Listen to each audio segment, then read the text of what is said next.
The Jungle by Upton Sinclair, 1906. To the Working Men of America. Chapter 1. It was 4:00 when the ceremony was over and the carriages began to arrive. There had been a crowd following all the way, owing to the exuberance of Maria Berchinskis. The occasion rested heavily upon Maria's broad shoulders. It was her task to see that all things went in due form, and after the best home traditions, and, flying wildly hither and thither, bowling everyone out of the way, and scolding and exhorting all day with her tremendous voice, Maria was too eager to see that others conformed to the proprieties to consider them herself. She had left the church last of all, and, desiring to arrive first at the hall, had issued orders to the coachman to drive faster.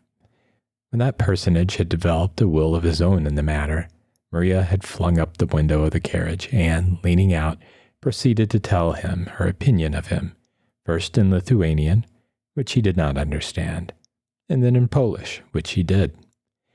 Having the advantage of her in altitude, the driver had stood his ground and even ventured to attempt to speak, and the result had been a furious altercation, which, continuing all the way down Ashland Avenue, had added a new swarm of urchins to the cortege at each side street for half a mile. This was unfortunate, for already there was a throng before the door. The music had started up, and half a block away you could hear the dull broom of a cello, with the squeaking of two fiddles which vied with each other in intricate and altitudinous gymnastics. Seeing the throng, Maria abandoned precipitately the debate concerning the ancestors of her coachman, and springing from the moving carriage, plunged in and proceeded to clear a way to the hall. Once within, she turned and began to push the other way, roaring meantime, "Ai, Ustarik Duris," in tones which made the orchestral uproar sound like fairy music. "Sie Grace Zonas, Passa links minimums Darsus, Venus, Schnapsus, Wines and Liquors, Union Headquarters." That was the way the signs ran. The reader, who perhaps has never held much converse in the language of far-off Lithuania, will be glad of the explanation that the place was the rear room of a saloon in that part of Chicago known as Back of the Yards. This information is definite and suited to the matter of fact, but how pitifully inadequate it would have seemed to one who understood that it was also the supreme hour of ecstasy in the life of one of God's gentlest creatures, the scene of the wedding feast and the joy transfiguration of little Ona Lakoshete. She stood in the doorway, shepherded by Cousin Maria, breathless from pushing through the crowd, and in her happiness painful to look upon. There was a light of wonder in her eyes, and her lids trembled, and her otherwise wan little face was flushed. She wore a muslin dress, conspicuously white, and a stiff little veil coming to her shoulders. There were 5 pink paper roses twisted in the veil, and 11 bright green rose leaves. There were new white cotton gloves upon her hands, and as she stood staring about her, she twisted them together feverishly. It was almost too much for her. You could see the pain of too great emotion in her face, and all the tremor of her form. She was so young, not quite 16, and small for her age, a mere child. And she had just been married, and married to Jorgis, of all men, to Jorgis Rutkus, he with the white flower in the buttonhole of his new black suit, he with the mighty shoulders and the great hands. Ona was blue-eyed and fair, while Jorgis had great black eyes with beetling brows, and thick black hair that curled in waves about his ears. In short, they were one of those incongruous and impossible married couples with which Mother Nature so often wills to confound all prophets, before and after. Jorgis could take up a 250-pound quarter of beef and carry it into a car without a stagger or even a thought. And now he stood in a far corner, frightened as a hunted animal, and obliged to moisten his lips with his tongue each time before he could answer the congratulations of his friends. Gradually, there was effected a separation between the spectators and the guests, a separation at least sufficiently complete for working purposes. There was no time during the festivities which ensued when there were not groups of onlookers in the doorways and the corners. And if any one of these onlookers came sufficiently close or looked sufficiently hungry, a chair was offered him, and he was invited to the feast. It was one of the laws of the Veselia that no one goes hungry. And while a rule made in the forest of Lithuania is hard to apply in the stockyards district of Chicago, with its 250,000 inhabitants, still they did their best, and the children who ran in from the street, and even the dogs, went out again happier. A charming informality was one of the characteristics of this celebration. The men wore their hats, or if they wished, they took them off, and their coats with them. They ate when and where they pleased, and moved as often as they pleased. There were to be speeches and singing, but no one had to listen who did not care to. If he wished meantime to speak or sing himself, he was perfectly free. The resulting medley of sound distracted no one, save possibly alone the babies, of which there were present a number equal to the total possessed by all the guests invited. There was no other place for the babies to be, and so part of the preparations for the evening consisted of a collection of cribs and carriages in one corner. In these the babies slept, 3 or 4 together, or wakened together as the case might be. Those who were still older and could reach the tables marched about munching contentedly at meat bones and bologna sausages. The room is about 30 feet square, with whitewashed walls, bare save for a calendar, a picture of a racehorse, and a family tree in a gilded frame. To the right, there is a door from the saloon, with a few loafers in the doorway, and in the corner beyond it a bar, with a presiding genius clad in soiled white, with waxed black mustaches and a carefully oiled curl plastered against one side of his forehead. In the opposite corner are 2 tables, filling a third of the room and laden with dishes and cold viands, which a few of the hungrier guests are already munching. At the head, where sits the bride, is a snow-white cake, with an Eiffel Tower of constructed decoration, with sugar roses and 2 angels upon it, and a generous sprinkling of pink and green and yellow candles. Beyond opens a door into the kitchen, where there is a glimpse to be had of a range with much steam ascending from it, and many women, old and young, rushing hither and thither. In the corner to the left are the 3 musicians, upon a little platform, toiling heroically to make some impression upon the hubbub. Also the babies, similarly occupied, in an open window whence the populace imbibes the sights and sounds and odors. Suddenly some of the steam begins to advance, and peering through it, you discern Aunt Elizabeth, Ona's stepmother, Teta Elzbieta, as they call her, bearing aloft a great platter of stewed duck. Behind her is Katrina, making her way cautiously, staggering beneath a similar burden. And half a minute later, there appears old grandmother Nyaushkina, with a big yellow bowl of smoking potatoes, nearly as big as herself. So, bit by bit, the feast takes form.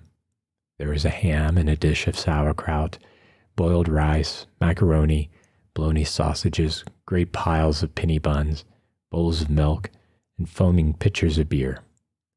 There is also, not 6 feet from your back, the bar, where you may order all you please and do not have to pay for it. Ex Greshau, screams Maria Burchinskas, and falls to work herself, for there is more upon the stove inside that will be spoiled if it be not eaten. So, with laughter and shouts and endless badinage and merriment, the guests take their places. The young men, who for the most part have been huddled near the door, summon their resolution and advance, and the shrieking Yorgis is poked and scolded by the old folks until he consents to seat himself at the right hand of the bride. The 2 bridesmaids, whose insignia of office are paper wreaths, come next, and after them the rest of the guests, old and young, boys and girls. The spirit of the occasion takes hold of the stately bartender, who condescends to a plate of stewed duck. Even the fat policeman, whose duty it will be, later in the evening, to break up the fights, draws up a chair to the foot of the table, and the children shout and the babies yell, and everyone laughs and sings and chatters, while above all the deafening clamor, Cousin Maria shouts orders to the musicians. The musicians, how shall one begin to describe them? All this time they have been there, playing in a mad frenzy. All of the scene must be read or said or sung to music. It is the music which makes it what it is. It is the music which changes the place from the rear room of a saloon in back of the yards to a fairy place, a wonderland, a little corner of the high mansions of the sky. The little person who leads this trio is an inspired man. His fiddle is out of tune, there is no rosin on his bow, but still he is an inspired man. The hands of the muses have been laid upon him. He plays like one possessed by a demon, by a whole horde of demons. You can feel them in the air around him, capering frenetically. With their invisible feet they set the pace, and the hair of the leader of the orchestra rises on end, and his eyeballs start from their sockets as he toils to keep up with them. Timosius Kuzleka is his name, and he has taught himself to play the violin by practicing all night, and after working all day on the killing beds. He is in his shirt sleeves, with a vest figured with faded gold horseshoes, and a pink striped shirt, suggestive of peppermint candy. A pair of military trousers, light blue with a yellow stripe, serve to give that suggestion of authority proper to the leader of a band. He is only about 5 feet high, but even so, these trousers are about 8 inches short of the ground. You wonder where he can have gotten them, or rather you would wonder if the excitement of being in his presence left you time to think of such things. For he is an inspired man. Every inch of him is inspired. You might also say inspired separately. He stamps with his feet. He tosses his head. He sways and swings to and fro. He has a wizened-up little face, irresistibly comical, and when he executes a turn or a flourish, his brows knit, and his lips work, and his eyelids wink. The very ends of his necktie bristle out. Every now and then he turns upon his companions, nodding, signaling, beckoning frantically, with every inch of him appealing, imploring, in behalf of the muses and their call. For they are hardly worthy of Timosius, the other 2 members of the orchestra. The second violin is a Slovak, a tall, gaunt man with black-rimmed spectacles and the mute and patient look of an overdriven mule. He responds to the whip but feebly, and then always falls back into his old rut. The third man is very fat, with a round, red, sentimental nose, and he plays with his eyes turned up to the sky and a look of infinite yearning. He is playing a bass part upon his cello, and so the excitement is nothing to him. No matter what happens in the treble, it is his task to saw out one long-drawn and lugubrious note after another, from 4 o'clock in the afternoon until nearly the same hour next morning, for his third of the total income of $1 per hour. Before the feast has been 5 minutes underway, Timosius Kuzleka has risen in his excitement. A minute or 2 more and you see that he is beginning to edge over toward the tables. His nostrils are dilated and his breath comes fast. His demons are driving him. He nods and shakes his head at his companions, jerking at them with his violin, until at last the long form of the second violinist also rises up. In the end, all 3 of them begin advancing, step by step, upon the banqueters. Valentinevitchia, the cellist, bumping along with his instrument between notes. Finally, all 3 are gathered at the foot of the tables, and there Timosius mounts upon a stool. Now he is in his glory, dominating the scene. Some of the people are eating, some are laughing and talking, but you will make a great mistake if you think there is one of them who does not hear him. His notes are never true, and his fiddle buzzes on the low ones and squeaks and scratches on the high. But these things they heed no more than they heed the dirt, noise, and squalor about them. It is out of this material that they have to build their lives. With it that they have to utter their souls. And this is their utterance, merry and boisterous, or mournful and wailing, or passionate and rebellious. This music is their music, music of home. It stretches out its arms to them. They have only to give themselves up. Chicago and its saloons and its slums fade away. There are green meadows and sunlit rivers, mighty forests and snow-clad hills. They behold home landscapes and childhood scenes returning. Old loves and friendships begin to waken. Old joys and griefs to laugh and weep. Some fall back and close their eyes. Some beat upon the table. Now and then one leaps up with a cry and calls for this song or that. And then the fire leaps brighter into Moshe's eyes, and he flings up his fiddle and shouts to his companions, and away they go in mad career. The company takes up the choruses, and men and women cry out like all possessed. Some leap to their feet and stamp upon the floor, lifting their glasses and pledging each other. Before long, it occurs to someone to demand an old wedding song, which celebrates the beauty of the bride and the joys of love. In the excitement of this masterpiece, Timoshes Kuzleka begins to edge in between the tables, making his way toward the head where sits the bride. There is not a foot of space between the chairs of the guests, and Timoshes is so short that he pokes them with his bow whenever he reaches over for the low notes. But still he presses in, and insists relentlessly that his companions must follow. During their progress, needless to say, the sounds of the cello are pretty well extinguished. But at last, the three are at the head, and Timoshes takes his station at the right hand of the bride and begins to pour out his soul in melting strains. Little Ona is too excited to eat. Once in a while, she tastes a little something when Cousin Maria pinches her elbow and reminds her. But for the most part, she sits gazing with the same fearful eyes of wonder. Teta Elzbieta is all in a flutter like a hummingbird. Her sisters, too, keep running up behind her, whispering, breathless. But Ona seems scarcely to hear them. The music keeps calling, and the far-off look comes back, and she sits with her hands pressed together over her heart.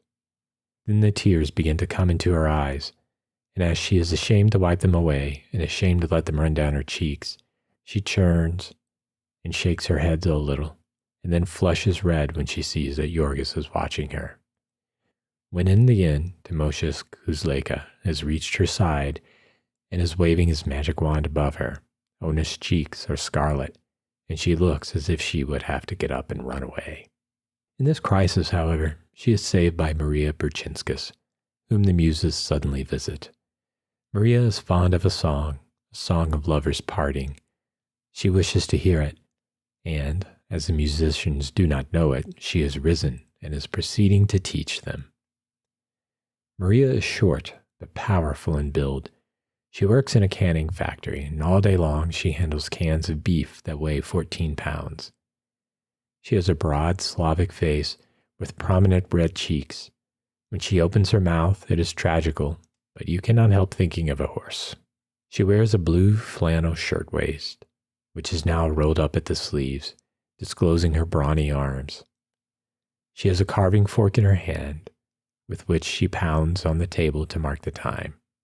As she roars her song, in a voice of which it is enough to say that it leaves no portion of the room vacant, the three musicians follow her, laboriously, note by note, but averaging one note behind.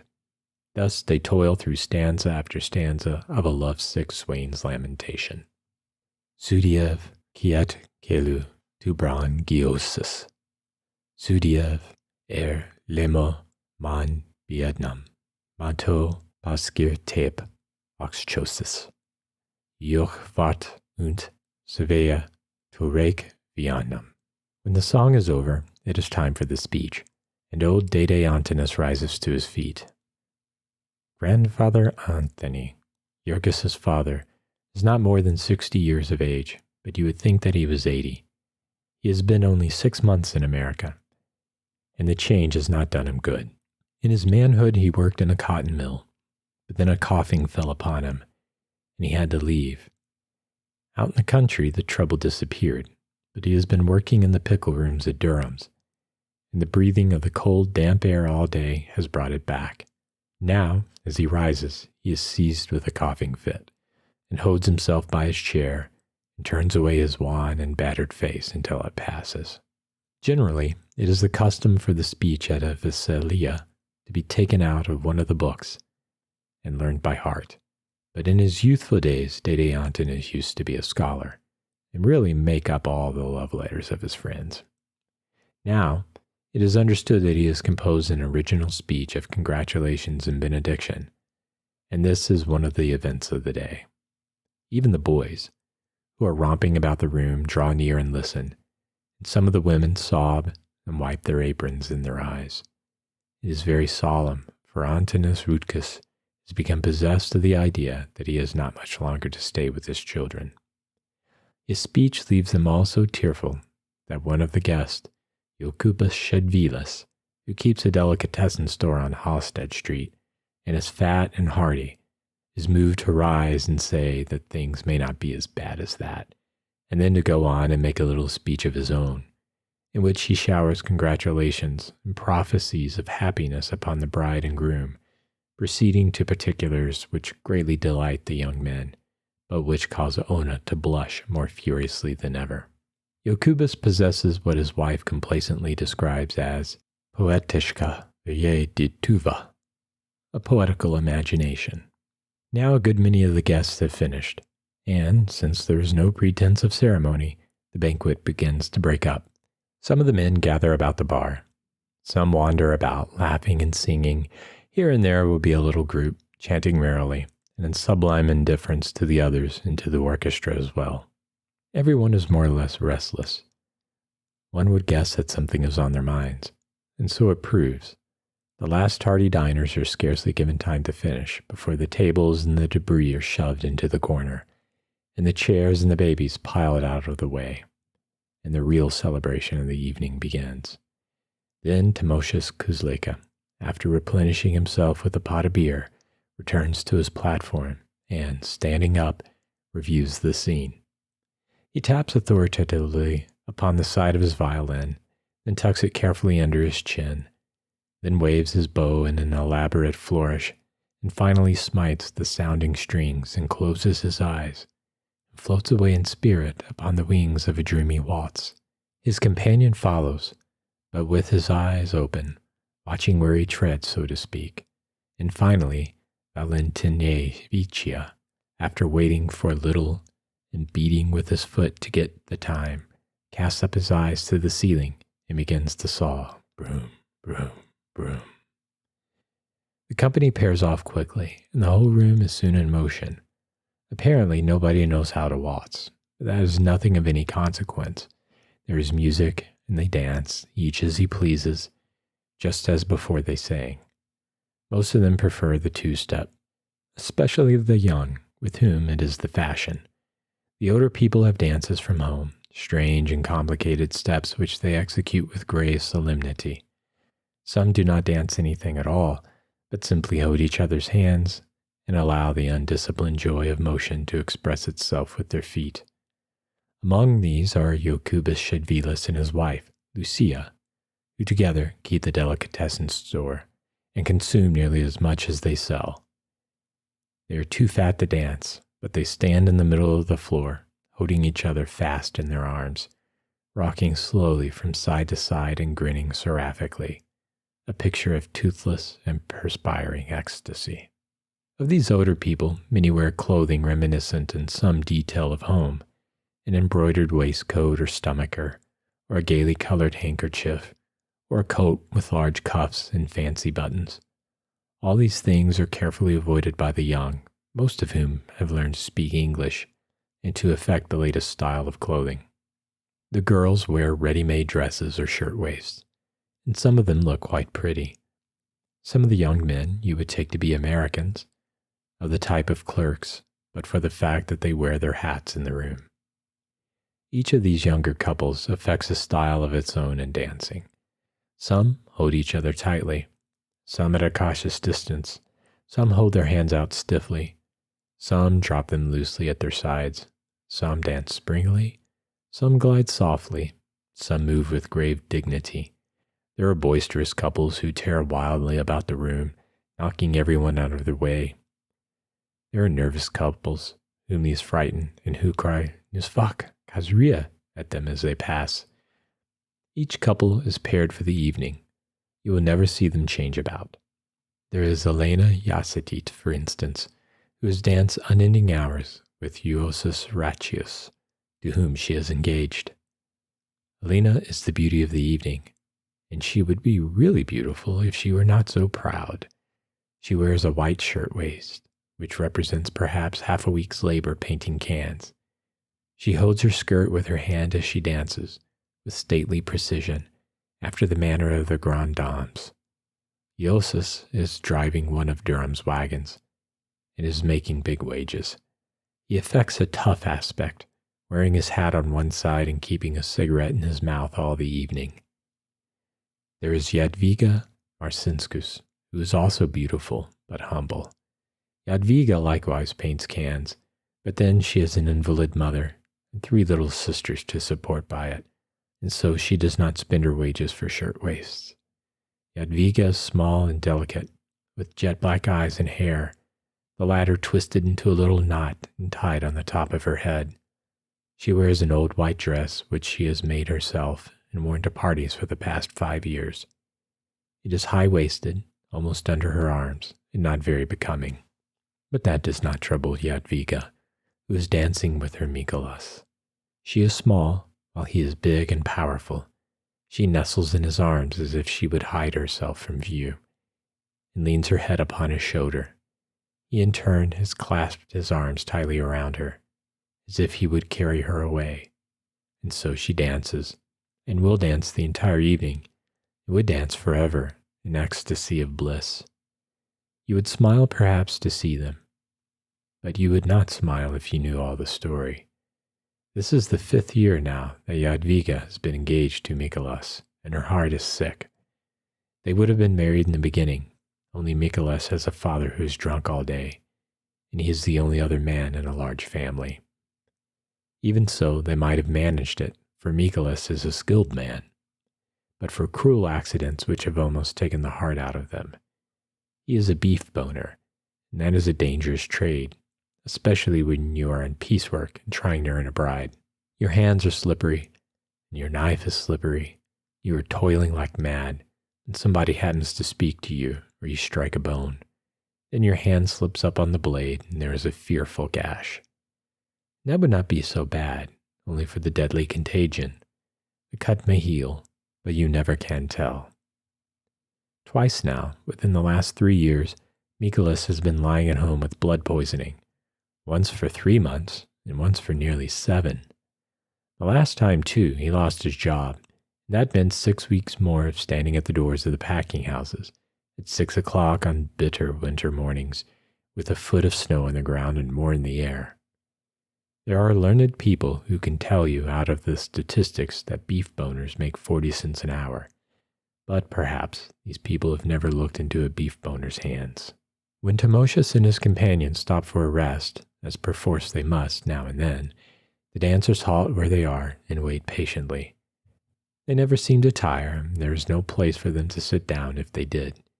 It is only for a minute anyway, for the leader starts up again, in spite of all the protests of the other 2. This time it is another sort of a dance, a Lithuanian dance.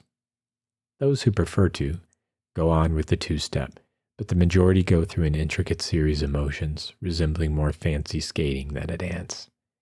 The climax of it is a furious partissimo, at which the couple seize hands and begin a mad whirling. This is quite irresistible, and everyone in the room joins in, till the place becomes a maze of flying skirts and bodies, quite dazzling to look upon. But the sight of sights at this moment is Timosius Kuzleka. The old fiddle squeaks and shrieks and protests, but Timosius has no mercy. The sweat starts out on his forehead, and he bends over like a cyclist on the last lap of a race. His body shakes and throbs like a runaway steam engine, and the ear cannot follow the flying showers of notes. There is a pale blue mist where you look to see his bowing arm. With a most wonderful rush, he comes to the end of the tune and flings up his hands and staggers back exhausted. And with a final shout of delight, the dancers fly apart, reeling here and there, bringing up against the walls of the room. After this, there is beer for everyone, the musicians included, and the revelers take a long breath and prepare for the great event of the evening, which is the A Chaivimos. The A Chaivimos is a ceremony which, once begun, will continue for 3 or 4 hours, and involves one uninterrupted dance. The guests form a ring, locking hands, and when the music starts up, begin to move around in a circle. In the center stands the bride, and one by one, the men step into the enclosure and dance with her. Each dances for several minutes, as long as he pleases. It is a very merry proceeding, with laughter and singing, and when the guest is finished, he finds himself face to face with Teta Elzbieta, who holds the hat.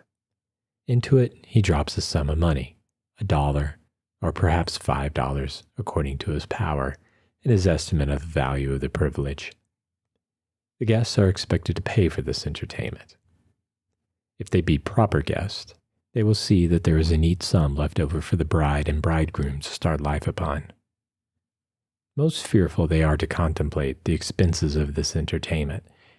It will certainly be over $200, and maybe $300, and $300 is more than the year's income of many a person in the room.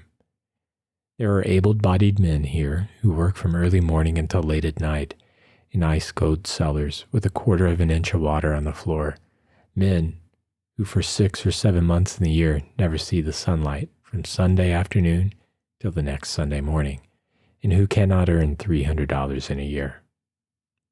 There are little children here, scarce in their teens, who can hardly see the top of the workbenches, whose parents have lied to get them their places, and who do not make the half of $300 a year, and perhaps not even the third of it. And then to spend such a sum, all in a single day of your life, at a wedding feast. For obviously, it is the same thing whether you spend it once for your own wedding, or in a long time at the weddings of all your friends. It is very imprudent, it is tragic, but it is so beautiful. Bit by bit, these poor people have given up everything else, but to this they cling with all the power of their souls. They cannot give up the Veselija. To do that would mean not merely to be defeated, but to acknowledge defeat. And the difference between these two things is what keeps the world going.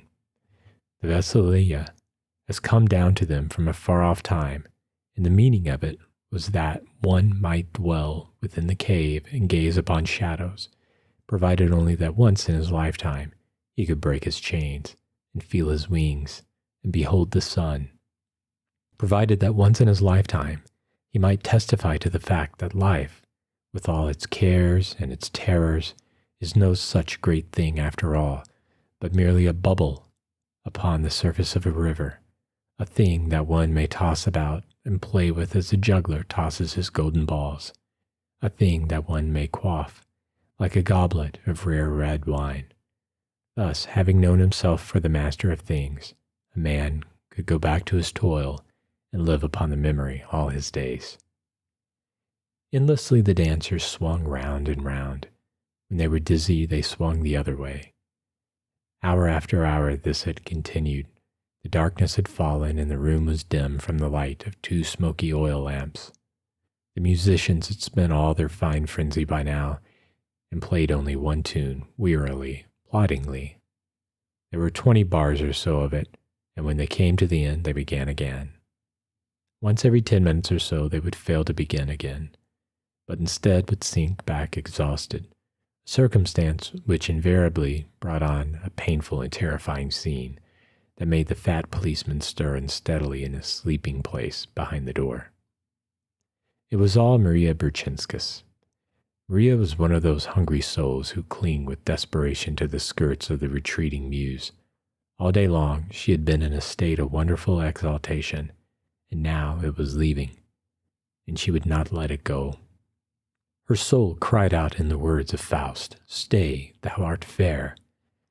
Whether it was by beer or by shouting, or by music or by motion, she meant that it should not go, and she would go back to the chase of it, and no sooner be fairly started than her chariot would be thrown off the track, so to speak, by the stupidity of those thrice accursed musicians. Each time, Maria would emit a howl and fly at them, shaking her fists in their faces, stamping upon the floor, purple and incoherent with rage. In vain, the frightened Timosius would attempt to speak, to plead the limitations of the flesh. In vain would the puffing and breathless Ponus Jocubus insist. In vain would Teta Elzbieta implore. Saulin, Maria would scream. Paluk, Ishkelo, what are you paid for, children of hell? And so, in sheer terror, the orchestra would strike up again, and Maria would return to her place and take up her task. She bore all the burden of the festivities now. Ona was kept up by her excitement, but all the women and most of the men were tired. The soul of Maria was alone unconquered. She drove on the dancers. What had once been the ring had now the shape of a pear, with Maria at the stem, pulling one way and pushing the other, shouting, stamping, singing, a very volcano of energy. Now and then someone coming in or out would leave the door open, and the night air was chill. Maria, as she passed, would stretch out her foot and kick the doorknob, and slam would go the door. Once this procedure was the cause of a calamity, of which Sebastianus Shedvilas was the hapless victim. Little Sebastianus, aged 3, had been wandering about oblivious to all things, holding turned up over his mouth a bottle of liquid known as pop, pink-colored, ice-cold, and delicious. Passing through the doorway, the door smote him full, and the shriek which followed brought the dancing to a halt. Maria, who threatened horrid murder 100 times a day, and would weep over the injury of a fly, seized little Sebastianus in her arms, and bid fair to smother him with kisses. There was a long rest for the orchestra, and plenty of refreshments, while Maria was making her peace with her victim, seating him upon the bar, and standing beside him, and holding to his lips a foaming schooner of beer. In the meantime, there was going on in another corner of the room an anxious conference between Teta Elzbieta and Dede Antinous, and a few of the more intimate friends of the family. A trouble was come upon them. The Vasilia is a compact not expressed, but therefore only the more binding upon all. Everyone's share was different, and yet everyone knew perfectly well what his share was, and strove to give a little more. Now, however, since they had come to the new country, all this was changing. It seemed as if there must be some subtle poison in the air that one breathed here. It was affecting all the young men at once. They would come in crowds and fill themselves with a fine dinner, and then sneak off. One would throw another's hat out of the window, and both would go out to get it, and neither could be seen again. Or now and then 6 of them would get together and march out openly, staring at you and making fun of you to your face. Still others, worse yet, would crowd about the bar and at the expense of the host drink themselves sodden, paying not the least attention to anyone, and leaving it to be thought that either they had danced with the bride already or meant to later on. All these things were going on now, and the family was helpless with dismay. So long they had toiled, and such an outlay they had made. Ona stood by, her eyes wide with terror. Those frightful bills, how they had haunted her, each item gnawing at her soul all day and spoiling her rest at night. How often she had named them over one by one and figured on them as she went to work. $15 for the hall, $22.25 for the ducks, $12 for the musicians, $5 at the church, and a blessing of the Virgin besides, and so on without an end. Worst of all was the frightful bill that was still to come from Great Shunas for the beer and liquor that might be consumed.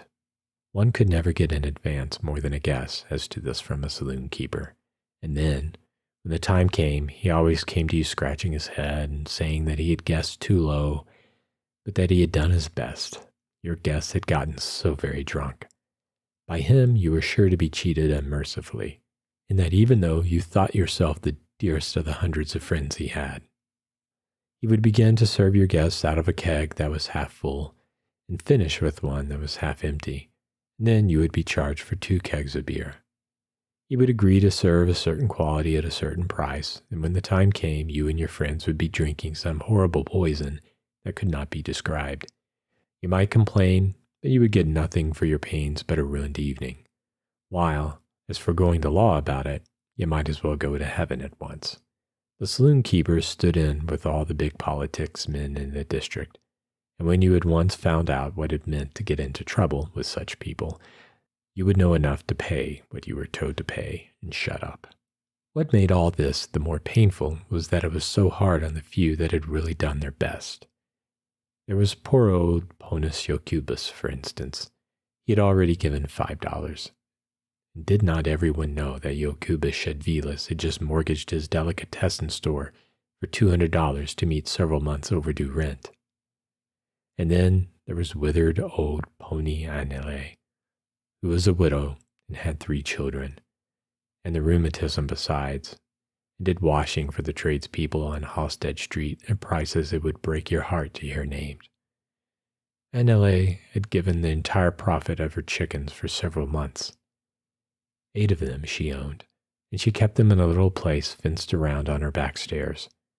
All day long the children of Anele were raking in the dump for food for these chickens, and sometimes when the competition there was too fierce, you might see them on Halstead Street, walking close to the gutters, and with their mother following to see that no one robbed them of their finds.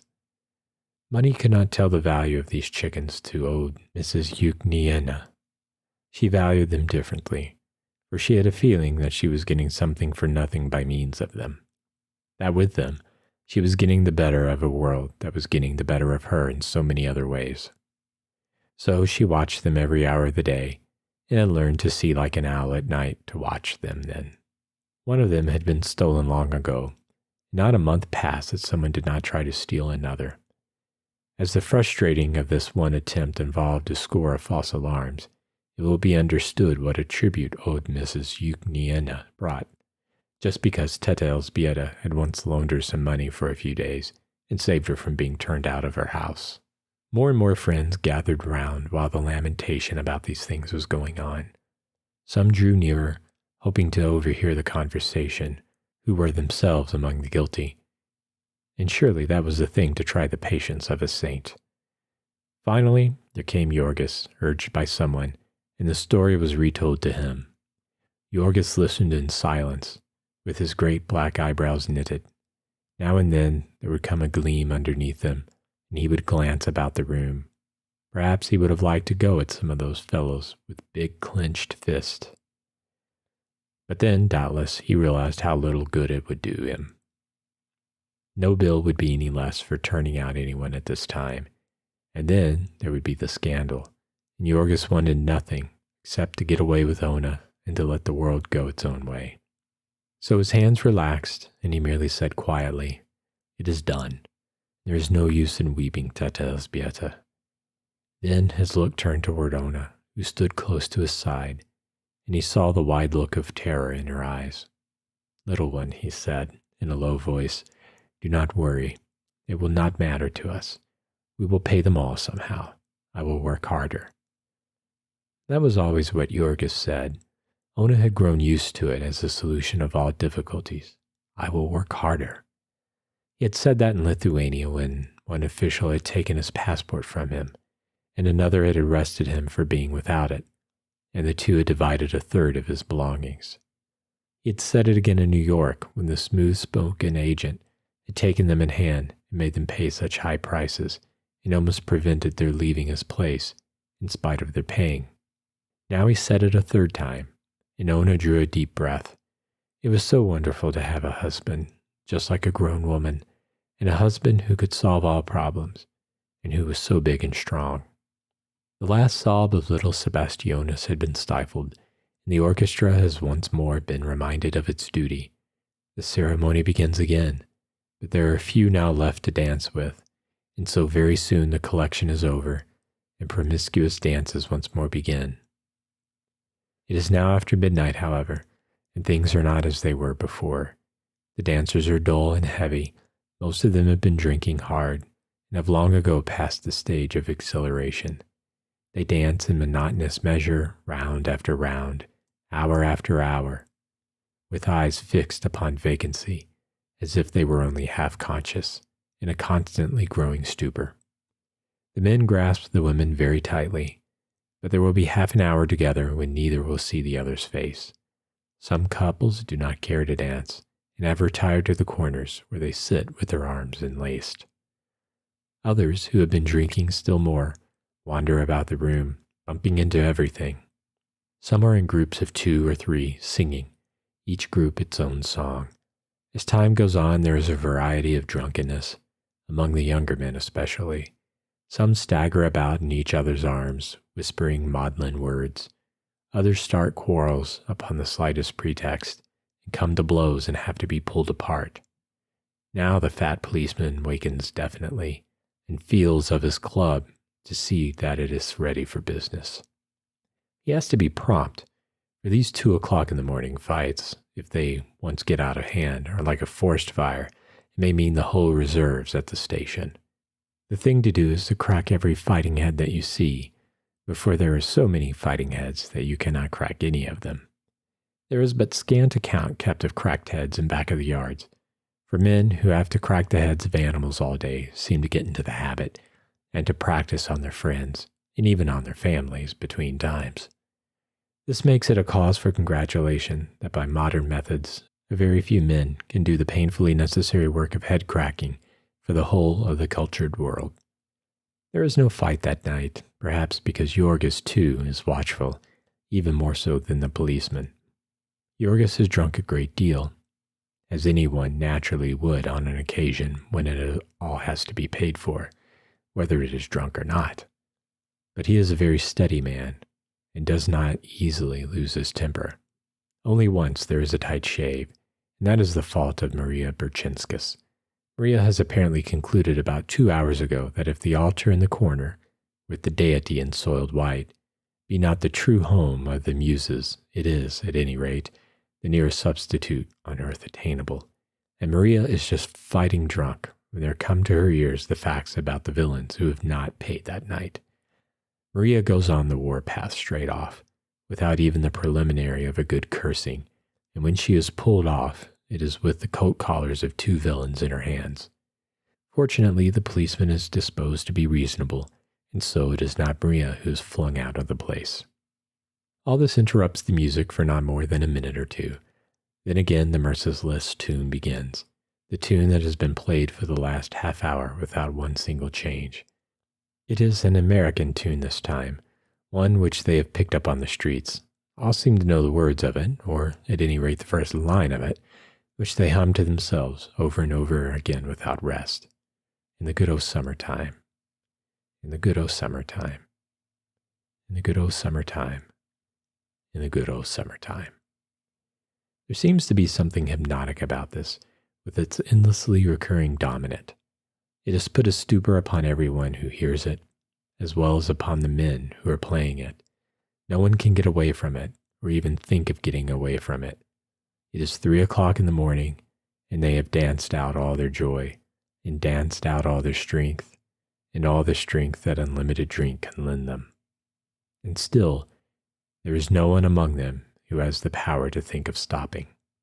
Promptly at 7 o'clock this same Monday morning, they will every one of them have to be in their places at Durham's, or Brown's, or Jones's, each in his working clothes. If one of them be a minute late, he will be docked an hour's pay, and if he be many minutes late, he will be apt to find his brass check turned to the wall, which will send him out to join the hungry mob that waits every morning at the gates of the packing houses, from 6 o'clock until nearly 8:30. There is no exception to this rule, not even little Ona, who has asked for a holiday the day after her wedding day, a holiday without pay, and been refused. While there are so many who are anxious to work as you wish, there is no occasion for incommoding yourself with those who must work otherwise.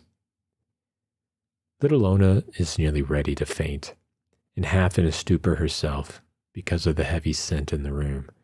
She has not taken a drop, but everyone else there is literally burning alcohol, as the lamps are burning oil. Some of the men who are sound asleep in their chairs or on the floor are reeking of it so that you cannot go near them. Now and then Jorgis gazes at her hungrily. He has long since forgotten his shyness, but then the crowd is there, and he still waits and watches the door, where a carriage is supposed to come. It does not, and finally he will wait no longer, but comes up to Ona, who turns white and trembles. He puts her shawl about her and then his own coat. They live only 2 blocks away, and Yorgis does not care about the carriage. There is almost no farewell. The dancers do not notice them, and all of the children and many of the old folks have fallen asleep of sheer exhaustion. Dede Antinous is asleep, and so are the Shedvilas' husband and wife, the former snoring in octaves. There is Teta Elzbieta and Maria sobbing loudly. And then there is only the silent night, with the stars beginning to pale a little in the east. Yorgis, without a word, lifts Ona in his arms and strides out with her, and she sinks her head upon his shoulder with a moan. When he reaches home, he is not sure whether she has fainted or is asleep, but when he asks to hold her with one hand while he unlocks the door, he sees that she has opened her eyes. "You shall not go to Brown's today, little one," he whispers as he climbs the stairs, and she catches his arm in terror, gasping, "No, no, I dare not. It will ruin us." But he answers her again, "Leave it to me. Leave it to me. I will earn more money. I will work harder."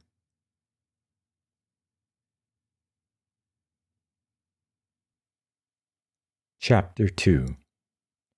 Yorgis talked lightly about work because he was young. They told him stories about the breaking down of men there in the stockyards of Chicago and of what had happened to them afterwards. Stories to make your flesh creep. But Yorgis would only laugh.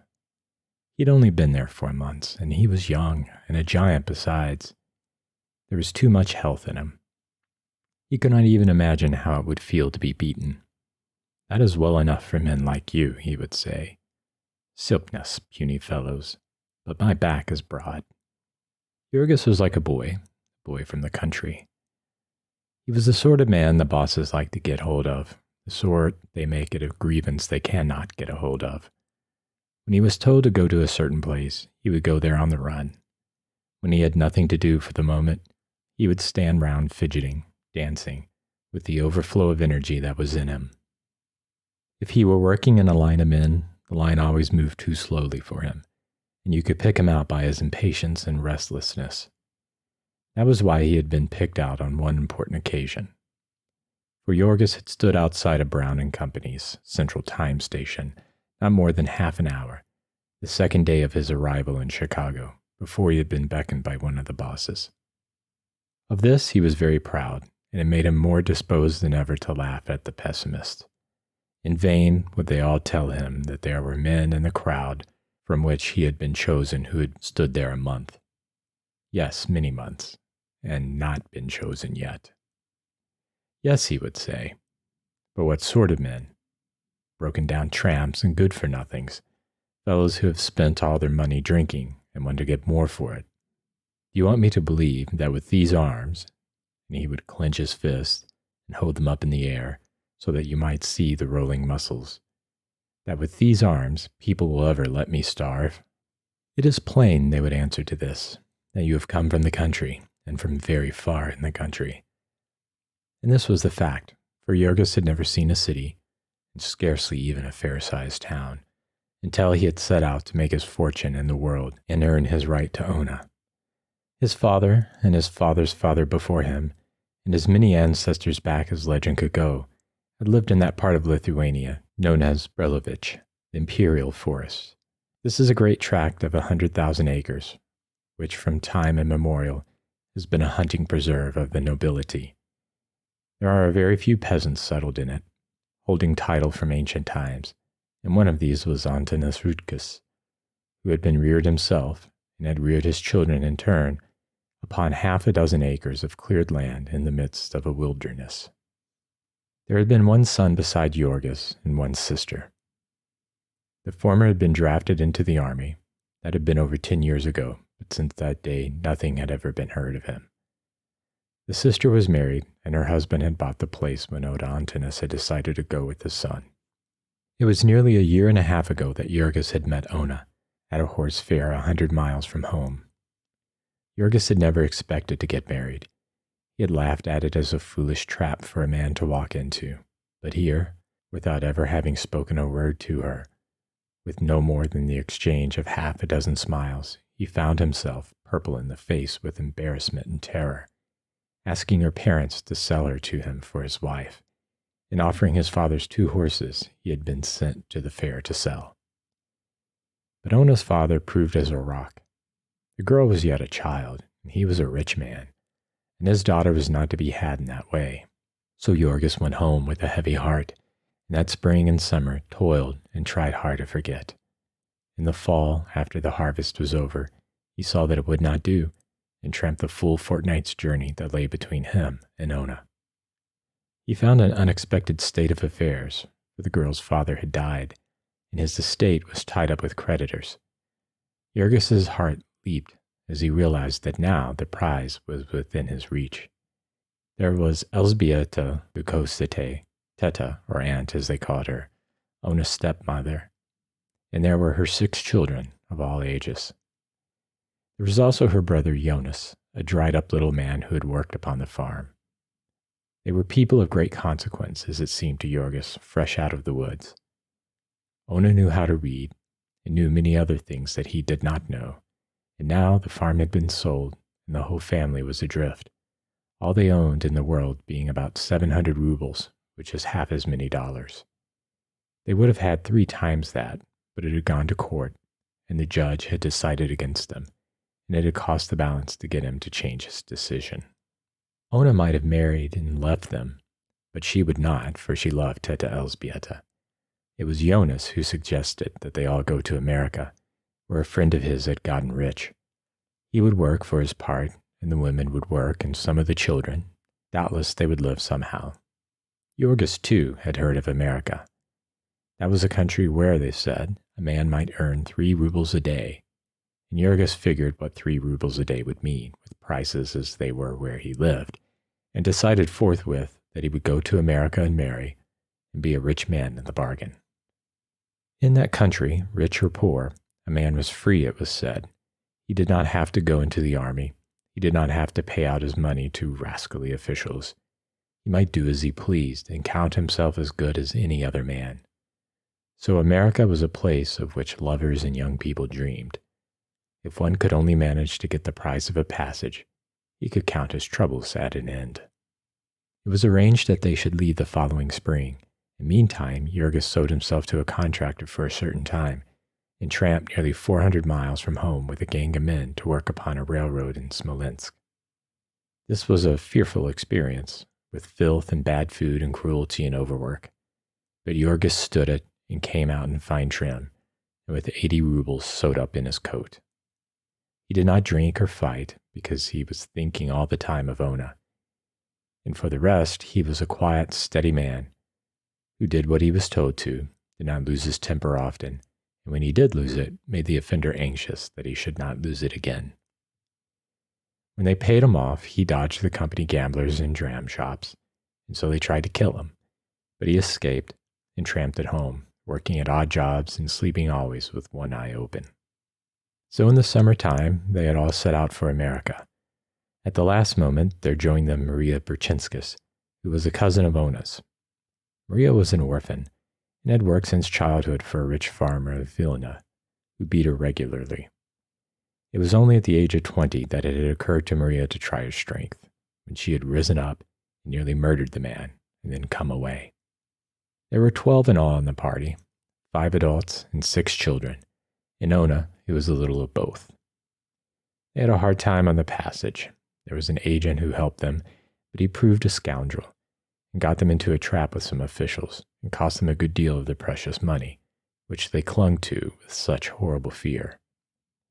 This happened to them again in New York, for of course they knew nothing about the country, and had no one to tell them, and it was easy for a man in a blue uniform to lead them away, and to take them to a hotel and keep them there, and make them pay enormous charges to get away. The law says that the rate card shall be on the door of a hotel, but it does not say that it shall be in Lithuanian. It was in the stockyards that Jonas's friend had gotten rich, and so to Chicago the party was bound. They knew that one word, Chicago. That was all they needed to know, at least until they reached the city.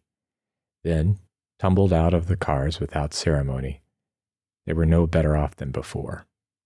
They stood staring down the vista of Dearborn Street, with its big black buildings towering in the distance, unable to realize that they had arrived, and why, when they said Chicago, people no longer pointed in some direction, but instead looked perplexed, or laughed, or went on without paying any attention. They were pitiable in their helplessness. Above all things, they stood in deadly terror of any sort of person in official uniform, and so whenever they saw a policeman, they would cross the street and hurry by. For the whole of the first day, they wandered about in the midst of deafening confusion, utterly lost. And it was only at night that, cowering in the doorway of a house, they were finally discovered and taken by a policeman to the station. In the morning, an interpreter was found, and they were taken and put upon a car and taught a new word: stockyards. Their delight at discovering that they were going to get out of this adventure without losing another share of their possessions, it would not be possible to describe. They sat and stared out of the window. They were on a street which seemed to run on forever, mile after mile, 34 of them if they had known it, and each side of it one uninterrupted row of wretched little 2-story frame buildings. Down every side street they could see, it was the same. Never a hill, never a hollow, but always the same endless vista of ugly and dirty little wooden buildings. Here and there would be a bridge crossing a filthy creek, with hard-baked mud shores and dingy sheds and docks along it. Here and there would be a railroad crossing, with a tangle of switches, locomotives puffing, and rattling freight cars filing by. Here and there would be a great factory, a dingy building with innumerable windows in it, and immense volumes of smoke pouring from the chimneys, darkening the air above and making filthy the earth beneath. But after each of these interruptions, the desolate procession would begin again, the procession of dreary little buildings. A full hour before the party reached the city, they had begun to note the perplexing changes in the atmosphere. It grew darker all the time, and upon the earth the grass seemed to grow less green. Every minute, as the train sped on, the colors of things became dingier.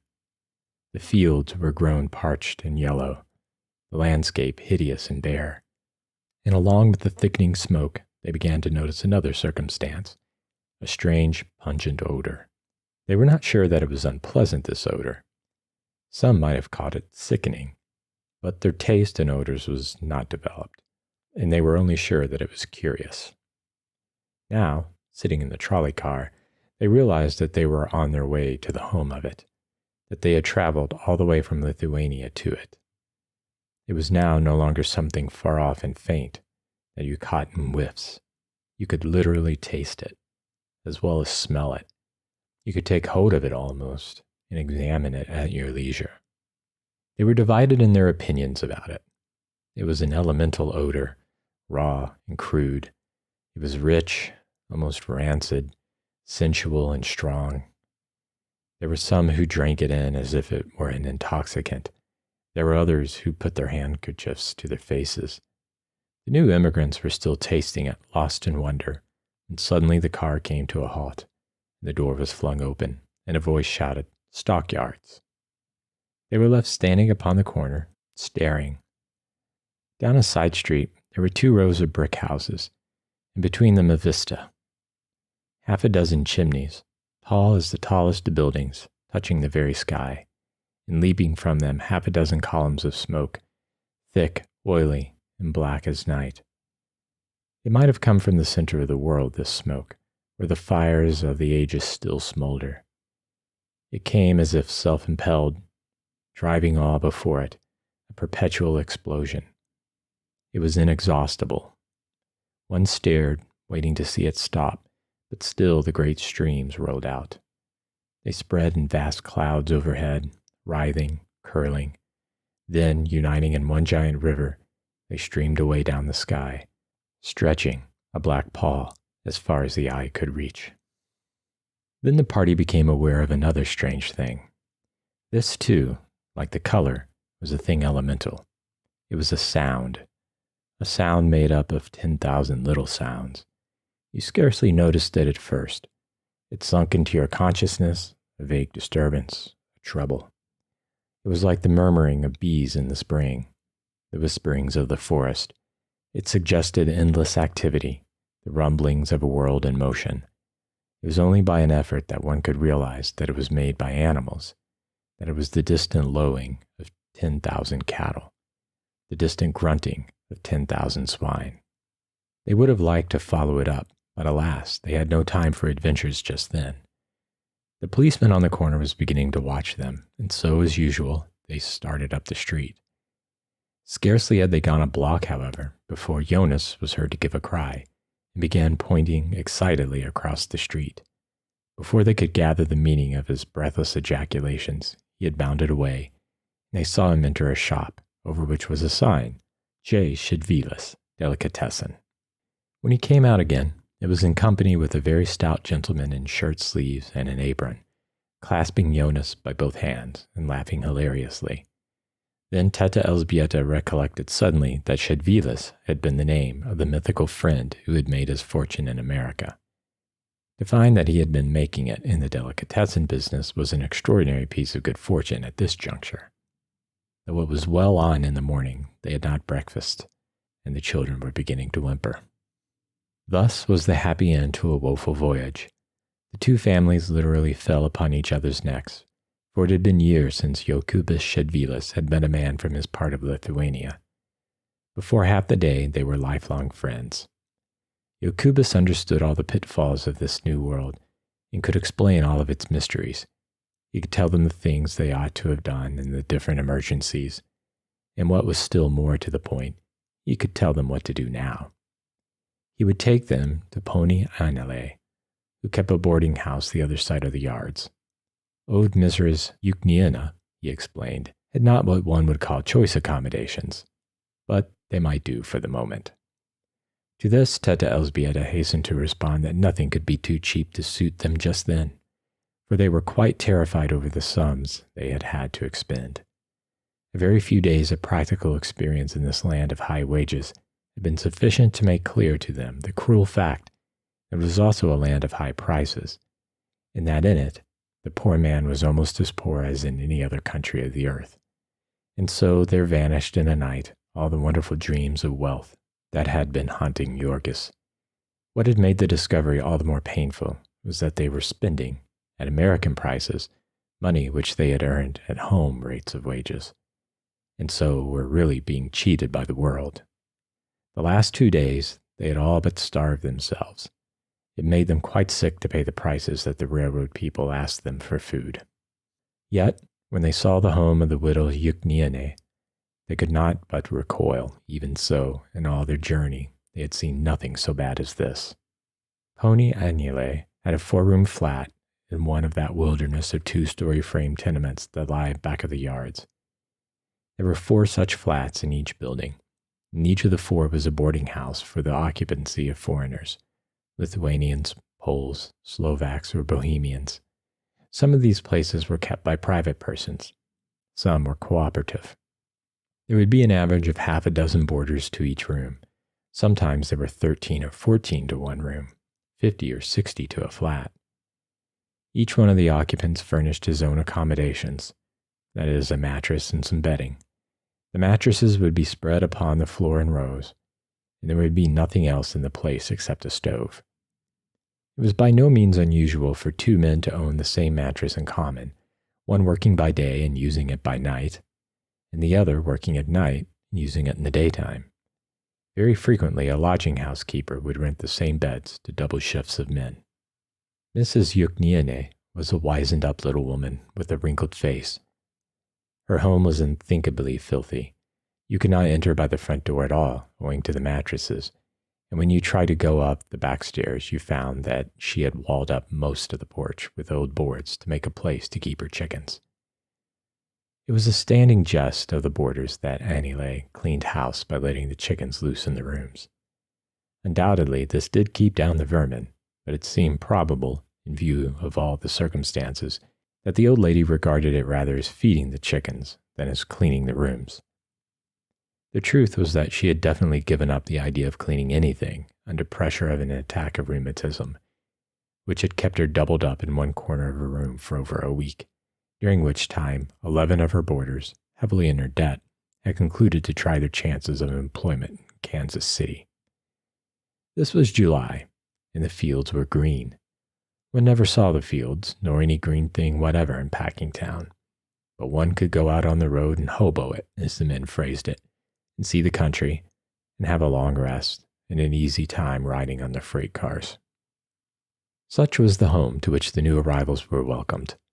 There was nothing better to be had.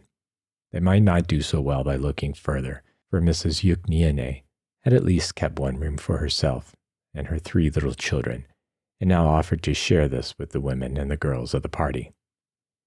They could get bedding at a second-hand store, she explained. They would not need any while the weather was so hot.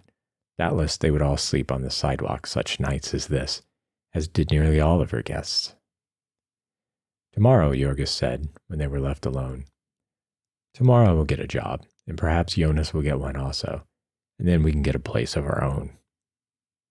Later that afternoon, he and Ona went out to take a walk and look about them, to see more of this district, which was to be their home.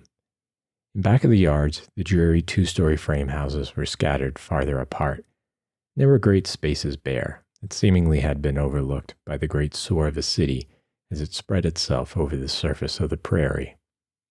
These bare places were grown up with dingy yellow weeds, hiding innumerable tomato cans.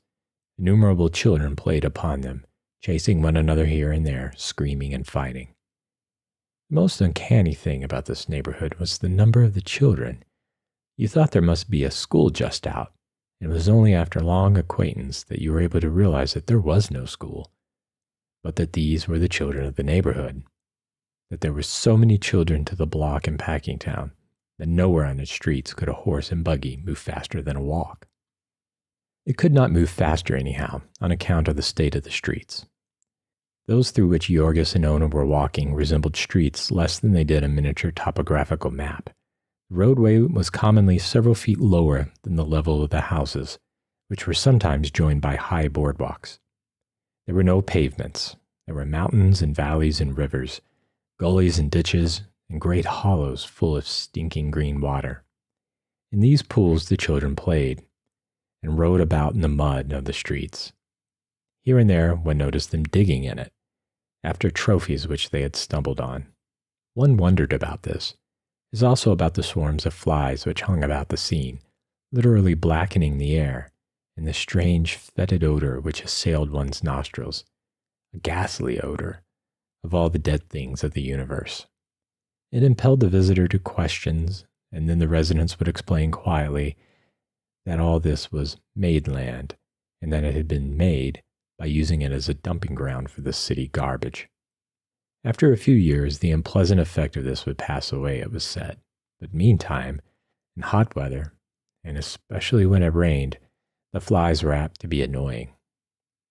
Was it not unhealthful, the stranger would ask, and the residents would answer, perhaps, but there is no telling. A little way farther on, and Jorgis and Ona, staring open-eyed and wondering, came to the place where this made ground was in process of making.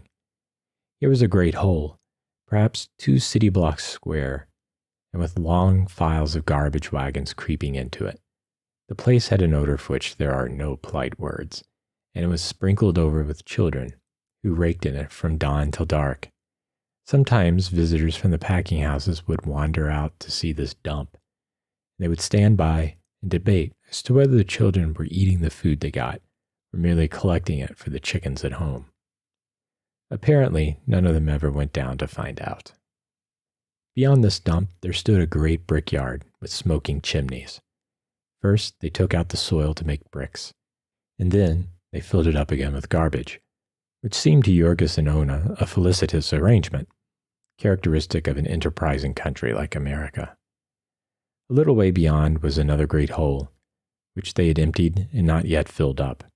This held water, and all summer it stood there, with the nearby soil draining into it, festering and stewing in the sun, and then, when winter came, somebody cut the ice on it and sold it to the people of the city. This, too, seemed to the newcomers an economical arrangement, for they did not read the newspapers, and their heads were not full of troublesome thoughts about germs. They stood there while the sun went down upon this scene, and the sky in the west turned blood red, and the tops of the houses shone like fire. Jorgis and Ona were not thinking of the sunset, however. Their backs were turned to it, and all their thoughts were of Packingtown, which they could see so plainly in the distance. The line of the buildings stood clear-cut and black against the sky. Here and there out of the mass rose the great chimneys, with the river of smoke streaming away to the end of the world. It was a study in colors now, this smoke. In the sunset light, it was black and brown and gray and purple. All the sordid suggestions of the place were gone. In the twilight, it was a vision of power. To the two who stood watching while the darkness swallowed it up, it seemed a dream of wonder, with its talc of human energy, of things being done, of employment for thousands upon thousands of men, of opportunity and freedom, of life and love and joy. When they came away arm in arm, Jorgis was saying, "Tomorrow I shall go there and get a job."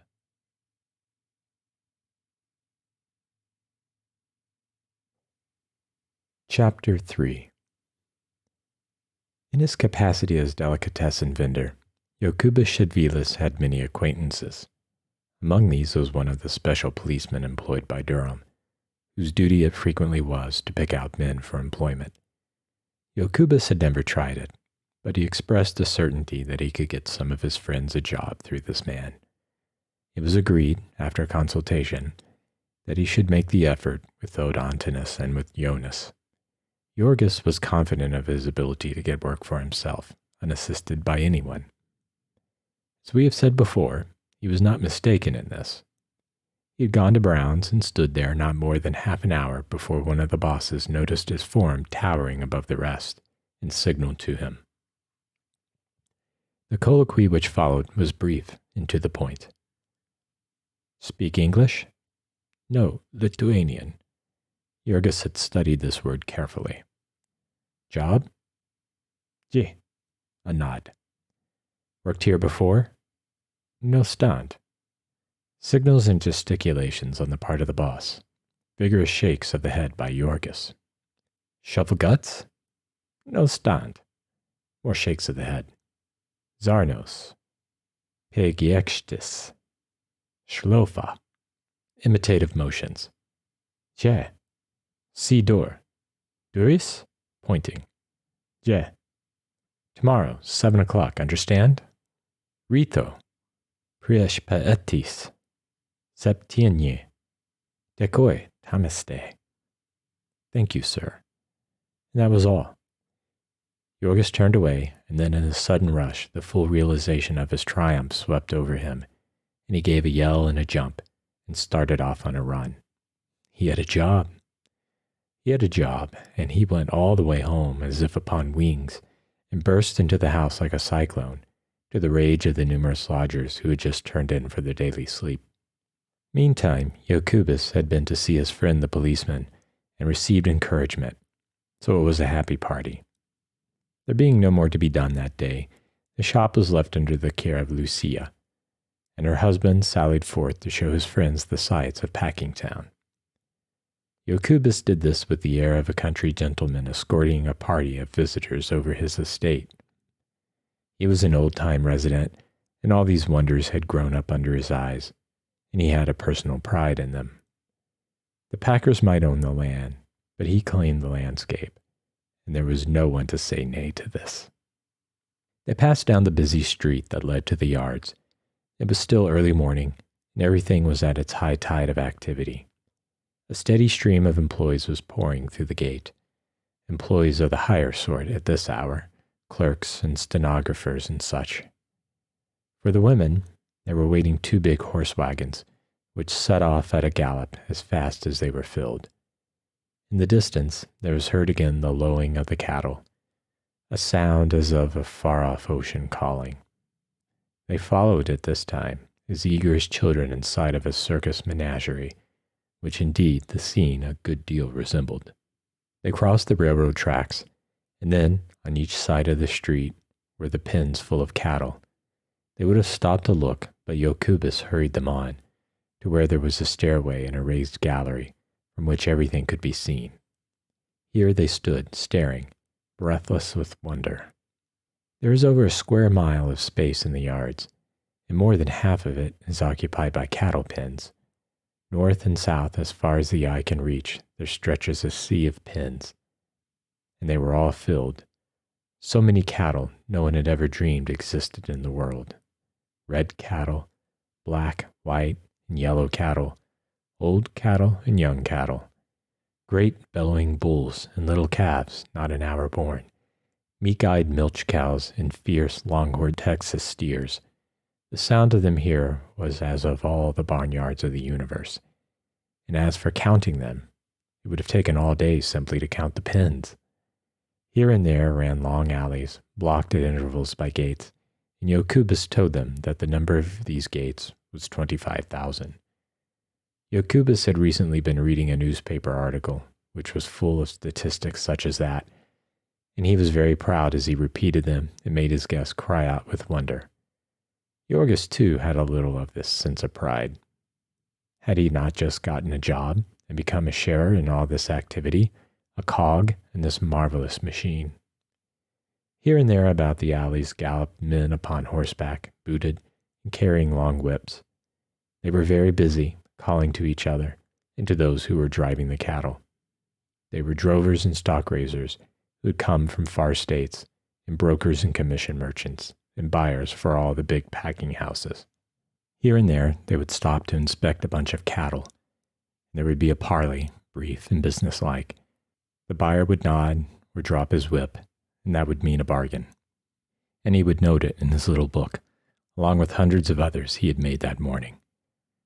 Then Jokubas pointed out the place where the cattle were driven to be weighed, upon a great scale that would weigh 100,000 pounds at once and record it automatically.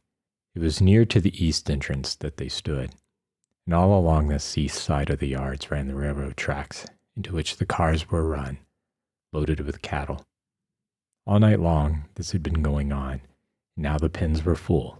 By tonight they would all be empty, and the same thing would be done again. "And what will become of all these creatures?" cried Teta Elzbieta. "By tonight," Jokubas answered, "they will all be killed and cut up, and over there on the other side of the packing houses are more railroad tracks, where the cars come to take them away." There were 250 miles of track within the yards, their guide went on to tell them. They brought about 10,000 head of cattle every day, and as many hogs, and half as many sheep, which meant some 8 or 10 million live creatures turned into food every year. One stood and watched, and little by little caught the drift of the tide as it set in the direction of the packing houses. There were groups of cattle being driven to the chutes, which were roadways about 15 feet wide, raised high above the pens. In these chutes, the stream of animals was continuous. It was quite uncanny to watch them, pressing on to their fate, all unsuspicious, a very river of death. Our friends were not poetical, and the sight suggested to them no metaphors of human destiny. They thought only of the wonderful efficiency of it all. The chutes into which the hogs went climbed high up, to the very top of the distant buildings, and Jokubas explained that the hogs went up by the power of their own legs, and then their weight carried them back through all the processes necessary to make them into pork. "They don't waste anything here," said the guide, and then he laughed and added a witticism, which he was pleased that his unsophisticated friends should take to be his own. "They use everything about the hog except the squeal." In front of Brown's general office building, there grows a tiny plot of grass, and this, you may learn, is the only bit of green thing in Packingtown. Likewise, this jest about the hog and his squeal, the stock and trade of all the guides, is the one gleam of humor that you will find there. After they had seen enough of the pens, the party went up the street to the massive buildings which occupy the center of the yards. These buildings, made of brick and stained with innumerable layers of Packingtown smoke, were painted all over with advertising signs, from which the visitor realized suddenly that he had come to the home of many of the torments of his life. It was here that they made those products with the wonders of which they pestered him so, by placards that defaced the landscape when he traveled, and by staring advertisements in the newspapers and magazines, by silly little jingles that he could not get out of his mind, and gaudy pictures that lurked for him around every street corner. Here was where they made Brown's imperial hams and bacon, Brown's dressed beef, Brown's Excelsior sausages. Here was the headquarters of Durham's pure beef lard, of Durham's breakfast bacon, Durham's canned beef, potted ham, deviled chicken, peerless fertilizer. Entering one of the Durham buildings, they found a number of other visitors waiting, and before long there came a guide to escort them through the place. They make a great feature of showing strangers through the packing plants, for it is a good advertisement. But Ponus Jokubus whispered maliciously that the visitors did not see any more than the packers wanted them to. They climbed a long series of stairways outside of the building, to the top of its 5 or 6 stories. Here was the chute, with its river of hogs all patiently toiling upward. There was a place for them to rest to cool off, and then through another passageway they went into a room from which there is no returning for hogs. It was a long, narrow room, with a gallery along it for visitors. At the head there was a great iron wheel, about 20 feet in circumference, with rings here and there along its edge. Upon both sides of this wheel there was a narrow space, into which came the hogs at the end of their journey. In the midst of them stood a great burly Negro, bare-armed and bare-chested. He was resting for the moment, for the wheel had stopped while men were cleaning up. In a minute or two, however, it began slowly to revolve, and then the men upon each side of it sprang to work. They had chains which they fastened about the leg of the nearest hog, and the other end of the chain they hooked into one of the rings upon the wheel. So, as the wheel turned, a hog was suddenly jerked off his feet and borne aloft. At the same instant, the car was assailed by a most terrifying shriek. The visitors started in alarm. The women turned pale and shrank back. The shriek was followed by another, louder and yet more agonizing, for once started upon that journey, the hog never came back. At the top of the wheel, he was shunted off upon a trolley and went sailing down the room. And meantime, another was swung up, and then another, till there was a double line of them, each dangling by a foot and kicking in frenzy and squealing. The uproar was appalling, perilous to the eardrums. One feared there was too much sound for the room to hold, that the walls must give way or the ceiling crack. There were high squeals and low squeals, grunts and wails of agony. There would come a momentary lull, and then a fresh outburst, louder than ever, surging up to a deafening climax.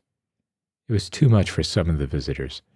The men would look at each other, laughing nervously, and the women would stand with hands clenched, and the blood rushing to their faces, and the tears starting in their eyes. Meantime, heedless of all these things, the men upon the floor were going about their work. Neither squeals of hogs nor tears of visitors made any difference to them. One by one they hooked up the hogs, and one by one, with a swift stroke, they slit their throats. There was a long line of hogs, with squeals and life-blood ebbing away together, until at last each started again and vanished with a splash into a huge vat of boiling water. It was also very businesslike that one watched it fascinated. It was pork-making by machinery, pork-making by applied mathematics, and yet somehow the most matter-of-fact person could not help thinking of the hogs. They were so innocent. They came so very trustingly, and they were so very human in their protests, and so perfectly within their rights. They had done nothing to deserve it, and it was adding insult to injury, as the thing was done here, swinging them up in this cold-blooded and personal way, without a pretense of apology, without the homage of a tear. Now and then a visitor wept, to be sure, but this slaughtering machine ran on, visitors or no visitors. It was like some horrible crime committed in a dungeon, all unseen and unheeded, buried out of sight and of memory. One could not stand and watch very long without becoming philosophical, without beginning to deal in symbols and similes, and to hear the hog's squeal of the universe. Was it permitted to believe that there was nowhere upon the earth, or above the earth, a heaven for hogs, where they were requited for all this suffering? Each one of these hogs was a separate creature. Some were white hogs, some were black, some were brown, some were spotted, some were old, some young, some were long and lean, some were monstrous. And each of them had an individuality of his own, a will of his own, a hope and a heart's desire. Each was full of self-confidence, of self-importance, and a sense of dignity, and trusting and strong in faith he had gone about his business, the while a black shadow hung over him and a horrid fate waited in his pathway. Now suddenly it had swooped upon him and had seized him by the leg. Relentless, remorseless it was. All his protests, his screams, were nothing to it. It did its cruel will with him, as if his wishes, his feelings, had simply no existence at all. It cut his throat and watched him gasp out his life. And now was one to believe that there was nowhere a god of hogs to whom this hog personality was precious, to whom these hog squeals and agonies had a meaning. Who would take this hog into his arms and comfort him, reward him for his work well done, and show him the meaning of his sacrifice? Perhaps some glimpse of all this was in the thoughts of our humble-minded Yorgis, as he turned to go on with the rest of the party and muttered, "Dieva, but I'm glad I'm not a hog." The carcass hog was scooped out of the vat by machinery, and then it fell to the second floor, passing on the way through a wonderful machine with numerous scrapers, which adjusted themselves to the size and shape of the animal and sent it out at the other end with nearly all of its bristles removed. It was then again strung up by machinery and sent upon another trolley ride, this time passing between two lines of men who sat upon a raised platform, each doing a certain single thing to the carcass as it came to him.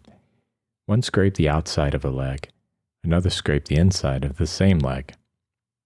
One with a swift stroke cut the throat, another with 2 swift strokes severed the head, which fell to the floor and vanished through a hole.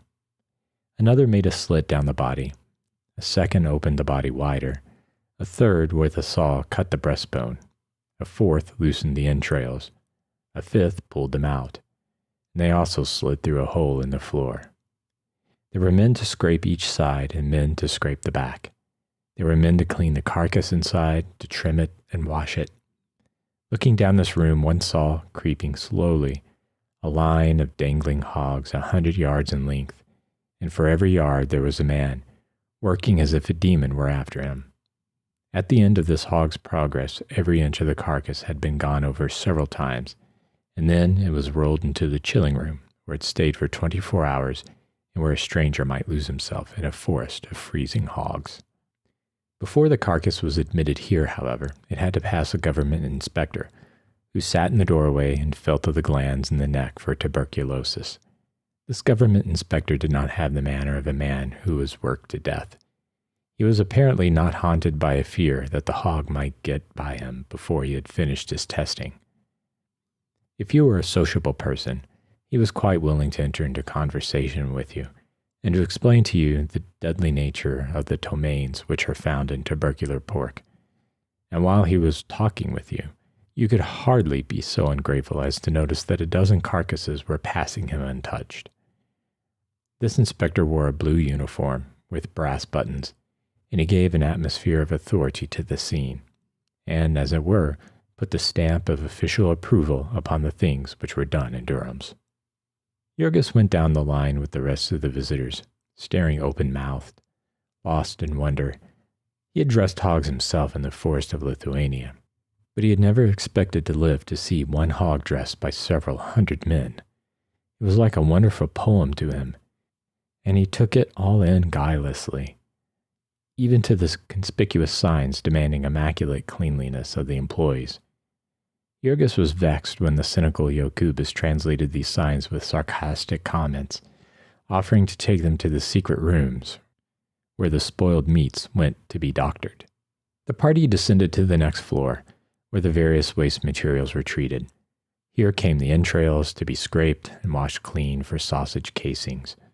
Men and women worked here in the midst of a sickening stench, which caused the visitors to hasten by, gasping. To another room came all the scraps to be tanked, which meant boiling and pumping off the grease to make soap and lard. Below, they took out the refuse, and this, too, was a region in which the visitors did not linger. In still other places, men were engaged in cutting up the carcasses that had been through the chilling rooms. First, there were the splitters, the most expert workmen in the plant, who earned as high as 50 cents an hour and did not a thing all day except chop hogs down the middle. Then there were cleaver men, great giants with muscles of iron. Each had 2 men to attend him, to slide the half carcass in front of him on the table and hold it while he chopped it, and then turn each piece so that he might chop it once more. His cleaver had a blade about 2 feet long, and he never made but one cut. He made it so neatly, too, that his implement did not smite through and dull itself. There was just enough force for a perfect cut, and no more. So, through various yawning holes there slipped to the floor below, to one room hams, to another forequarters, to another sides of pork. One might go down to this floor and see the pickling rooms, where the hams were put into vats, and the great smoke rooms, with their airtight iron doors. In other rooms, they prepared salt pork. There were whole cellars full of it, built up in great towers to the ceiling. In yet other rooms, they were putting up meats in boxes and barrels, and wrapping hams and bacon in oiled paper, sealing and labeling and sewing them. From the doors of these rooms went men with loaded trucks to the platform where freight cars were waiting to be filled, and one went out there and realized with a start that he had come at last to the ground floor of this enormous building. Then the party went across the street to where they did the killing of beef, where every hour they turned 400 or 500 cattle into meat. Unlike the place they had left, all this work was done on one floor, and instead of there being one line of carcasses which moved to the workmen, there were 15 or 20 lines, and the men moved from one to another of these. This made a scene of intense activity, a picture of human power wonderful to watch. It was all in one great room, like a circus amphitheater, with a gallery for visitors running over the center. Along one side of the room ran a narrow gallery, a few feet from the floor, into which gallery the cattle were driven by men with goads which gave them electric shocks. Once crowded in here, the creatures were prisoned, each in a separate pen, by gates that shut, leaving them no room to turn around, and while they stood bellowing and plunging over the top of the pen, there leaned one of the knockers, armed with a sledgehammer, and watching for a chance to deal a blow. The room echoed with the thuds in quick succession, and the stamping and kicking of the steers. The instant the animal had fallen, the knocker passed on to another, while the second man raised a lever, and the side of the pen was raised, and the animal, still kicking and struggling, slid out to the killing bed. Here, a man put shackles about one leg and pressed another lever, and the body was jerked up into the air.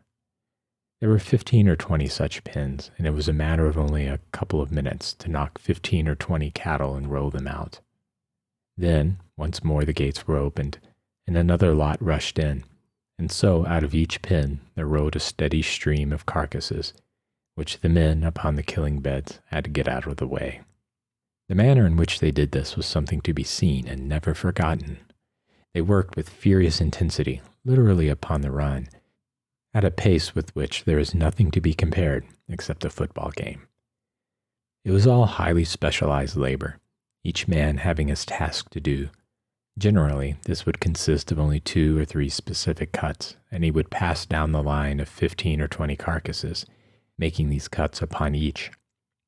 First there came the butcher to bleed them.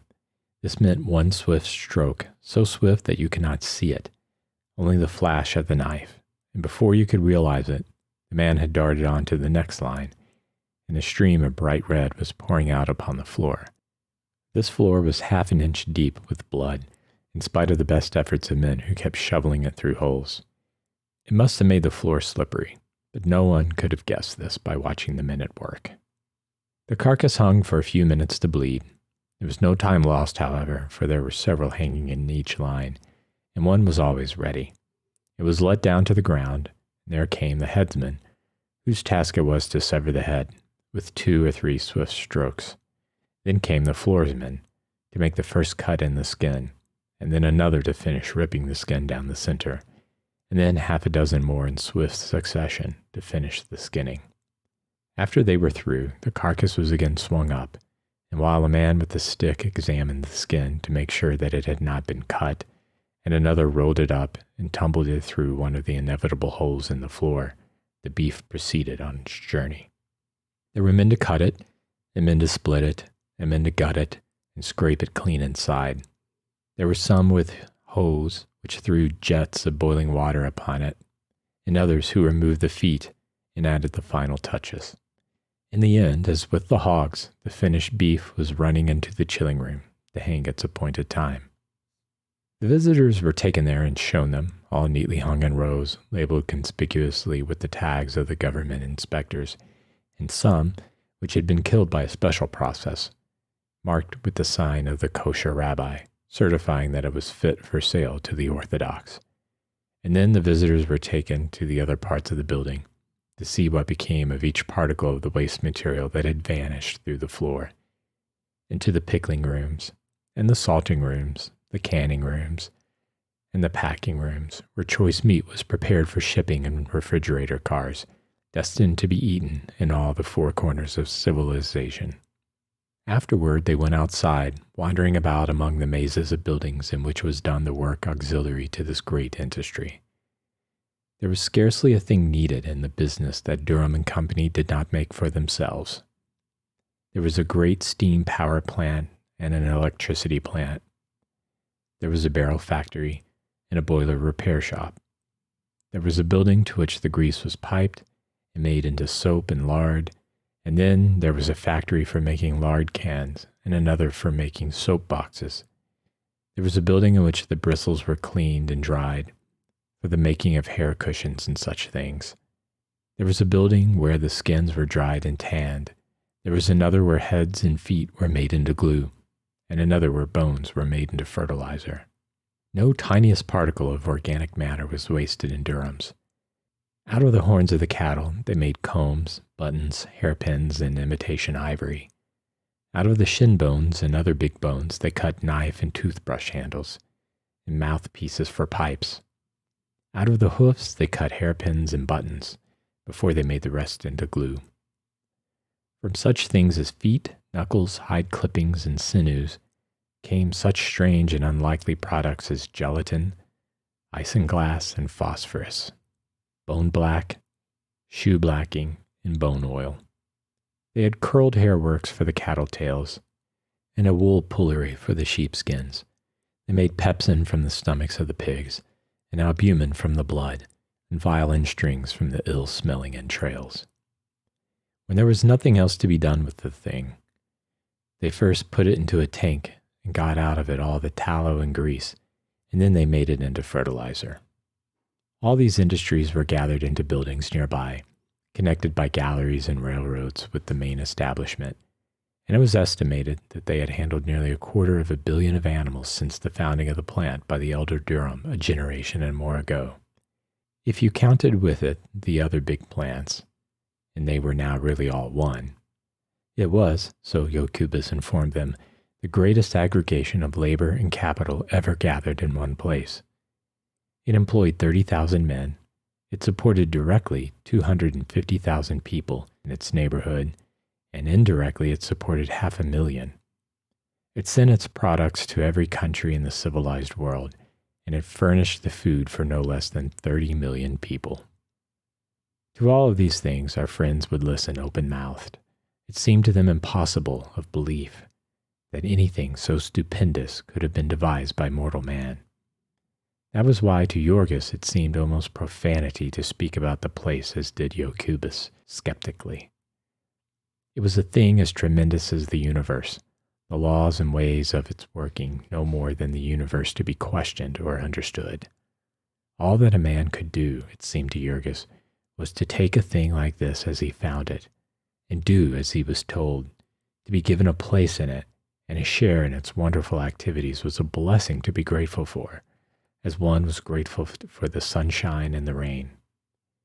Jorgis was even glad that he had not seen the place before meeting with his triumph, for he felt that the size of it would have overwhelmed him. But now he had been admitted. He was a part of it all. He had the feeling that this whole establishment had taken him under its protection and had become responsible for his welfare.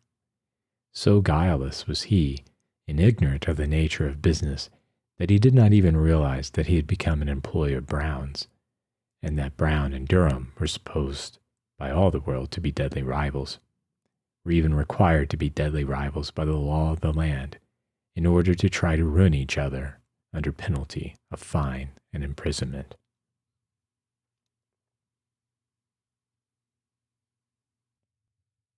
Chapter 4. Promptly at 7 the next morning, Jorgis reported for work. He came to the door that had been pointed out to him, and there he waited for nearly 2 hours. The boss had meant for him to enter, but had not said this, so it was only when, on his way out to hire another man, that he came upon Jorgis. He gave him a good cursing, but as Jorgis did not understand a word of it, he did not object. He followed the boss, who showed him where to put his street clothes, and waited while he donned the working clothes he had bought in a second-hand shop and brought with him in a bundle. Then he led him to the killing beds. The work which Jorgis was to do here was very simple, and it took him but a few minutes to learn it. He was provided with a stiff besom, such as is used by street sweepers, and it was his place to follow down the line the man who drew out the smoking entrails from the carcass of the steer. This mass was to be swept into a trap, which was then closed so that no one might slip into it. As Jorgis came in, the first cattle of the morning were just making their appearance, and so, with scarcely time to look about him, and none to speak to anyone, he fell to work. It was a sweltering day in July, and the place ran with steaming hot blood. One waded in it on the floor. The stench was almost overpowering, but to Jorgis it was nothing. His whole soul was dancing with joy. He was at work at last. He was at work and earning money.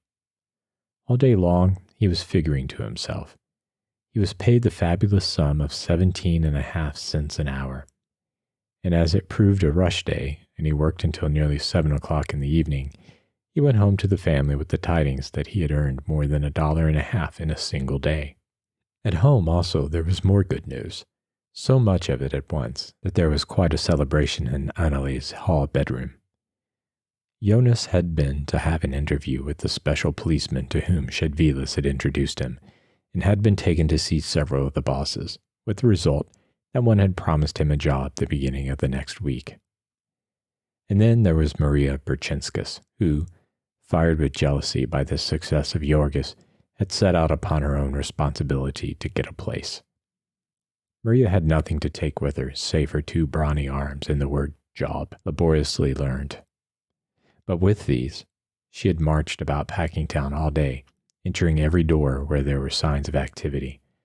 Out of some she had been ordered with curses, but Maria was not afraid of man or devil, and asked everyone she saw, visitors and strangers, or work people like herself, and once or twice even high and lofty office personages, who stared at her as if they thought she was crazy. In the end, however, she had reaped her reward. In one of the smaller plants she had stumbled upon a room where scores of women and girls were sitting at long tables, preparing smoked beef in cans. And wandering through room after room, Maria came at last to the place where the sealed cans were being painted and labeled, and here she had the good fortune to encounter the forelady. Maria did not understand then, as she was destined to understand later, what there was attractive to a forelady about the combination of a face full of boundless good nature and the muscles of a dray horse. But the woman had told her to come the next day, and she would perhaps give her a chance to learn the trade of painting cans.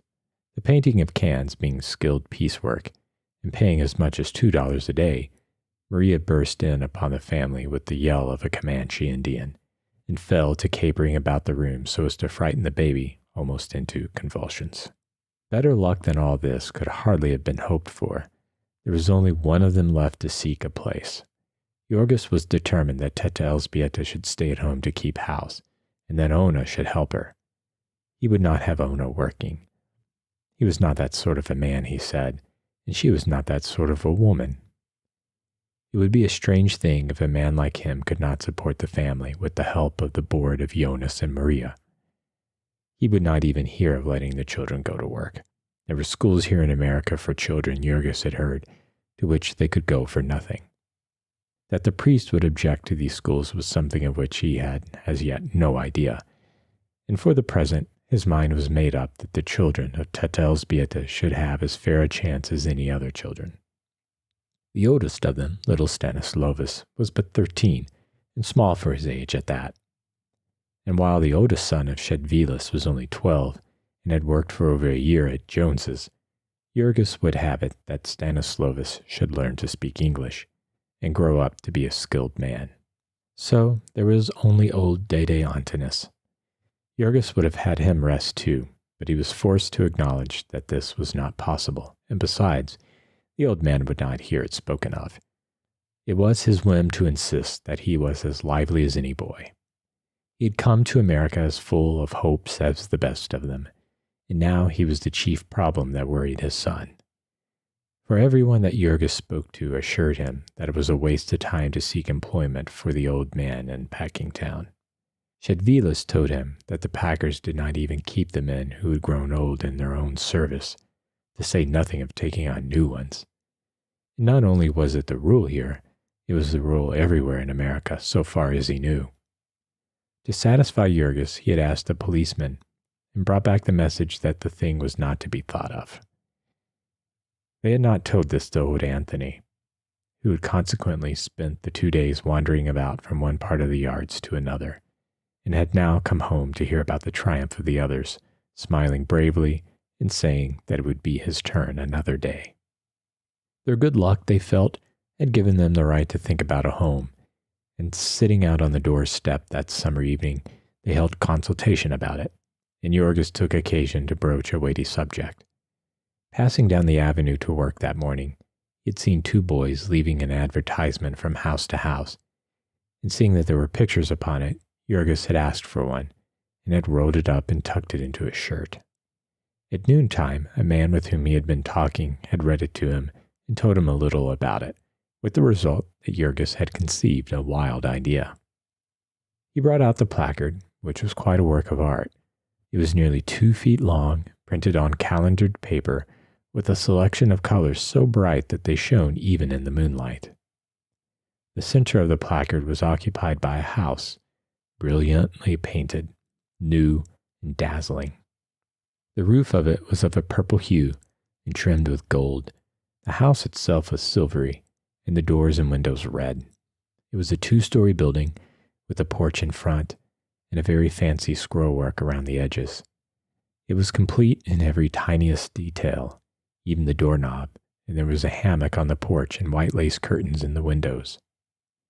Underneath this, in one corner, was a picture of a husband and wife in loving embrace.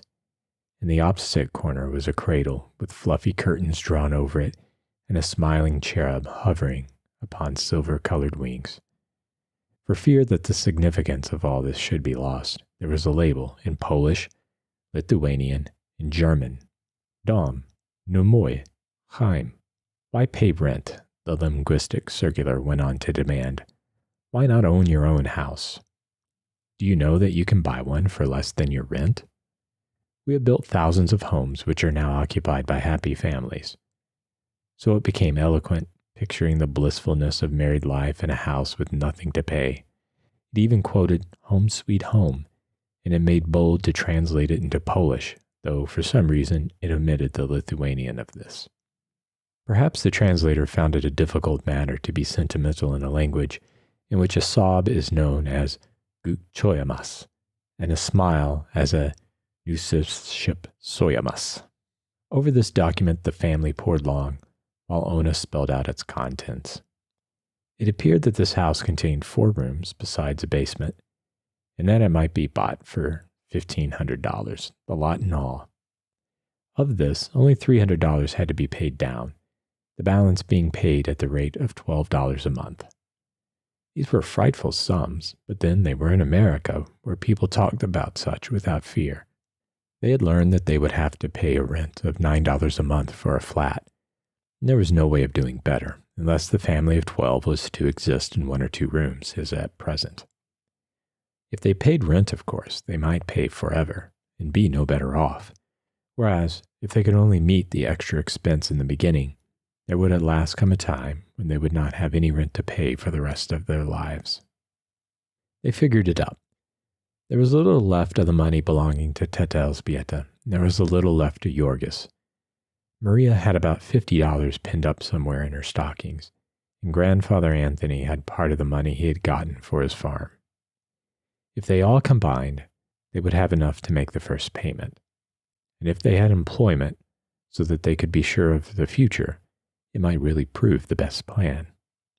It was, of course, not a thing even to be talked of lightly. It was a thing they would have to sift to the bottom. And yet, on the other hand, if they were going to make the venture, the sooner they did it, the better. For were they not paying rent all the time, and living in a most horrible way besides? Jorgis was used to dirt. There was nothing could scare a man who had been with a railroad gang, where one could gather up the fleas off the floor of the sleeping room by the handful. But that sort of thing would not do for Ona. They must have a better place of some sort soon. Jorgis said it with all the assurance of a man who had just made $1.57 in a single day. Jorgis was at a loss to understand why, with wages as they were, so many of the people of this district should live the way they did. The next day, Maria went to see her forelady and was told to report the first of the week and learn the business of can painter. Maria went home, singing out loud all the way, and was just in time to join Ona and her stepmother as they were setting out to go and make inquiry concerning the house. That evening, the 3 made the report to the men. The thing was altogether as represented in the circular, or at any rate so the agent had said. The houses lay to the south, about 1.5 miles from the yards. They were wonderful bargains, the gentleman had assured them, personally and for their own good. He could do this, so he explained to them, for the reason that he had himself no interest in their sale. He was merely the agent for a company that had built them. These were the last, and the company was going out of business. So if anyone wished to take advantage of this wonderful no-rent plan, he would have to be very quick. As a matter of fact, there was just a little uncertainty as to whether there was a single house left, for the agent had taken so many people to see them, and for all he knew, the company might have parted with the last. Seeing Teta Elżbieta's evident grief at the news, he added, after some hesitation, that if they really intended to make a purchase, he would send a telephone message at his own expense and have one of the houses kept. So it had finally been arranged, and they were to go and make an inspection the following Sunday morning. That was Thursday, and all the rest of the week the killing gang at Brown's worked at full pressure, and Jorgis cleared $1.75 every day. That was at the rate of $10.50 a week, or $45 a month. Jorgis was not able to figure, except it was a very simple sum, but Ona was like lightning at such things, and she worked out the problem for the family. Maria and Jonas were each to pay $16 a month board, and the old man insisted that he could do the same as soon as he got a place, which might be any day now. That would make $93. Then Maria and Jonas were between them to take a third share in the house, which would leave only $8 a month for Jorgis to contribute to the payment. So they would have $85 a month, or, supposing that Dede Antanas did not get work at once, $70 a month, which ought surely to be sufficient for the support of a family of 12. An hour before the time on Sunday morning, the entire party set out. They had the address written on a piece of paper, which they showed to someone now and then. It proved to be a long 1.5 miles, but they walked it, and half an hour or so later, the agent put in an appearance. He was a smooth and florid personage, elegantly dressed, and he spoke their language freely, which gave him a great advantage in dealing with them. He escorted them to the house, which was one of a long row of the typical frame dwellings of the neighborhood, where architecture is a luxury that is dispensed with. Ona's heart sank, for the house was not as it was shown in the picture. The color scheme was different, for one thing, and then it did not seem quite so big. Still, it was freshly painted and made a considerable show. It was all brand new, so the agent told them, but he talked so incessantly that they were quite confused and did not have time to ask many questions. There were all sorts of things they had made up their minds to inquire about, but when the time came, they either forgot them or lacked the courage. The other houses in the row did not seem to be new, and few of them seemed to be occupied. When they ventured to hint at this, the agent's reply was that the purchasers would be moving in shortly. To press the matter would have seemed to be doubting his word, and never in their lives had any one of them ever spoken to a person of the class called gentleman, except with deference and humility. The house had a basement about 2 feet below the street line and a single story, about 6 feet above it, reached by a flight of steps. In addition, there was an attic, made by the peak of the roof and having one small window in each end. The street in front of the house was unpaved and unlighted, and the view from it consisted of a few exactly similar houses, scattered here and there upon lots grown up with dingy brown weeds. The house inside contained 4 rooms, plastered white. The basement was but a frame, the walls being unplastered and the floor not laid. The agent explained that the houses were built that way, as the purchasers generally preferred to finish the basements to suit their own tastes. The attic was also unfinished. The family had been figuring that in case of an emergency they could rent this attic, but they found that there was not even a floor, nothing but joists, and beneath them the lath and plaster of the ceiling below. All of this, however, did not chill their ardor as much as might have been expected because of the volubility of the agent. There was no end to the advantages of the house as he set them forth, and he was not silent for an instant.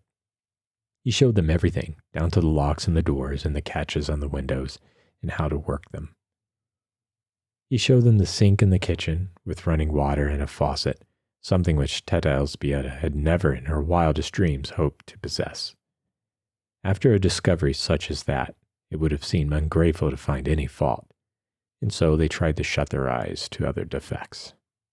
Still, they were peasant people, and they hung on to their money by instinct. It was quite in vain that the agent hinted at promptness. They would see, they told him. They could not decide until they had had more time. And so they went home again, and all day and evening there was figuring and debating. It was an agony to them to have to make up their minds in a matter such as this. They could never agree altogether. There were so many arguments upon each side, and one would be obstinate, and no sooner would the rest have convinced him than it would transpire that his arguments had caused another to waver. Once in the evening, when they were all in harmony, and the house was as good as bought, Shedvilas came in and upset them again. Shedvilas had no use for property owning. He told them cruel stories of people who had been done to death in this buying a home swindle. They would be almost sure to get into a tight place and lose all their money, and there was no end of expense that one could never foresee. And the house might be good for nothing from top to bottom. How was a poor man to know? Then, too, they would swindle you with a contract. And how was a poor man to understand anything about a contract? It was all nothing but robbery, and there was no safety but in keeping out of it. And pay rent? Asked Georgis. Ah, yes, to be sure, the other answered. That too was robbery. It was all robbery for a poor man. About half an hour of such depressing conversation, they had their minds quite made up that they had been saved at the brink of a precipice. But then Shedvilas went away, and Jonas, who was a sharp little man, reminded them that the delicatessen business was a failure, according to its proprietor, and this might account for his pessimistic views, which of course reopened the subject. The controlling factor was that they could not stay where they were. They had to go somewhere, and when they gave up the house plan and decided to rent, the prospect of paying out $9 a month forever they found just as hard to face. All day and all night, for nearly a whole week, they wrestled with the problem, and then in the end, Georgis took the responsibility.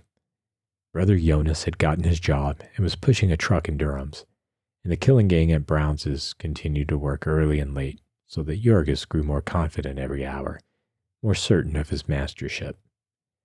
It was the kind of thing the man of the family had to decide and carry through, he told himself. Others might have failed at it, but he was not the failing kind. He would show them how to do it. He would work all day and all night too if need be. He would never rest until the house was paid for and his people had a home. So he told them, and so in the end the decision was made. They had talked about looking at more houses before they made the purchase, but then they did not know where any more were, and they did not know any way of finding out. The one they had seen held the sway in their thoughts. Whenever they thought of themselves in a house, it was this house that they thought of. And so they went and told the agent that they were ready to make the agreement. They knew, as an abstract proposition, that in matters of business all men are to be accounted liars. But they could not but have been influenced by all they had heard from the eloquent agent, and were quite persuaded that the house was something they had run a risk of losing by their delay. They drew a deep breath when he told them that they were still in time. They were to come on the morrow, and he would have the papers all drawn up. This matter of papers was one in which Jorgis understood to the full the need of caution, yet he could not go himself. Everyone told them that he could not get a holiday, and that he might lose his job by asking. So there was nothing to be done but to trust it to the women, with Shedvilas, who promised to go with them. Jorgis spent a whole evening impressing upon them the seriousness of the occasion, and then finally, out of innumerable hiding places about their persons and in their baggage, came forth the precious wads of money, to be done up tightly in the little bag and sewed fast in the lining of Teta Elzbieta's dress. Early in the morning they sallied forth. Jorgis had given them so many instructions and warned them against so many perils that the women were quite pale with fright, and even the imperturbable delicatessen vendor, who prided himself upon being a businessman, was ill at ease. The agent had the deed all ready, and invited them to sit down and read it.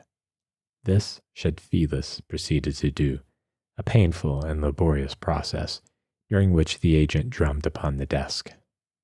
Teta Elzbieta was so embarrassed that the perspiration came out upon her forehead in beads, for it was not this reading as much as to say plainly to the gentleman's face that they doubted his honesty. Yet Jokubas Shedvilas read on, and presently there developed that he had good reason for doing so. For a horrible suspicion had begun dawning in his mind. He knitted his brows more and more as he read. This was not a deed of sale at all, so far as he could see. It provided only for the renting of the property. It was hard to tell, with all this strange legal jargon, words he had never heard before. But was not this plain? The party of the first part hereby covenants and agrees to rent to the said party of the second part, and then again a monthly rental of $12 for a period of 8 years and 4 months. Then Shedvilas took off his spectacles and looked at the agent and stammered a question. The agent was most polite and explained that that was the usual formula, that it was always arranged that the property should be merely rented. He kept trying to show them something in the next paragraph, but Shedvilas could not get by the word rental. And when he translated it to Teta Elzbieta, she too was thrown into a fright. They would not own the home at all then for nearly 9 years. The agent, with infinite patience, began to explain again, but no explanation would do now. Elzbieta had firmly fixed in her mind the last solemn warning of Jorgis. If there is anything wrong, do not give him the money, but go out and get a lawyer. It was an agonizing moment, but she sat in the chair, her hands clenched like death, and made a fearful effort, summoning all her powers, and gasped out her purpose. Jokubas translated her words. She expected the agent to fly into a passion, but he was, to her bewilderment, as ever imperturbable. He even offered to go and get a lawyer for her, but she declined this. They went a long way on purpose to find a man who would not be a Confederate. Then let anyone imagine their dismay when, after half an hour, they came in with a lawyer and heard him greet the agent by his first name. They felt that all was lost. They sat like prisoners summoned to hear the reading of their death warrant. There was nothing more that they could do. They were trapped.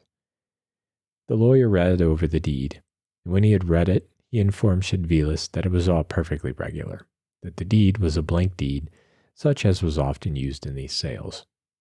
"And was the price as agreed?" the old man asked. $300 down, and the balance of $12 a month, till the total of $1,500 had been paid? Yes, that was correct.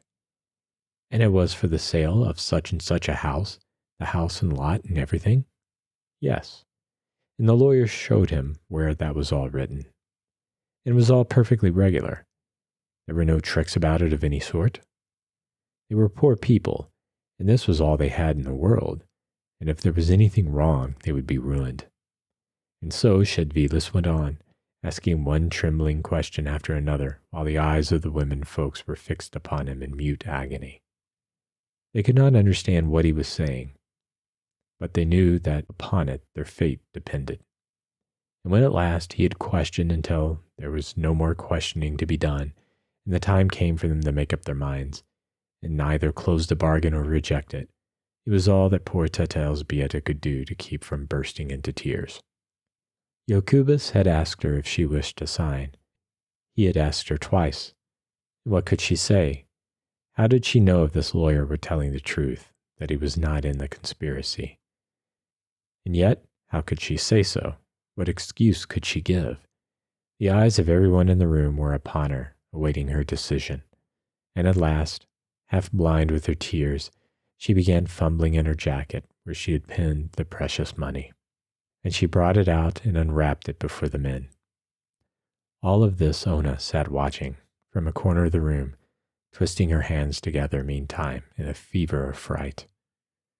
Ona longed to cry out and tell her stepmother to stop, that it was all a trap, but there seemed to be something clutching her by the throat, and she could not make a sound.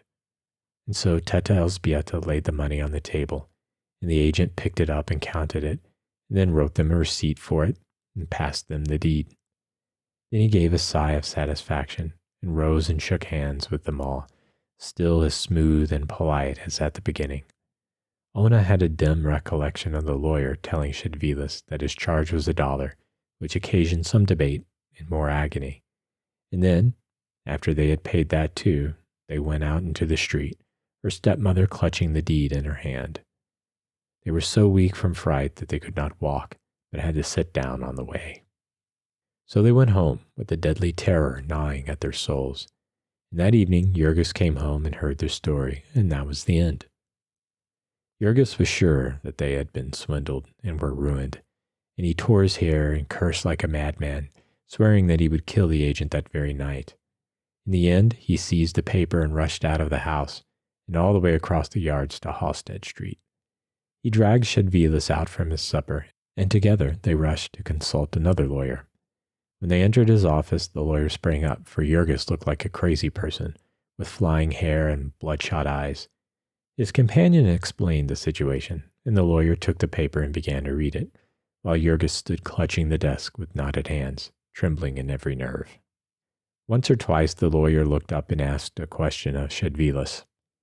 The other did not know a word that he was saying, but his eyes were fixed upon the lawyer's face, striving in an agony of dread to read his mind.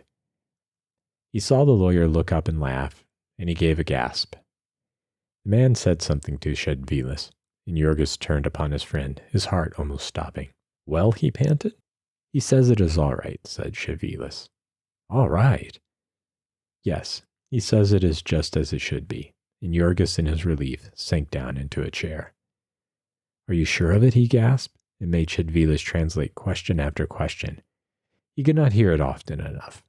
He could not ask with enough variations. Yes, they had bought the house.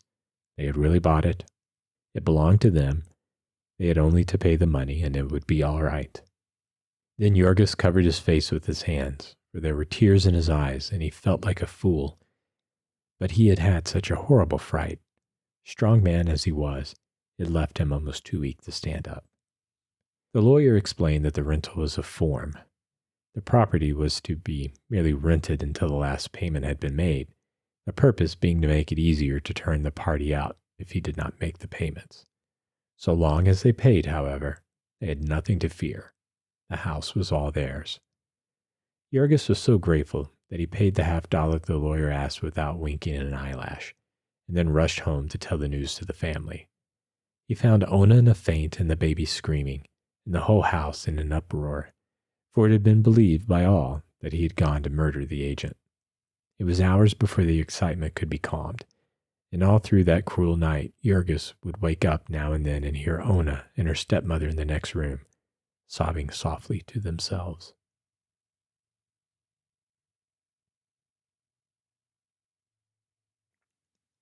Chapter 5. They had bought their home. It was hard for them to realize that the wonderful house was theirs to move into whenever they chose. They spent all their time thinking about it and what they were going to put into it. As the week with Annalay was up in 3 days, they lost no time in getting ready. They had to make some shift to furnish it, and every instant of their leisure was given to discussing this. A person who had such a task before him would not need to look very far in Packingtown. He'd only to walk up the avenue and read the signs, or get into a streetcar to obtain full information as to pretty much everything a human creature could need. It was quite touching, the zeal of people to see that his health and happiness were provided for. Did the person wish to smoke? There was a little discourse about cigars, showing him exactly why the Thomas Jefferson 5-cent Perfecto was the only cigar worthy of the name. Had he, on the other hand, smoked too much? Here was a remedy for the smoking habit. 25 doses for a quarter, and a cure absolutely guaranteed in 10 doses. In innumerable ways such as this, the traveler found that somebody had been busy to make smooth his paths through the world and to let him know what had been done for him. In Packingtown, the advertisements had a style all of their own, adapted to the peculiar population. One would be tenderly solicitous. Is your wife pale? It would inquire. Is she discouraged? Does she drag herself about the house and find fault with everything? Why do you not tell her to try Dr. Lanahan's life preservers? Another would be jocular in tone, slapping you on the back, so to speak. Don't be a chump, it would exclaim. Go and get the Goliath bunion cure. Get a move on you, would chime in another. It's easy if you wear the Eureka 250 shoe. Among these importunate signs was one that had caught the attention of the family by its pictures. It showed 2 very pretty little birds building themselves a home, and Maria had asked an acquaintance to read it to her, and told them that it related to the furnishing of a house. Feather your nest, it ran, and went on to say that it could furnish all the necessary feathers for a 4-room nest for the ludicrously small sum of $75. The particularly important thing about this offer was that only a small part of the money need to be had at once. The rest one might pay a few dollars every month. Our friends had to have some furniture. There was no getting away from that.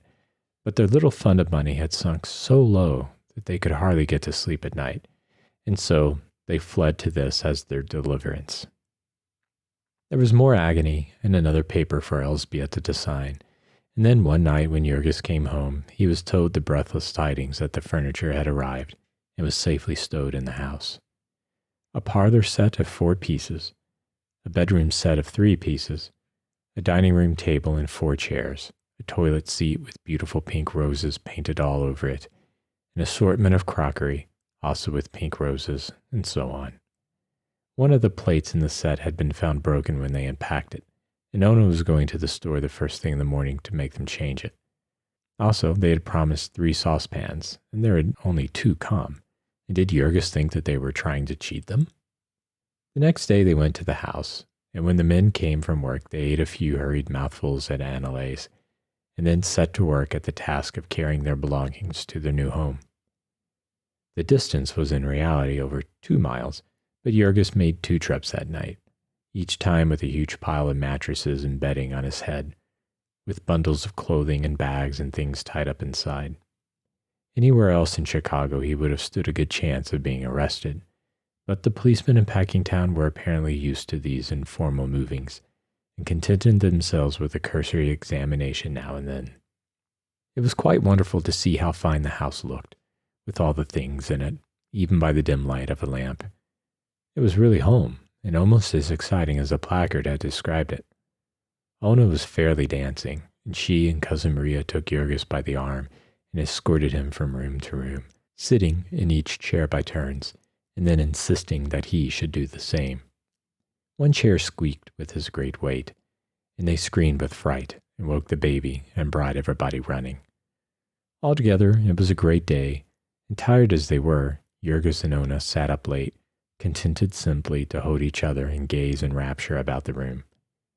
They were going to be married as soon as they could get everything settled, and a little spare money put by. And this was to be their home. That little room yonder would be theirs. It was, in truth, a never-ending delight, the fixing up of this house. They had no money to spend for the pleasure of spending, but there were a few absolutely necessary things, and the buying of these was a perpetual adventure for Ona. It must always be done at night, so that Jurgis could go along, and even if it were only a pepper cruet or half a dozen glasses for 10 cents, that was enough for an expedition. One Saturday night, they came home with a great basket full of things and spread them out on the table, while everyone stood round, and the children climbed up on the chairs or howled to be lifted up to see. There were sugar and salt and tea and crackers, and a can of lard, and a milk pail, and a scrubbing brush, and a pair of shoes for the second oldest boy, and a can of oil, and a tack hammer, and a pound of nails. These last were to be driven into the walls of the kitchen and the bedrooms to hang things on. There was a family discussion as to the place where each one was to be driven. Then Jurgis would try to hammer, and hit his fingers because the hammer was too small, and get mad because Ona had refused to let him pay 15 cents more and get a bigger hammer. And Ona would be invited to try it herself, and hurt her thumb and cry out, which necessitated the thumbs being kissed by Jurgis. Finally, after everyone had had a try, the nails would be driven, and something hung up. Jurgis had come home with a big packing box on his head, and he sent Jonas to get another that he had bought. He meant to take one side out of these tomorrow and put shelves in them, and make them into bureaus and places to keep things for the bedrooms. The rest, which had been advertised, had not included feathers for quite so many birds as there were in this family. They had, of course, put their dining table in the kitchen, and the dining room was used as the bedroom of Teta Elzbieta and 5 of her children. She and the 2 youngest slept in the only bed, and the other 3 had a mattress on the floor. Ona and her cousin dragged a mattress into the parlor and slept at night, and the 3 men and the oldest boy slept in the other room, having nothing but the very level floor to rest on for the present. Even so, however, they slept soundly.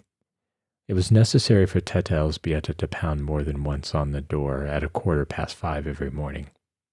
She would have ready a great pot full of steaming black coffee, and oatmeal, and bread, and smoked sausages, and then she would fix them their dinner pails with more thick slices of bread with lard between them. They could not afford butter, and some onions, and a piece of cheese, and so they would tramp away to work. This was the first time in his life that he had ever really worked, it seemed to Jurgis. It was the first time that he had ever had anything to do which took all he had in him. Jurgis had stood with the rest up in the gallery and watched the men on the killing beds, marveling at their speed and power as if they had been wonderful machines. It somehow never occurred to one to think of the flesh and blood side of it. That is, not until he actually got down into the pit and took off his coat. Then he saw things in a different light. He got at the inside of them. The pace they set here. It was one that called for every faculty of a man.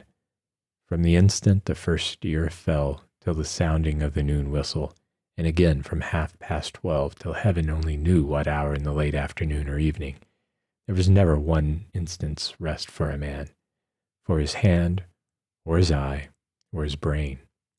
Jurgis saw how they managed it. There were portions of the work which determined the pace of the rest, and for these they had picked men whom they paid high wages and whom they changed frequently. You might easily pick out these pacemakers, for they worked under the eye of the bosses, and they worked like men possessed. This was called speeding up the gang, and if any man could not keep up with the pace, There were hundreds outside begging to try. Yet Jorgis did not mind it. He rather enjoyed it. It saved him the necessity of flinging his arms about and fidgeting as he did in most work. He would laugh to himself as he ran down the line, darting a glance now and then at the man ahead of him. It was not the pleasantest work one could think of, but it was necessary work. And what more had a man the right to ask than a chance to do something useful, and to get good pay for doing it? So Jorgis thought, and so he spoke in his bold, free way. Very much to his surprise, he found that it had a tendency to get him into trouble. For most of the men here took a fearfully different view of the thing. He was quite dismayed when he first began to find it out, that most of the men hated their work.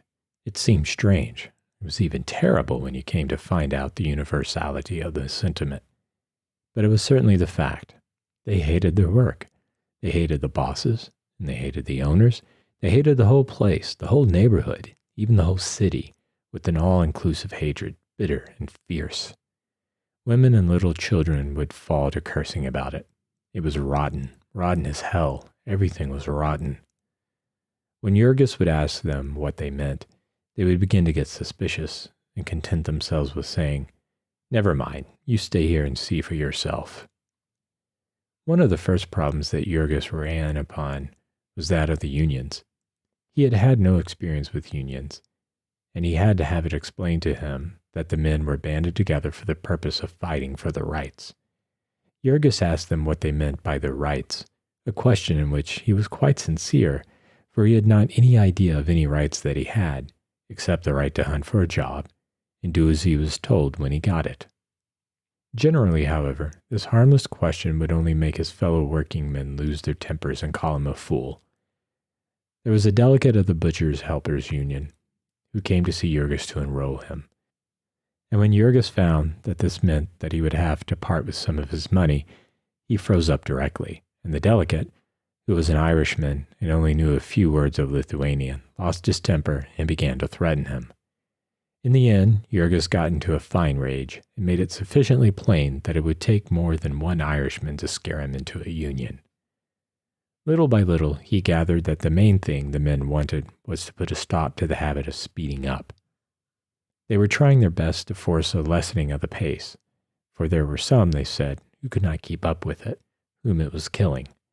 But Jorgis had no sympathy with such ideas as this. He could do the work himself, and so could the rest of them, he declared, if they were good for anything. If they couldn't do it, let them go somewhere else.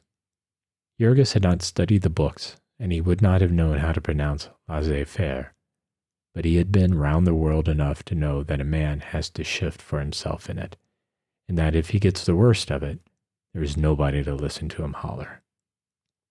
Yet there have been known to be philosophers and plain men who swore by Malthus in the books, and would, nevertheless, subscribe to a relief fund in time of a famine. It was the same with Jorgis, who consigned the unfit to destruction, while going about all day sick at heart because of his poor old father, who was wandering somewhere in the yards begging for a chance to earn his bread. Old Antinous had been a worker ever since he was a child. He had run away from home when he was 12 because his father beat him for trying to learn to read. And he was a faithful man, too. He was a man you might leave alone for a month, if only you had made him understand what you wanted him to do in the meantime. And now here he was, worn out in soul and body, and with no more place in the world than a sick dog. He had his home, as it happened, and someone who would care for him if he never got a job. But his son could not help thinking, suppose this had not been the case. Antinous Rudkus had been into every building in Packingtown by this time, and into nearly every room. He had stood mornings among the crowd of applicants till the very policemen had come to know his face and to tell him to go home and give it up. He had been likewise to all the stores and saloons for a mile about, begging for some little thing to do, and everywhere they had ordered him out, sometimes with curses, and not once even stopping to ask him a question. So, after all, there was a crack in the fine structure of Jorgis's faith in things as they were. The crack was wide while de Antinous was hunting a job, and it was yet wider when he finally got it. For one evening, The old man came home in a great state of excitement, with the tale that he had been approached by a man in one of the corridors of the pickle rooms of Durham's, and asked what he would pay to get a job. He had not known what to make of this at first, but the man had gone on with matter-of-fact frankness to say that he could get him a job, provided that he were willing to pay 1/3 of his wages for it. Was he a boss? Antinous had asked, to which the man had replied that that was nobody's business, but that he could do what he said. Yorgos had made some friends by this time, and he sought one of them and asked what this meant. The friend, who was named Timosius Kozlaika, was a sharp little man who folded hides on the killing beds, and he listened to what Yorgos had to say without seeming at all surprised. They were common enough, he said, such cases of petty graft. It was simply some boss who proposed to add a little to his income. After Yorgos had been there a while, he would know that the plants were simply honeycombed with rottenness of that sort. The bosses grafted off the men, and they grafted off each other. And someday, the superintendent would find out about the boss, and then he would graft off the boss. Warming to the subject, Timosius went on to explain the situation. Here was Durham's, for instance, owned by a man who was trying to make as much money out of it as he could, and did not care in the least how he did it.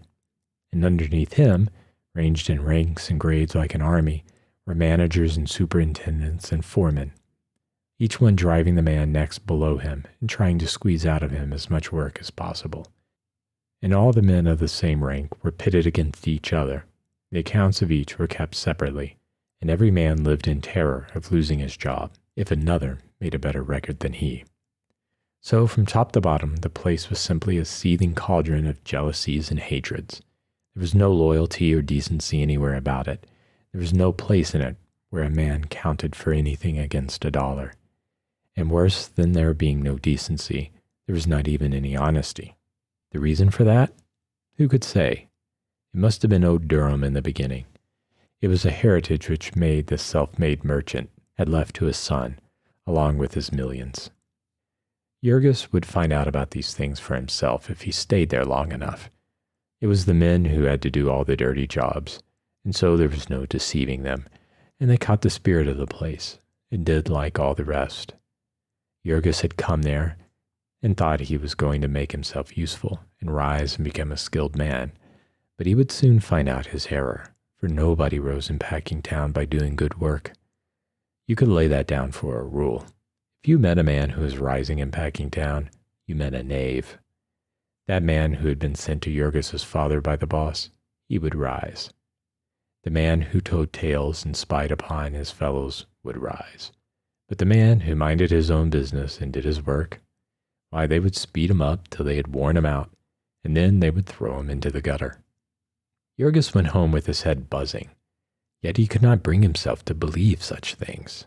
No, it could not be so. Timosius was simply another of the grumblers.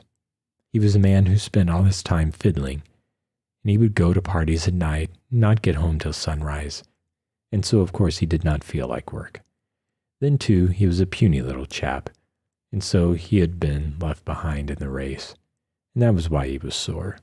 And yet, so many strange things kept coming to Yorgos's notice every day. He tried to persuade his father to have nothing to do with the offer, but old Antinous had begged until he was worn out, and all his courage was gone. He wanted a job, any sort of a job. So the next day he went and found the man who had spoken to him, and promised to bring him 1/3 of all he earned. That same day, he was put to work in Durham's cellars. It was a pickle room, where there was never a dry spot to stand upon, and so he had to take nearly the whole of his first week's earnings to buy him a pair of heavy-soled boots. He was a squeegee man. His job was to go about all day with a long-handled mop, swabbing up the floor. Except that it was damp and dark, it was not an unpleasant job in summer.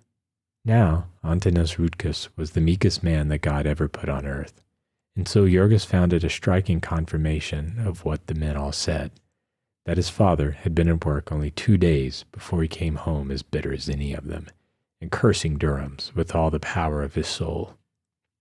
For they had set him to cleaning out the traps, and the family sat round and listened in wonder while he told them what that meant. It seemed that he was working in the room where the men prepared the beef for canning, and the beef had lain in vats full of chemicals, and men with great forks speared it out and dumped it into trucks to be taken to the cooking room. When they had speared out all that they could reach, they emptied the vat on the floor, and then with shovels scraped up the balance and dumped it into the truck. This floor was filthy, yet they set Antinous with his mop, slopping the pickle into a hole that connected with the sink, where it was caught and used over again forever. And if that were not enough, there was a trap in the pipe, where all the scraps of meat and odds and ends of refuse were caught. And every few days, it was the old man's task to clean these out and shovel their contents into one of the trucks with the rest of the meat. This was the experience of Antinous. And then there came also Jonas and Maria with tales to tell. Maria was working for one of the independent packers and was quite beside herself and outrageous with triumph over the sums of money she was making as a painter of cans. But one day she walked home with a pale-faced little woman who worked opposite to her, Jadwiga Marcinskis by name, and Jadwiga told her how she, Maria, had chanced to get her job. She had taken the place of an Irish woman who had been working in that factory ever since anyone could remember. For over 15 years, so she declared. Mary Dennis was her name, and a long time ago she had been seduced and had a little boy. He was a cripple and an epileptic, but still he was all that she had in the world to love, and they had lived in a little room alone somewhere back of Hofstede Street, where the Irish were. Mary had had consumption, and all day long you might hear her coughing as she worked. Of late, she had been going all to pieces, and when Maria came, the forelady had suddenly decided to turn her off. The forelady had to come up to a certain standard herself, and could not stop for sick people, Jadwiga explained. The fact that Mary had been there so long had not made any difference to her. It was doubtful if she even knew that, for both the forelady and the superintendent were new people, having only been there 2 or 3 years themselves. Jadwiga did not know what had become of the poor creature. She would have gone to see her, but had been sick herself. She had pains in her back all the time, Jadwiga explained, and feared that she had womb trouble. It was not fit work for a woman, handling 14-pound cans all day. It was a striking circumstance that Jonas, too, had gotten his job by the misfortune of some other person. Jonas pushed a truck loaded with hams from the smoke rooms onto an elevator, and thence to the packing rooms. The trucks were all of iron and heavy, and they put about 80 hams on each of them, a load of more than 1/4 of a ton. On the uneven floor, it was a task for a man to start one of these trucks, unless he was a giant, and when it was once started, he naturally tried his best to keep it going. There was always the boss prowling about, and if there was a second's delay, he would fall to cursing. Lithuanians and Slovaks and such, who could not understand what was said to them, the bosses were wont to kick about the place like so many dogs. Therefore, these trucks went for the most part on the run, and the predecessor of Jonas had been jammed against the wall by one and crushed in a horrible and nameless manner. All of these were sinister incidents, but they were trifles compared to what Jorgis saw with his own eyes before long. One curious thing he had noticed the very first day in his profession of shoveler of guts, which was the sharp trick of the floor bosses whenever there chanced to come a slunk calf. Any man who knows anything about butchering knows that the flesh of a cow that is about to calve, or is just calved, is not fit for food. A good many of these came every day to the packing houses, and of course, if they had chosen, it would have been an easy matter for the packers to keep them till they were fit for food. But for the saving of time and fodder, it was the law that cows of that sort came along with the others, and whoever noticed it would tell the boss, and the boss would start up a conversation with the government inspector, and the two would stroll away. So, in a trice, the carcass of the cow would be cleaned out, and entrails would have vanished. It was Jorgis's task to slide them into the trap, calves and all, and on the floor below they took out these slunk calves and butchered them for meat, and used even the skins of them. One day a man slipped and hurt his leg, and that afternoon, when the last of the cattle had been disposed of and the men were leaving, Jorgis was ordered to remain and do some special work, which this injured man had usually done. It was late, almost dark, and the government inspectors had all gone, and there were only a dozen or two of men on the floor. That day, they had killed about 4,000 cattle, and these cattle had come in freight trains from far states, and some of them had got hurt. There were some with broken legs, some with gored sides.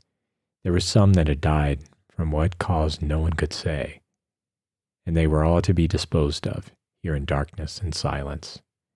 Downers, the men called them, and the packing house had a special elevator upon which they were raised to the killing beds, where the gang proceeded to handle them with an air of business-like nonchalance, which said plainer than any words that it was a matter of everyday routine. It took a couple of hours to get them out of the way, and in the end, Jurgis saw them go into the chilling rooms with the rest of the meat, being carefully scattered here and there so that they could not be identified. When he came home that night, he was in a very somber mood, having begun to see at last how those might be right who had laughed at him for his faith in America.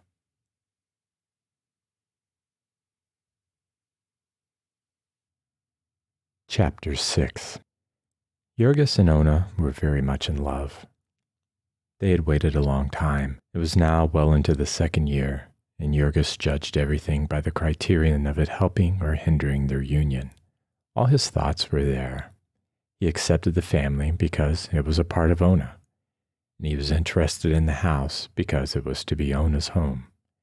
Even the tricks and cruelties he saw at Durham's had little meaning for him just then, save as they might happen to affect his future with Ona. The marriage would have been at once if they had had their way, but this would mean that they would have to do without any wedding feast. And when they suggested this, they came into conflict with the old people. To Teta Elzbieta especially, the very suggestion was an affliction. What? She would cry. To be married on the roadside like a parcel of beggars? No, no. Elzbieta had some traditions behind her. She had been a person of importance in her girlhood, had lived on a big estate and had servants, and might have married well and been a lady, but for the fact that there had been 9 daughters and no sons in the family. Even so, however, she knew what was decent, and clung to her traditions with desperation. They were not going to lose all caste, even if they had come to be unskilled laborers in Packingtown. And that Ona had even talked of omitting a Veseleia was enough to keep her stepmother lying awake at night. It was in vain for them to say that they had so few friends. They were bound to have friends in time, and then the friends would talk about it. They must not give up what was right for a little money. If they did, the money would never do them any good. They could depend upon that. And Elzbieta would call upon Dede Antonis to support her. There was a fear in the souls of these two, lest this journey to a new country might somehow undermine the old home virtues of their children. The very first Sunday, they had all been taken to Mass, and poor as they were, Elzbieta had felt it advisable to invest a little of her resources in a representation of the Babe of Bethlehem, made in plaster and painted in brilliant colors. Though it was only a foot high, there was a shrine with 4 snow-white steeples, and the Virgin standing with her child in her arms, and the kings and shepherds and the wise men bowing down before him. It had cost 50 cents, but Elzbieta had a feeling that money spent for such things was not to be counted too closely. It would come back in hidden ways. The piece was beautiful on the parlor mantel, and one could not have a home without some sort of ornament. The cost of the wedding feast would, of course, be returned to them, but the problem was to raise it even temporarily. They had been in the neighborhood so short a time that they could not get much credit, and there was no one except Shedvilas from whom they could borrow even a little. Evening after evening, Jurgis and Ona would sit and figure the expenses, calculating the term of their separation. They could not possibly manage it decently for less than $200. And even though they were welcome to count in the whole of the earnings of Maria and Jonas as a loan, they could not hope to raise this sum in less than 4 or 5 months. So Ona began thinking of seeking employment herself, saying that if she had even ordinarily good luck, she might be able to take 2 months off the time. They were just beginning to adjust themselves to this necessity when out of the clear sky there fell a thunderbolt upon them, a calamity that scattered all their hopes to the four winds. About a block away from there lived another Lithuanian family, consisting of an elderly widow and one grown son. Their name was Majauskis, and our friend struck up an acquaintance with them before long. One evening, they came over for a visit. Naturally, the first subject upon which the conversation turned was the neighborhood and its history. And then Grandmother Majauskina, as the old lady was called, proceeded to recite to them a string of horrors that fairly froze their blood. She was a wrinkled up and wizened personage. She must have been 80. And as she mumbled the grim story through her toothless gums, she seemed a very old witch to them. Grandmother Majauskina had lived in the midst of misfortune so long that it had come to be her element, and she talked about starvation, sickness, and death, as other people might talk about weddings and holidays. The thing came gradually. In the first place, as to the house they had bought, it was not new at all, as they had supposed. It was about 15 years old, and there was nothing new upon it but the paint, which was so bad that it needed to be put on new every year or two. The house was one of a whole row that was built by a company which existed to make money by swindling poor people. The family had paid $1,500 for it, and it had not cost the builders $500 when it was new. Grandmother Majauskina knew that because her son belonged to a political organization with a contractor who put up exactly such houses. They used the very flimsiest and cheapest material. They built the houses a dozen at a time, and they cared about nothing at all except the outside shine. The family could take her word as to the trouble they would have, for she had been through it all. She and her son had bought their house in exactly the same way. They had fooled the company, however, for her son was a skilled man who made as high as $100 a month. And as he had had sense enough not to marry, they had been able to pay for the house. Grandmother Majauskina saw that her friends were puzzled at this remark. They did not quite see how paying for the house was fooling the company. Evidently, they were inexperienced. Cheap as the houses were, they were sold with the idea that the people who bought them would not be able to pay for them. When they failed, if it were only by a single month, they would lose the house and all that they had paid on it. And then the company would sell it over again. And did they often get a chance to do that? Dieva! Grandmother Majauskina raised her hands. They did it. How often, no one could say, but certainly more than half of the time. They might ask anyone who knew anything at all about Packingtown as to that. She had been living here ever since this house was built, and she could tell them all about it. And had it ever been sold before? Susa Milky. Why, since it had been built, no less than 4 families that their informant could name had tried to buy it and had failed. She would tell them a little about it. The first family had been Germans. The families had all been of different nationalities. There had been a representative of several races that had displaced each other in the stockyards. Grandmother Majauskina had come to America with her son at a time when, so far as she knew, there was only one other Lithuanian family in the district. The workers had all been Germans then, skilled cattle butchers that the packers had brought from abroad to start the business. Afterward, as cheaper labor had come, these Germans had moved away. The next were the Irish. There had been 6 or 8 years when Packingtown had been a regular Irish city. There were a few colonies of them still here, enough to run all the unions and the police force and get all the graft. But most of those who were working in the packing houses had gone away at the next drop in wages, after the big strike. The Bohemians had come then, and after them the Poles. People said that old man Durham himself was responsible for these immigrations. He had sworn that he would fix the people of Packingtown so that they would never again call a strike on him. And so he had sent his agents into every city and village in Europe to spread the tale of the chances of work and high wages at the stockyards. The people had come in hordes, and old Durham had squeezed them tighter and tighter, speeding them up and grinding them to pieces and sending for new ones. The Poles, who had come by tens of thousands, had been driven to the wall by the Lithuanians, and now the Lithuanians were giving way to the Slovaks. Who there was poorer and more miserable than the Slovaks, Grandmother Majauskina had no idea, but the packers would find them, never fear. It was easy to bring them, for wages were really much higher, and it was only when it was too late that the poor people found out that everything else was higher too. They were like rats in a trap, that was the truth, and more of them were piling in every day. By and by they would have their revenge, though, for the thing was getting beyond human endurance, and the people would rise and murder the packers. Grandmother Mayauskina was a socialist or some such strange thing. Another son of hers was working in the mines of Siberia, and the old lady herself had made speeches in her time, which made her seem all the more terrible to her present auditors. They called her back to the story of the house. The German family had been a good sort. To be sure, there had been a great many of them, which was a common failing in Packingtown, but they had worked hard, and the father had been a steady man, and they had a good deal more than half paid for the house. But he had been killed in an elevator accident in Durham's. Then there had come the Irish. There had been lots of them, too. The husband drank and beat the children.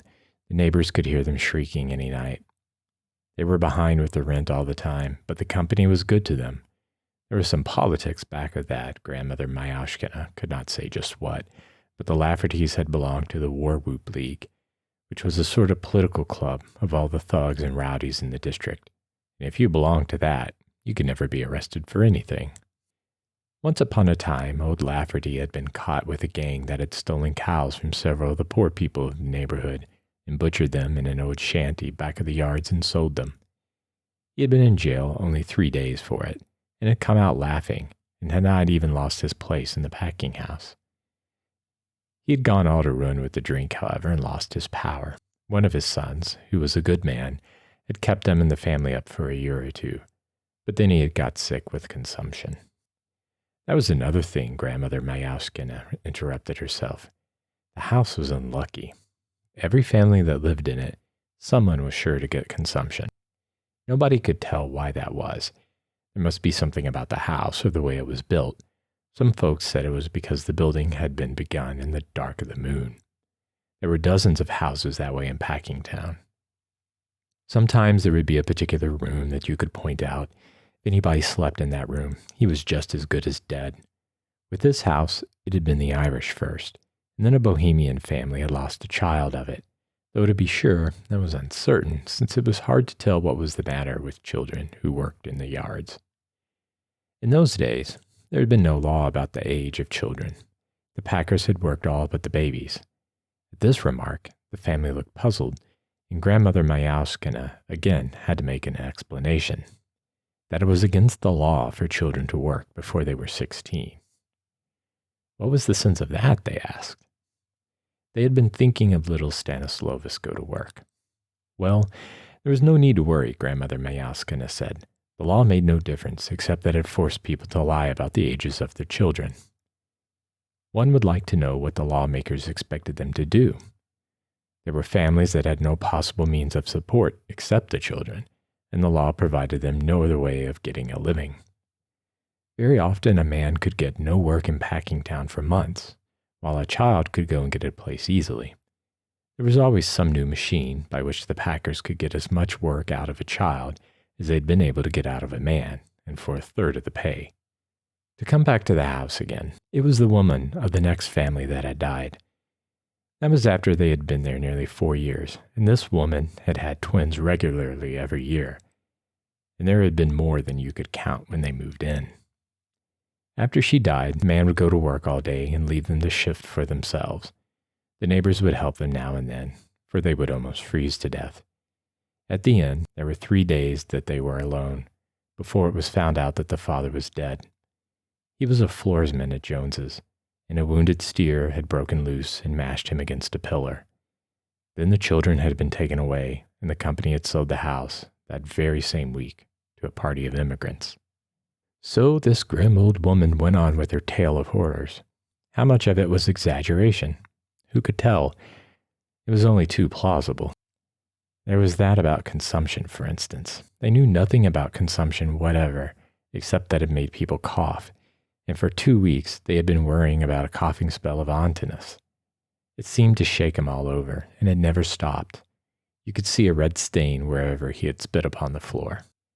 And yet, all these things were as nothing to what came a little later. They had begun to question the old lady as to why one family had been unable to pay, trying to show her by figures that it ought to have been possible, and Grandmother Mayauskina had disputed their figures. You say $12 a month, but that does not include the interest. Then they stared at her. Interest, they cried. Interest on the money you still owe, she answered. But we don't have to pay any interest, they exclaimed, 3 or 4 at once. We only have to pay $12 each month. And for this, she laughed at them. You are like all the rest, she said. They trick you and eat you alive. They never sell the houses without interest. Get your deed and see. Then, with a horrible sinking of the heart, Teta Elzbieta unlocked her bureau and brought out the paper that had already caused them so many agonies. Now they sat round, scarcely breathing, while the old lady, who could read English, ran over it. Yes, she said finally. Here it is, of course. With interest, thereon monthly, at the rate of 7% per annum. And there followed a dead silence. What does that mean? Asked Jurgis finally, almost in a whisper. That means, replied the other, that you have to pay them $7 next month, as well as the $12. Then again, there was not a sound. It was sickening, like a nightmare in which suddenly something gives way beneath you, and you feel yourself sinking down into bottomless abysses. As if in a flash of lightning they saw themselves, victims of a relentless fate, cornered, trapped in the grip of destruction. All the fair structure of their hopes came crashing about their ears. And all the time the old woman was going on talking. They wished that she would be still. Her voice sounded like the croaking of some dismal raven. Jurgis sat with his hands clenched, and beads of perspiration on his forehead, and there was a great lump in Ona's throat, choking her. Then suddenly Teta Elzbieta broke the silence with a wail, and Maria began to wring her hands and sob. Ay, beda man. All their outcry did them no good, of course. There sat Grandmother Mayauskina, unrelenting, typifying fate. No, of course it was not fair, but then fairness had nothing to do with it. And of course, they had not known it. They had not been intended to know it. But it was in the deed, and that was all that was necessary, as they would find when the time came. Somehow or other, they got rid of their guest, and then they passed a night of lamentation. The children woke up and found out that something was wrong, and they wailed and would not be comforted. In the morning, of course, most of them had to go to work. The packing houses would not stop for their sorrows. But by 7 o'clock, Ona and her stepmother were standing at the door of the office of the agent. Yes, he told them, when he came, it was quite true that they would have to pay interest. And then Teta Elzbieta broke forth into protestations and reproaches, so that the people outside stopped and peered in at the window. The agent was as bland as ever. He was deeply pained, he said. He had not told them, simply because he had supposed they would understand that they had to pay interest upon their debt, as a matter of course. So they came away, and Ona went down to the yards, and at noontime saw Jurgis and told him. Jurgis took it stolidly. He had made up his mind to it by this time. It was part of fate. They would manage it somehow. He made his usual answer. I will work harder. It would upset their plans for a time, and it would perhaps be necessary for Ona to get work after all. Then Ona added that Teta Elzbieta had decided that little Stanislovas would have to work too. It was not fair to let Jurgis and her support the family. The family would have to help as it could. Previously, Jurgis had scouted this idea, but now knit his brows and nodded his head slowly. Yes, perhaps it would be best.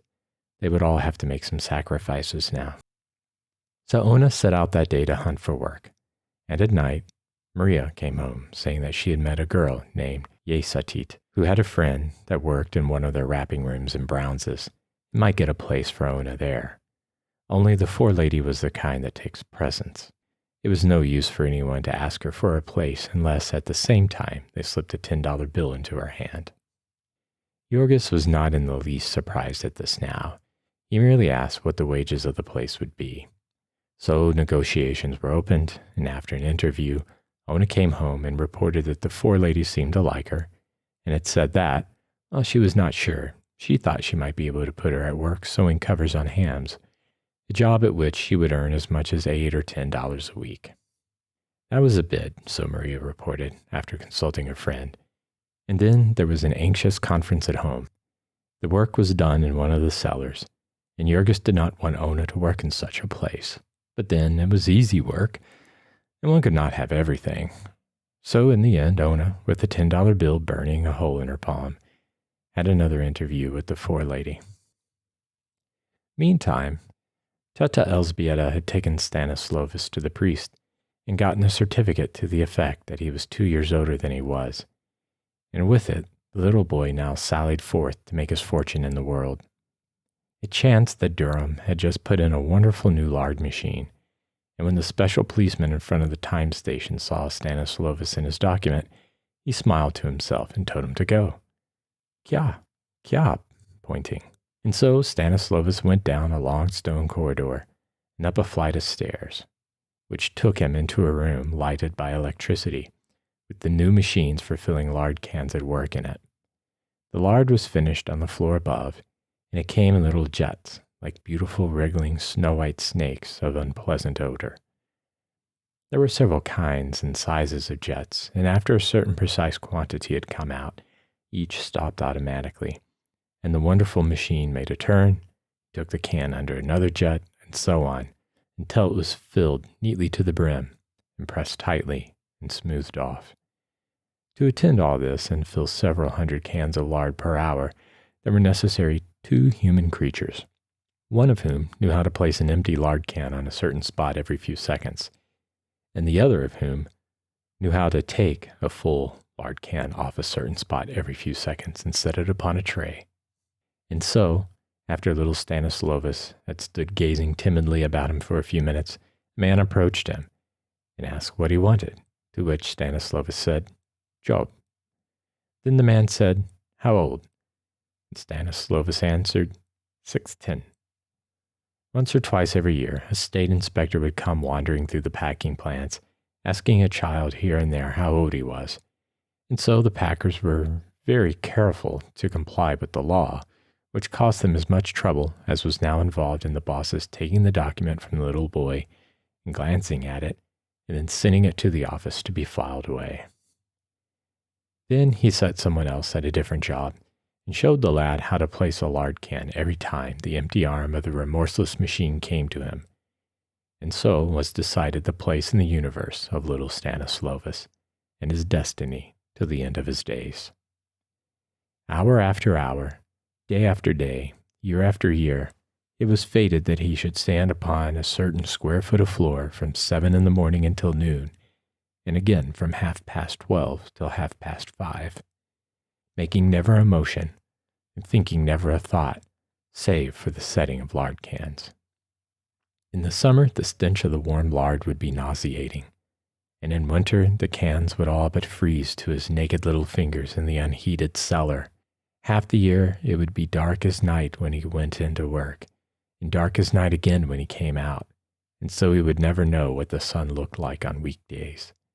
And for this, at the end of the week, he would carry home $3 to his family, being his pay at the rate of 5 cents per hour, just about his proper share of the total earnings of the 1.75 million of children who are now engaged in earning their livings in the United States. And meantime, because they were young, and hope is not to be stifled before its time, Jurgis and Ona were again calculating, for they had discovered that the wages of Stanislovus would a little more than pay the interest, which left them just about as they had been before. It would be but fair to them to say that the little boy was delighted with his work and at the idea of earning a lot of money, and also that the two were very much in love with each other.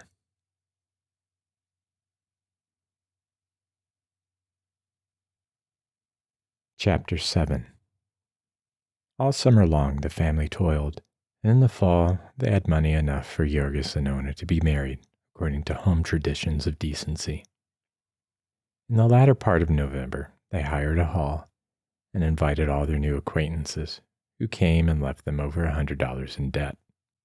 It was a bitter and cruel experience, and it plunged them into an agony of despair. Such a time of all times for them to have it, when their hearts were made tender. Such a pitiful beginning it was for their married life. They loved each other so, and they could not have the briefest respite.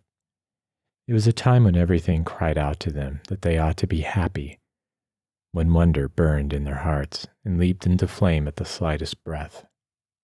They were shaken to the depths of them with the awe of love realized, and was it so very weak of them that they cried out for a little peace? They had opened their hearts like flowers to the springtime, and the merciless winter had fallen upon them. They wondered if ever any love that had blossomed in the world had been so crushed and trampled. Over them, relentless and savage, there cracked the lash of want. The morning after the wedding it sought them as they slept, and drove them out before daybreak to work. Ona was scarcely able to stand with exhaustion, but if she were to lose her place, they would be ruined, and she would surely lose it if they were not on time that day. They all had to go, even little Stanislovas, who was ill from overindulgence in sausages and sarsaparilla. All that day he stood at his lard machine, rocking unsteadily, his eyes closing in spite of him, and he all but lost his place even so, for the four men booted him twice to waken him.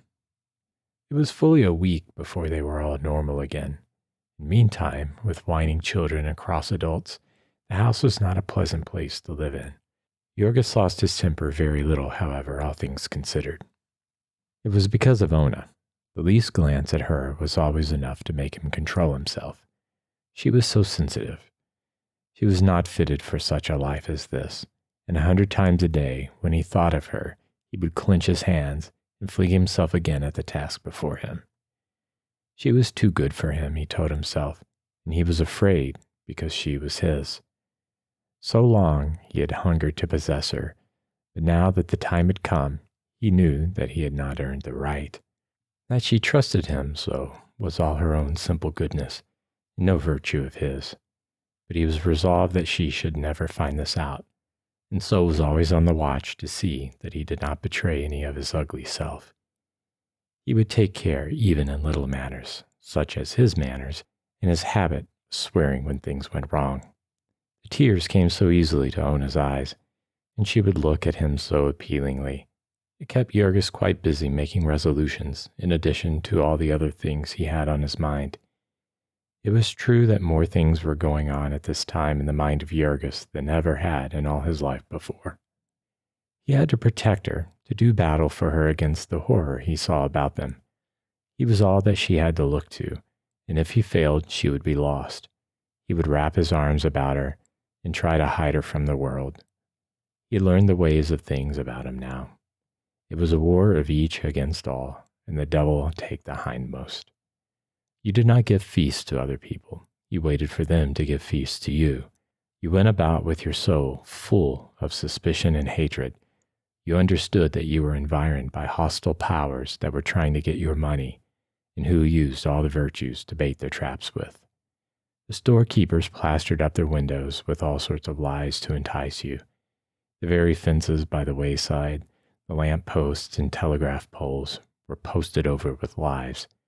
The great corporation which employed you lied to you, and lied to the whole country. From top to bottom, it was nothing but one gigantic lie. So Jorgis said that he understood it, and yet it was really pitiful, for the struggle was so unfair. Some had so much the advantage. Here he was, for instance, vowing upon his knees that he would save Ona from harm, and only a week later she was suffering atrociously, and from the blow of an enemy that he could not possibly have thwarted. There came a day when the rain fell in torrents, and it being December, to be wet with it, and have to sit all day long in one of the coat cellar at Brown's was no laughing matter. Ona was a working girl, and did not own waterproofs and such things, and so Jorgis took her and put her on the streetcar. Now it chanced that this car line was owned by gentlemen who were trying to make money. In the city, having passed an ordinance requiring them to give transfers, they'd fallen into a rage, and first They had made a rule that transfers could only be had when the fare was paid. And later, growing still uglier, they had made another, that the passenger must ask for the transfer. The conductor was not allowed to offer it. Now Ona had been told that she was to get a transfer, but it was not her way to speak up, and so she merely waited, following the conductor about with her eyes, wondering when he would think of her. When at last the time came for her to get out, she asked for the transfer and was refused. Not knowing what to make of this, she began to argue with the conductor in a language of which he did not understand a word. After warning her several times, he pulled the bell and the car went on, at which Ona burst into tears. At the next corner she got out, of course, and as she had no more money, she had to walk the rest of the way to the yards in the pouring rain. And so, all day long, she sat shivering, came home at night with her teeth chattering and pains in her head and back. For 2 weeks afterwards, she suffered cruelly, and yet every day she had to drag herself to her work. The forewoman was especially severe with Ona because she believed that she was obstinate on account of having been refused a holiday the day after her wedding. Ona had an idea that her forelady did not like to have her girls marry, perhaps because she was old and ugly and unmarried herself. There were many such dangers in which the odds were all against them. Their children were not as well as they had been at home, but how could they know that there was no sewer to their house, and that the drainage of 15 years was in a cesspool under it? How could they know that the pale blue milk that they bought around the corner was watered and doctored with formaldehyde besides? When their children were not well at home, Teta Elzbieta would gather herbs and cure them. Now she was obliged to go to the drugstore and buy extracts, and how was she to know that they were all adulterated? How could they find out that their tea and coffee, their sugar and flour had been doctored, that their canned peas had been colored with copper salts, and their fruit jams with aniline dyes? And even if they had known it, what good would it have done them, since there was no place within miles of them where any other sort was to be had? The bitter winter was coming, and they had to save money to get more clothing and bedding, but it would not matter in the least how much they saved. They could not get anything to keep them warm.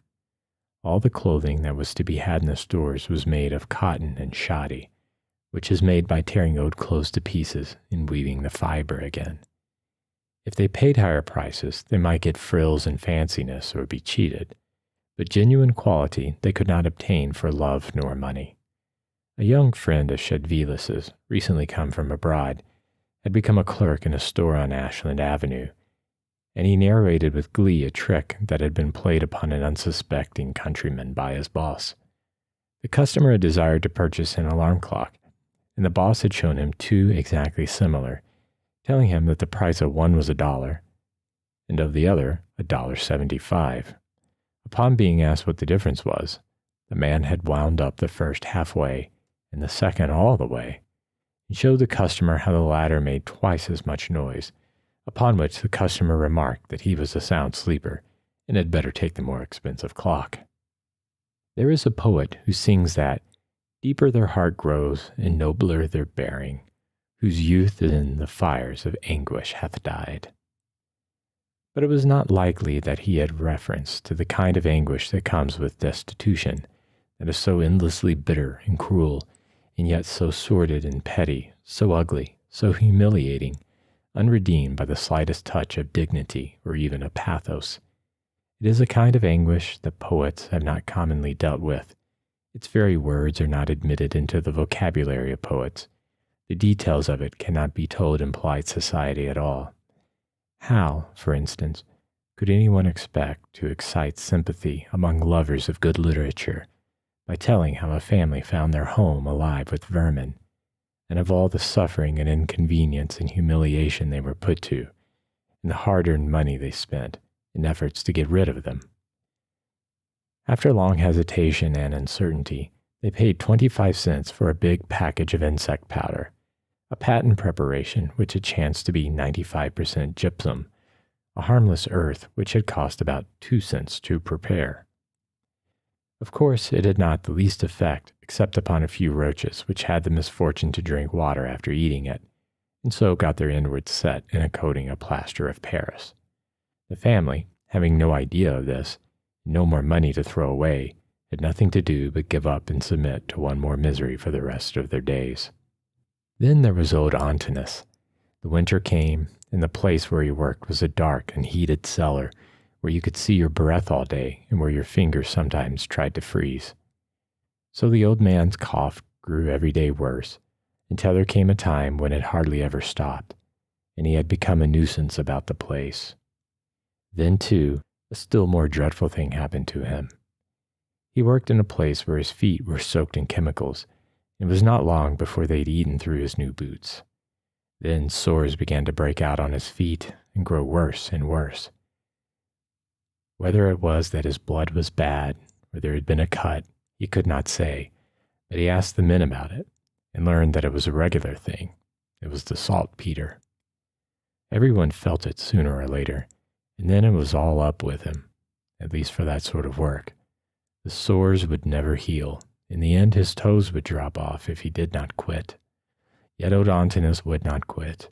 He saw the suffering of his family, and he remembered what it had cost him to get a job. So he tied up his feet and went on limping about and coughing, until at last he fell to pieces, all at once and in a heap, like the one-horse shay.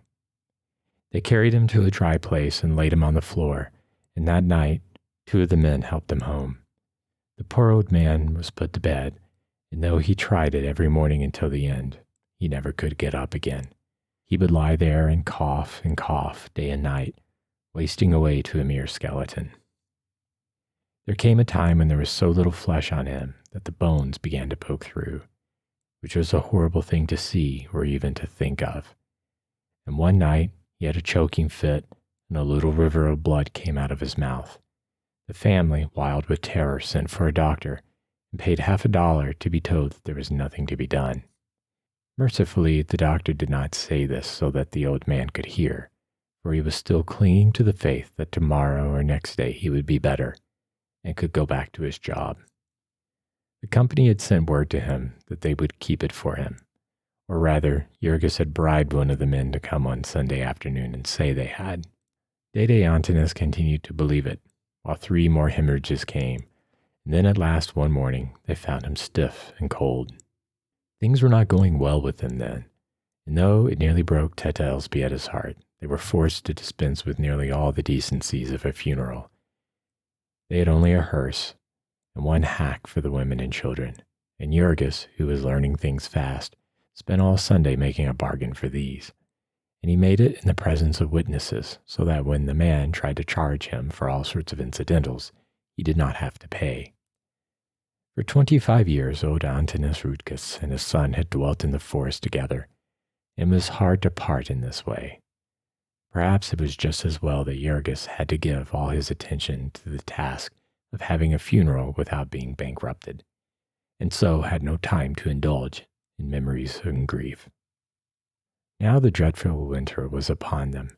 In the forest all summer long, the branches of the trees do battle for light, and some of them lose and die, and then come the raging blasts and the storms of snow and hail, and strew the ground with these weaker branches.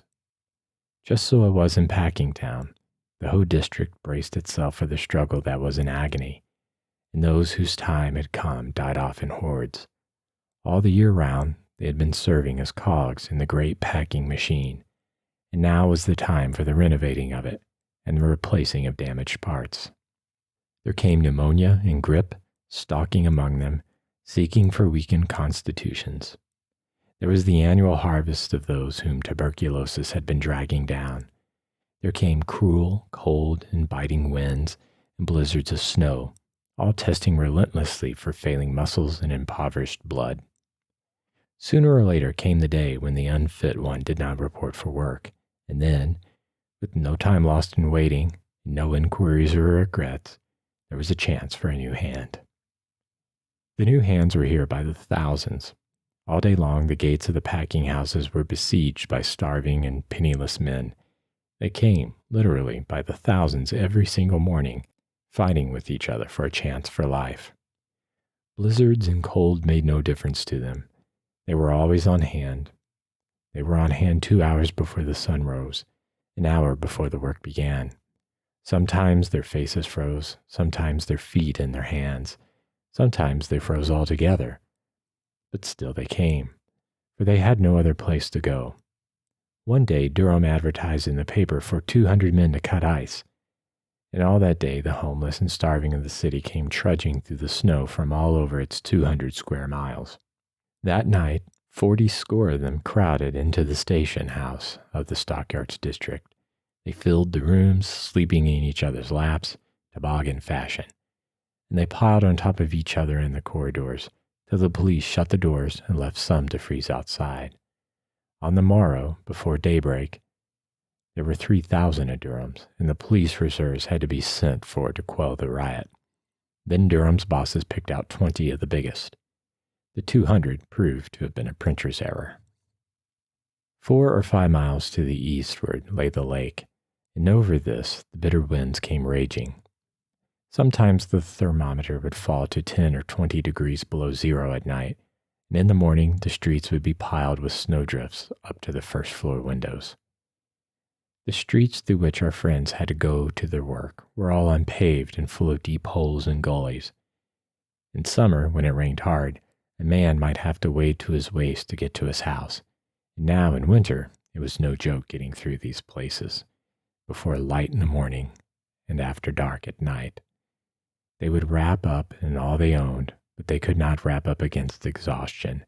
Many a man gave out in these battles with the snowdrifts, and lay down and fell asleep. And if it was bad for the men, one may imagine how the women and children fared. Some would ride in the cars if the cars were running, but when you are making only 5 cents an hour, as those little Stanislavas, you do not like to spend that much to ride 2 miles. The children would come to the yards with great shawls about their ears, and so tied up that you could hardly find them, and still there would be accidents. One bitter morning in February, the little boy who worked at the lard machine with Stanislavas came about an hour late and screaming with pain. They unwrapped him, and a man began vigorously rubbing his ears, and as they were frozen stiff, it took only 2 or 3 rubs to break them short off. As a result of this, little Stanislavas conceived a terror of the cold that was almost a mania. Every morning, when it came time to start for the yards, he would begin to cry and protest. Nobody knew quite how to manage him, for threats did no good. It seemed to be something that he could not control, and they feared sometimes that he would go into convulsions. In the end, it had to be arranged that he always went with Jurgis and came home with him again. And often, when the snow was deep, the man would carry him the whole way on his shoulders. Sometimes Jurgis would be working until late at night, and then it was pitiful, for there was no place for the little fellow to wait, save in the doorways or in a corner of the killing beds, and he would all but fall asleep there and freeze to death. There was no heat upon the killing beds. The men might exactly as well have worked out of doors all winter. For that matter, there was very little heat anywhere in the building, except in the cooking rooms and such places. And it was the men who worked in these who ran the most risk of all, because whenever they had to pass to another room, they had to go through ice-cold corridors, and sometimes with nothing on above the waist except a sleeveless undershirt. On the killing beds, you were apt to be covered with blood, and it would freeze solid. If you leaned against a pillar, you would freeze to that, and if you put your hand upon the blade of your knife, you would run a chance of leaving your skin on it.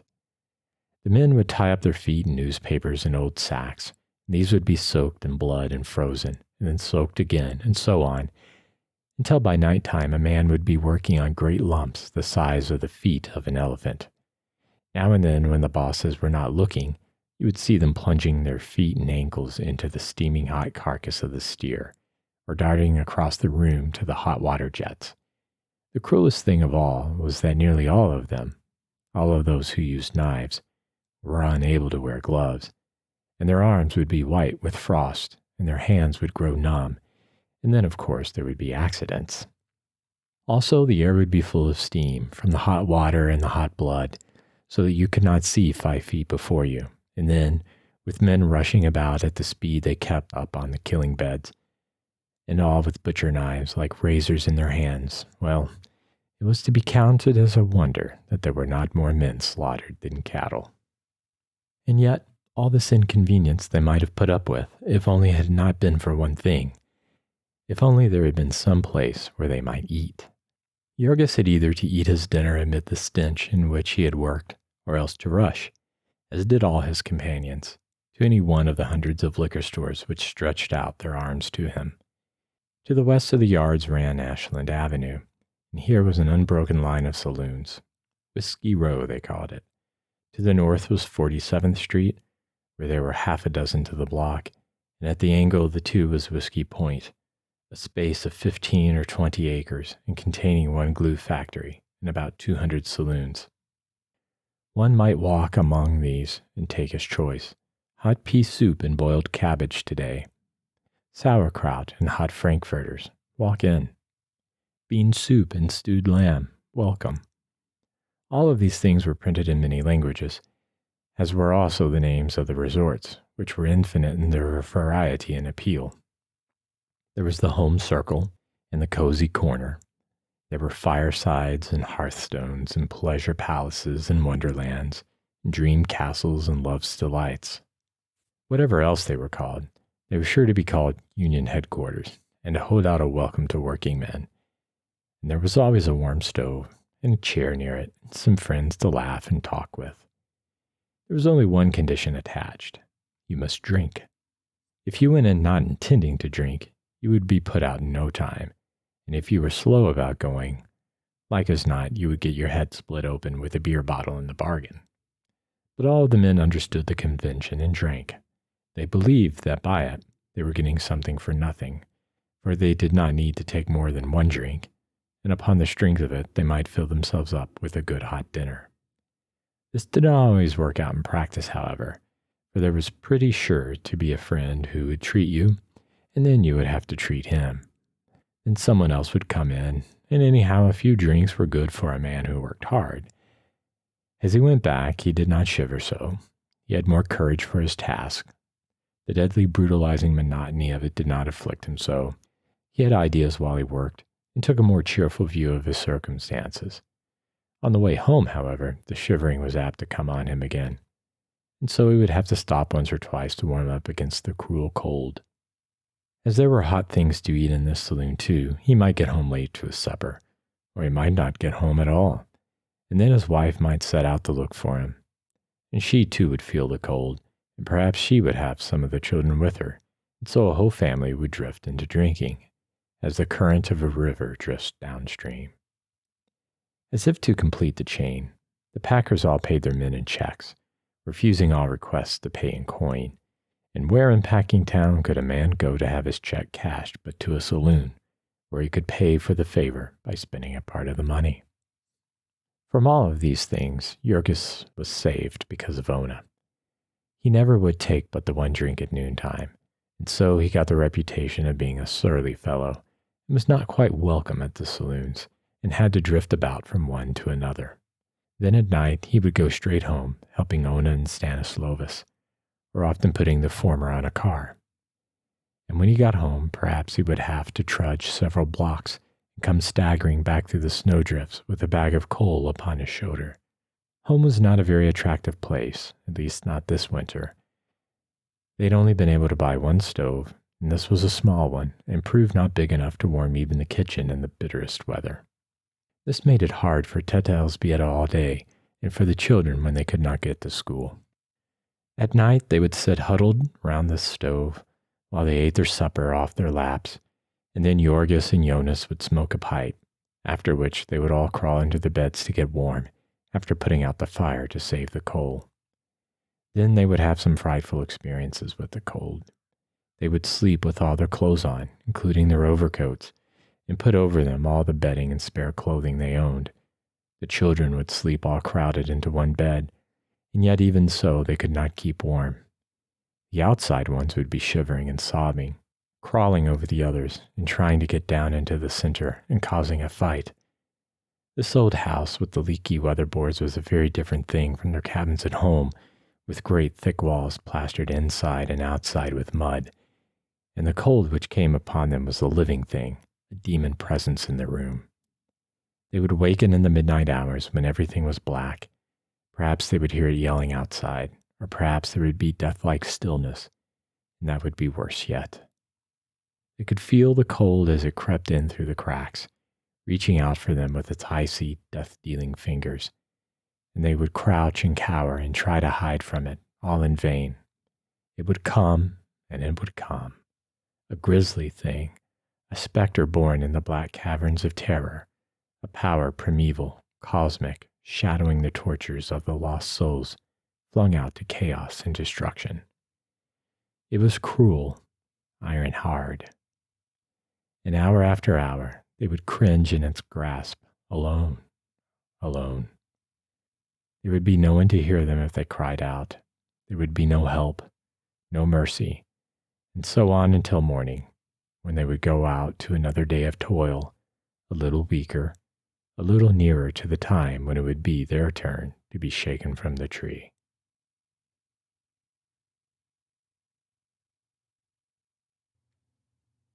Chapter 8. Yet even by this deadly winter, the germ of hope was not to be kept from sprouting in their hearts. It was just at this time that the great adventure befell Maria. The victim was Timosius Kozlaika, who played the violin. Everybody laughed at them, for Timosius was petite and frail, and Maria could have picked him up and carried him off under one arm. But perhaps that was why she fascinated him. The sheer volume of Maria's energy was overwhelming.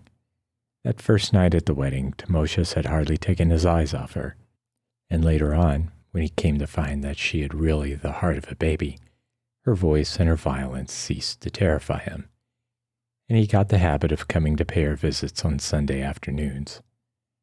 There was no place to entertain company except in the kitchen, in the midst of the family, and Timosius would sit there with his hat between his knees, never saying more than half a dozen words at a time, and turning red in the face before he managed to say those.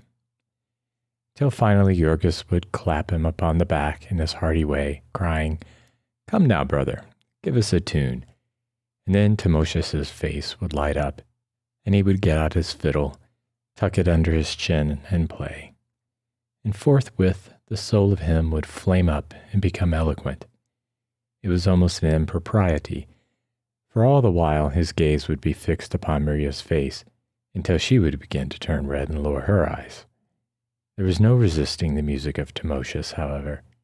Even the children would sit awed and wondering, and the tears would run down Teta Elzbieta's cheeks.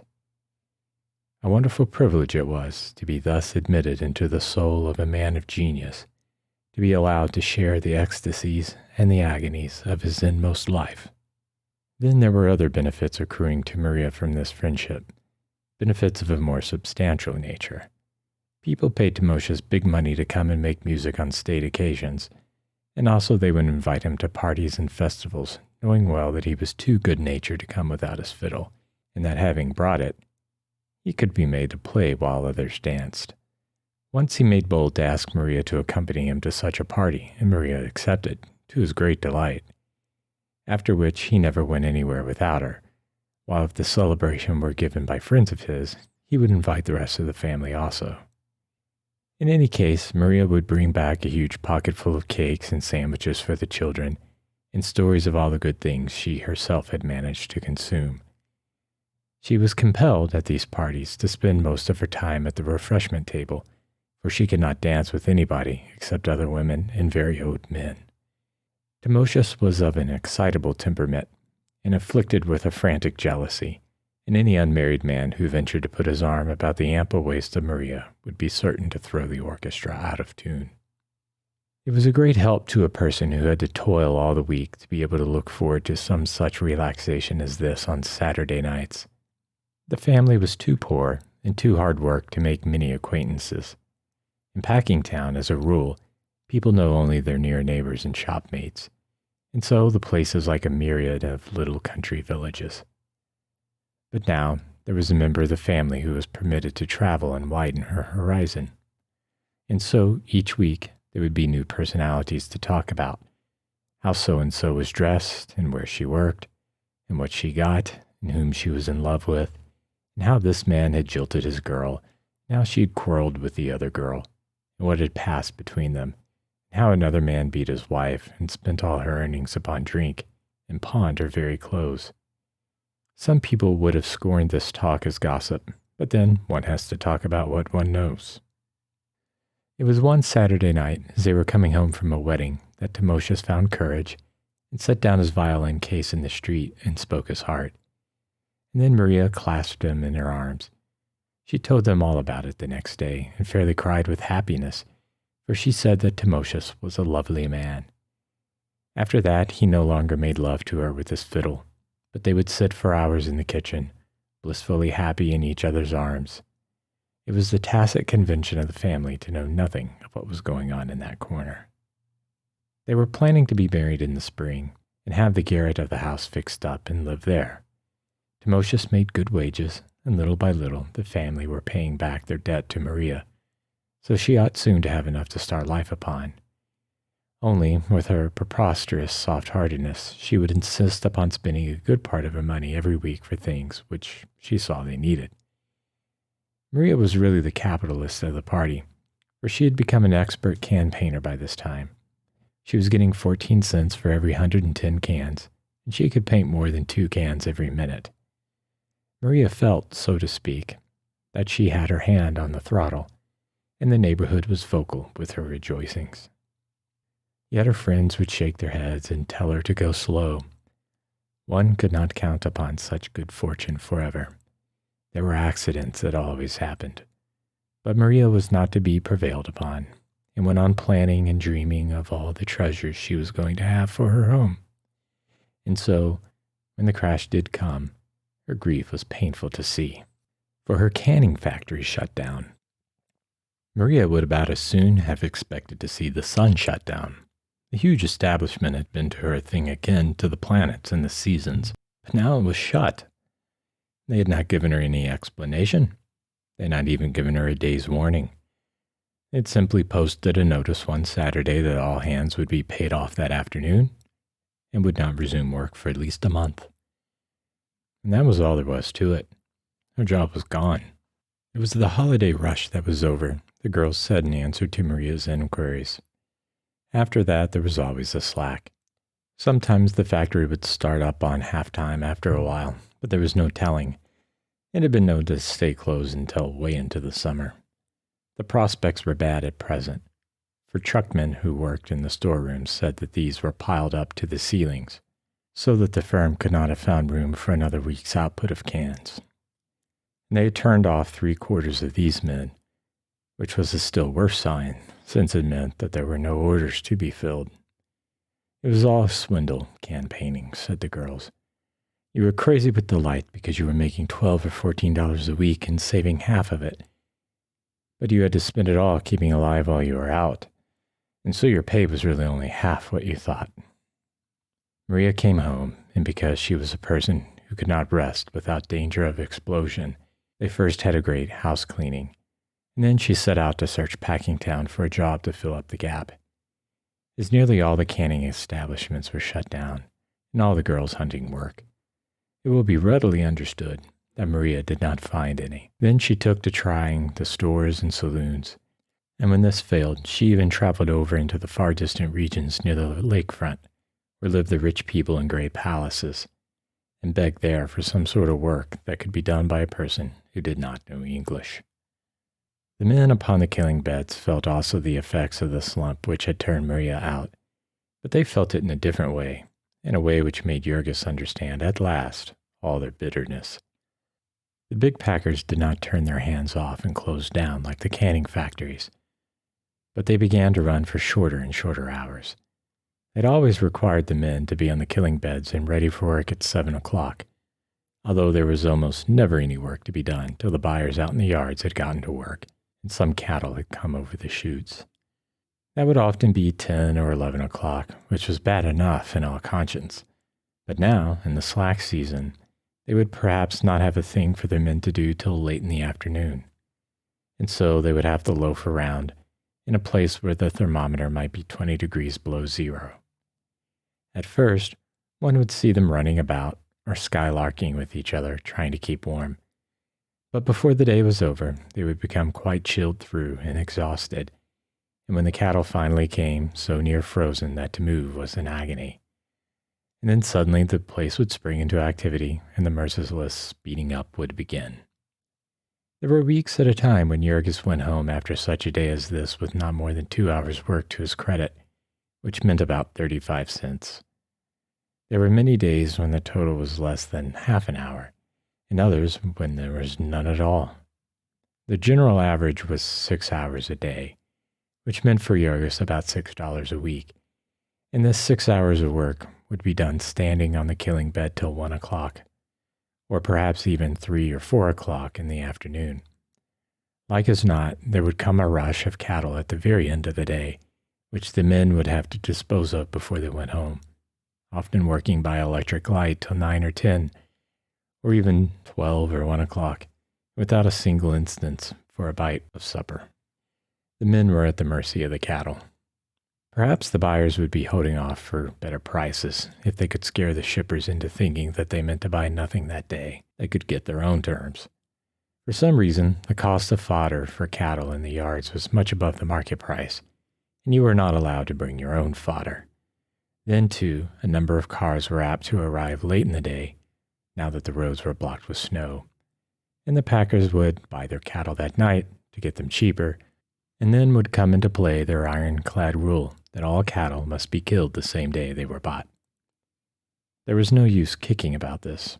There had been one delegation after another to see the packers about it, only to be told that it was the rule, and that there was not the slightest chance of its ever being altered. And so, on Christmas Eve, Jurgis worked till nearly 1 o'clock in the morning, and on Christmas Day he was on the killing bed at 7 o'clock. All this was bad, and yet it was not the worst. For after all the hard work a man did, he was paid for only part of it. Jurgis had once been among those who scoffed at the idea of these huge concerns cheating, and so now he could appreciate the bitter irony of the fact that it was precisely their size which enabled them to do it with impunity. One of the rules on the killing beds was that a man who was 1 minute late was docked an hour, and this was economical, for he was made to work the balance of the hour. He was not allowed to stand round and wait. And on the other hand, if he came ahead of time, he got no pay for that, though often the bosses would start up the gang 10 or 15 minutes before the whistle. And this same custom they carried over to the end of the day. They did not pay for any fraction of an hour for broken time. A man might work full 50 minutes, but if there was no work to fill out the hour, there was no pay for him. Thus, the end of every day was a sort of lottery, a struggle, all but breaking into open war between the bosses and the men, the former trying to rush a job through and the latter trying to stretch it out. Jurgis blamed the bosses for this, though the truth to be told, it was not always their fault. For the packers kept them frightened for their lives, and when one was in danger of falling behind the standard, what was easier than to catch up by making the gang work a while for the church? This was a savage witticism the men had, which Jurgis had to have explained to him. Old Man Jones was great on missions and such things, and so whenever they were doing some particularly disreputable job, the men would wink at each other and say, "Now we're working for the church." One of the consequences of all these things was that Jurgis was no longer perplexed when he heard men talk of fighting for their rights. He felt like fighting now himself. And when the Irish delegate of the Butcher Helpers Union came to him a second time, he received them in a far different spirit. A wonderful idea, it now seemed to Jurgis, this of the men, that by combining they might be able to make a stand and conquer the packers.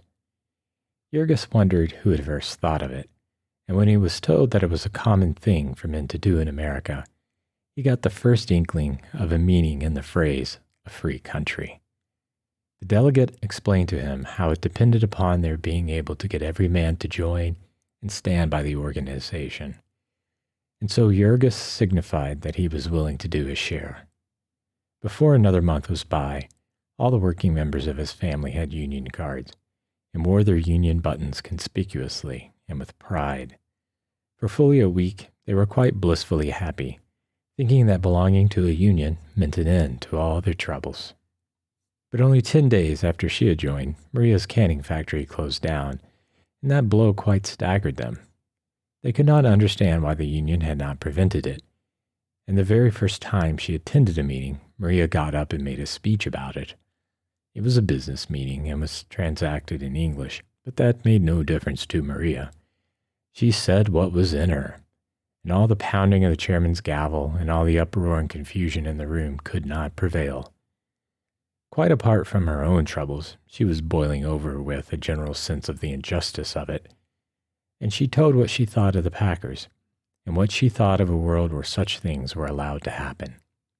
And then, while the echoes of the hall rang with the shock of her terrible voice, she sat down again and fanned herself, and the meeting gathered itself together and proceeded to discuss the election of a recording secretary. Jorgis, too, had an adventure the first time he attended a union meeting, but it was not of his own seeking. Jorgis had gone with the desire to get into an inconspicuous corner and see what was done, but this attitude of silent and open-eyed attention had marked him out for a victim. Tommy Finnegan was a little Irishman, with big staring eyes and a wild aspect, a hoister by trade, and badly cracked. Somewhere back in the far distant past, Tommy Finnegan had had a strange experience, and the burden of it rested upon him. All the balance of his life, he had done nothing but try to make it understood. When he talked, he caught his victim by the buttonhole, and his face kept coming closer and closer, which was trying because his teeth were so bad. Jorgis did not mind that, only he was frightened. The method of operation of the higher intelligences was Tom Finnegan's theme, and he desired to find out if Jorgis had ever considered that the representation of things in their present similarity might be altogether unintelligible upon a more elevated plane. There were assuredly wonderful mysteries about the developing of these things, and then, becoming confidential, Mr. Finnegan proceeded to tell of some discoveries of his own. "If ye have ever had anything to do with Sherpet," said he, and looked inquiringly at Jorgis, who kept shaking his head. Never mind, continued the other. "But their influences may be operating upon ye. It's sure as I'm telling ye. It's them that has the reference to the immediate surroundings that has the most power. It was vouchsafed to me in me youthful days to be acquainted with Sherpets." And so Tommy Finnegan went on, expounding a system of philosophy, while the perspiration came out on Jorgis's forehead, so great was his agitation and embarrassment. In the end, one of the men, seeing his plight, came over and rescued him, but it was some time before he was able to find anyone to explain things to him. And meanwhile, his fear lest the strange little Irishman should get him cornered again was enough to keep him dodging about the room the whole evening. He never missed a meeting, however. He had picked up a few words of English by this time, and friends would help him to understand. They were often very turbulent meetings, with half a dozen men declaiming at once, and as many dialects of English. But the speakers were all desperately in earnest, and Jorgis was in earnest too, for he understood that a fight was on, and that it was his fight. Since the time of his disillusionment, Jorgis had sworn to trust no man, except in his own family, but here he discovered that he had brothers in affliction and allies. Their one chance for life was in union, and so the struggle became a kind of crusade. Jorgis had always been a member of the church, because it was the right thing to be, but the church had never touched him. He left all that for the women. Here, however, was a new religion, one that did touch him, that took hold of every fiber of him, and with all the zeal and fury of a convert, he went out as a missionary. There were many non-union men among the Lithuanians, and with these he would labor and wrestle in prayer, trying to show them the right. Sometimes they would be obstinate and refuse to see it, and Jorgis, alas, was not always patient. He forgot how he himself had been blind a short time ago, after the fashion of all crusaders since the original ones, who set out to spread the gospel of brotherhood by force of arms.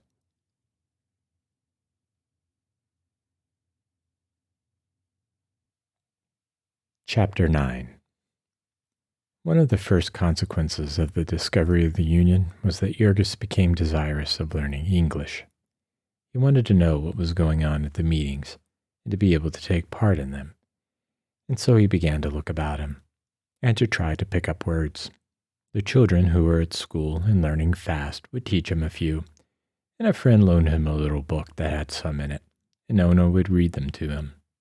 Then Jorgis became sorry that he could not read himself, and later on in the winter, when someone told him that there was a night school that was free, he went and enrolled.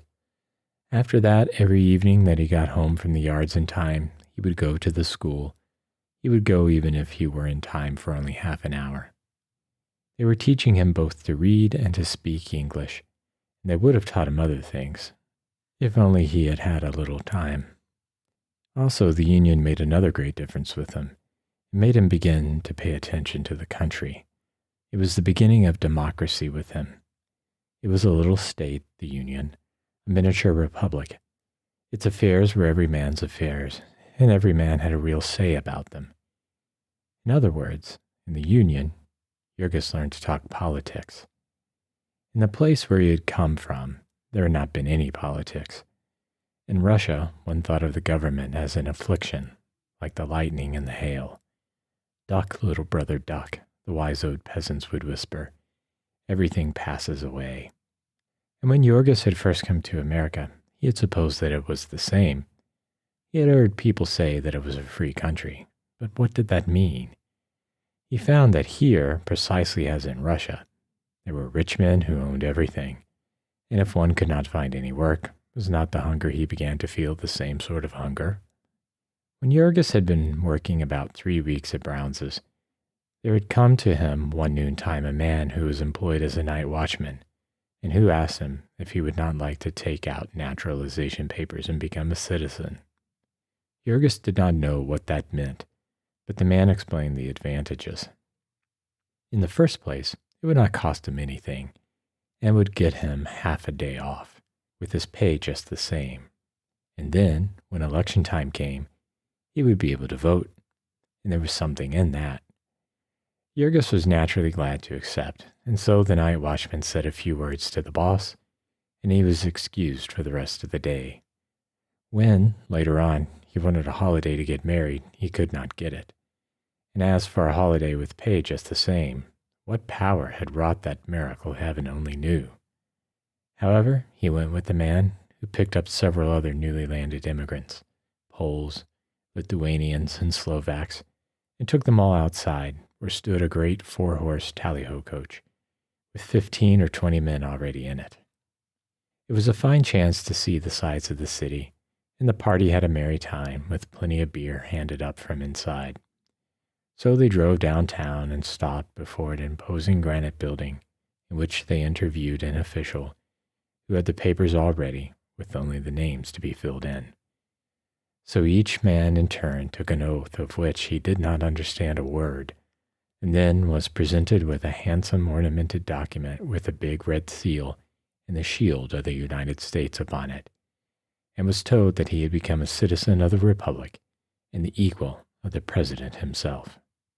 A month or two later, Jorgis had another interview with this same man, who told him where to go to register. And then finally, when election day came, the packing houses posted a notice that men who desired to vote might remain away until 9 that morning. And the same night watchman took Jorgis and the rest of his flock into the back room of a saloon, and showed each of them where and how to mark a ballot, and then gave each $2 and took them to the polling place, where there was a policeman on duty, especially to see that they got through all right. Jorgis felt quite proud of this good luck till he got home and met Jonas, who had taken the leader aside and whispered to him, offering to vote 3 times for $4, which offer had been accepted. And now, in the Union, Jorgis met men who explained all this mystery to him, and he learned that America differed from Russia, and that its government existed under the form of a democracy. The officials who ruled it, and got all the graft, had to be elected first, and so there were 2 rival sets of grafters, known as political parties, and the one got the office who bought the most votes. Now and then, the election was very close, and that was the time the poor man came in. In the stockyards, this was only in national and state elections, for in local elections, the Democratic Party always carried everything. The ruler of the district was therefore the Democratic boss, a little Irishman named Mike Scully. Scully held an important party office in the state and bossed even the mayor of the city, it was said. It was his boast that he carried the stockyards in his pocket. He was an enormously rich man. He had a hand in all the big graft in the neighborhood. It was Scully, for instance, who owned that dump which Yergis and Ona had seen the first day of their arrival. Not only did he own the dump, but he owned the brick factory as well. And first he took out the clay and made it into bricks, and then he had the city bring garbage to fill up the hole, so that he could build houses to sell to the people. Then, too, he sold the bricks to the city at his own price, and the city came and got them in its own wagons. And also, he owned the other hole nearby, where the stagnant water was, and it was he who cut the ice and sold it.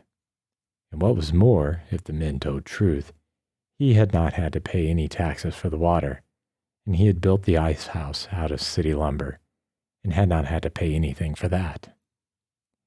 The newspapers had got hold of that story. There had been a scandal. But Scully had hired somebody to confess and take all the blame, and then skip the country. It was said, too, that he had built his brick kiln in the same way, and that the workmen were on the city payroll while they did it. However, one had to press closely to get these things out of the men, for it was not their business, and Mike Scully was a good man to stand in with. A note signed by him was equal to a job any time at the packing houses, and also he employed a good many men himself, and worked them only 8 hours a day, and paid them the highest wages. This gave him many friends, all of whom he had gotten together into the War Whoop League, whose clubhouse you might see just outside of the yards. It was the biggest clubhouse and the biggest club in all Chicago, and they had prize fights every now and then, and cockfights, and even dog fights. The policemen in the district all belonged to the league, and instead of suppressing the fights, they sold tickets for them. The man that had taken Yergis to be naturalized was one of these Indians, as they were called, and on election day there would be hundreds of them out, and all with big wads of money in their pockets and free drinks at every saloon in the district. That was another thing the men said. All the saloon keepers had to be Indians and to put up on demand. Otherwise, they could not do business on Sundays, nor have any gambling at all. In the same way, Scully had all the jobs in the fire department at his disposal, and all the rest of the city graft in the stockyards district. He was building a block of flats somewhere up on Ashland Avenue, and the man who was overseeing it for him was drawing pay as the city inspector of sewers. The city inspector of water pipes had been dead and buried for over a year, but somebody was still drawing his pay. The city inspector of sidewalks was a barkeeper at the War Whoop Cafe, and maybe he could make it uncomfortable for any tradesmen who did not stand in with Scully. Even the packers were in awe of him, so the men said. It gave them pleasure to believe this, for Scully stood as the people's man, and boasted of it boldly when election day came. The packers had wanted a bridge at Ashland Avenue, but they had not been able to get it till they had seen Scully. And it was the same with Bubbly Creek, which the city had threatened to make the packers cover over, till Scully had come to their aid. Bubbly Creek is an arm of the Chicago River and forms the southern boundary of the yards. All the drainage of the square mile of packing houses empty into it, so that it is really a great open sewer 100 or 2 feet wide. One long arm of it is blind, and the filth stays there forever and a day. The grease and chemicals that are poured into it undergo all sorts of strange transformations, which are the cause of its name. It is constantly in motion, as if huge fish were feeding in it, or great leviathans disporting themselves in its depths. Bubbles of carbonic acid gas will rise to the surface and burst, and make rings 2 or 3 feet wide. Here and there the grease and filth are caked solid, and the creek looks like a bed of lava. Chickens walk about on it, feeding, and many times an unwary stranger has started to stroll across and vanish temporarily. The packers used to leave the creek that way, till every now and then the surface would catch on fire and burn furiously, and the fire department would have to come and put it out. Once, however, an ingenious stranger came and started to gather this filth and scows to make lard out of. Then the packers took the cue and got an injunction to stop him, and afterward gathered it themselves. The banks of Bubbly Creek are plastered thick with hairs, and this also the packers gather and clean. And there were things even stranger than this, according to the gossip of the men. The packers had secret mains through which they stole billions of gallons of the city's water. The newspapers had been full of this scandal. Once there had even been an investigation and an actual uncovering of the pipes. But nobody had been punished, and the thing went right on. And then there was the condemned meat industry, with its endless horrors. The people of Chicago saw the government inspectors in Packingtown, and they all took that to mean that they were protected from diseased meat. They did not understand that these 163 inspectors had been appointed at the request of the packers, and that they were paid by the United States government to certify that all the diseased meat was kept in the state. They had no authority beyond that. For the inspection of meat to be sold in the city and state, the whole force in Packingtown consisted of 3 henchmen of the local political machine. Footnote 2. Rules and regulations for the inspection of livestock and their products. United States Department of Agriculture, Bureau of Animal Industries, Order Number 125. Section 1. Proprietors of slaughterhouses, canning, salting, packing, or rendering establishments engaged in the slaughtering of cattle, sheep, or swine, or the packing of any other products, the carcasses or products of which are to become subject of interstate or foreign commerce, shall make application to the Secretary of Agriculture for inspection of said animals and their products. Section 15. Such rejected or condemned animals shall at once be removed by the owners from the pens containing animals which have been inspected and found to be free from disease and fit for human food, and shall be disposed of in accordance with the laws, ordinances, and regulations of the state and municipality in which said rejected or condemned animals are located. Section 25. A microscopic examination for trichiny shall be made of all swine products exported to countries requiring such examinations. No microscopic examination will be made of hogs slaughtered for interstate trade, but this examination shall be confined to those intended for the export trade. End of footnote. And shortly afterward, one of these, a physician, made the discovery that the carcasses of steers which had been condemned as tubercular by the government inspectors, and which therefore contained ptomaines, which are deadly poisons, were left upon an open platform and carted away to be sold in the city. And so he insisted that these carcasses be treated with an injection of kerosene, and was ordered to resign the same week. So indignant were the packers that they went farther and compelled the mayor to abolish the whole Bureau of Inspection, so that since then there has not been even a pretense of any interference with the graft. There was said to be $2,000 a week hush money from the tubercular steers alone, and as much again from the hogs which had died of cholera on the trains, and which you might see any day being loaded into boxcars and hauled away to a place called Globe in Indiana, where they made a fancy grade of lard. Jurgis heard of these things little by little, and the gossip of those who were obliged to perpetrate them. It seemed as if every time you met a person from a new department, you heard of new swindles and new crimes. There was, for instance, a Lithuanian who was a cattle butcher for the plant where Maria had worked, which killed meat for canning only. And to hear this man describe the animals which came to his place would have been worthwhile for a Dante or a Zola. It seemed that they must have agencies all over the country to hunt out old and crippled and diseased cattle to be canned. There were cattle which had been fed on whiskey malt, the refuse of the breweries, and had become what the men called steerly, which means covered with boils.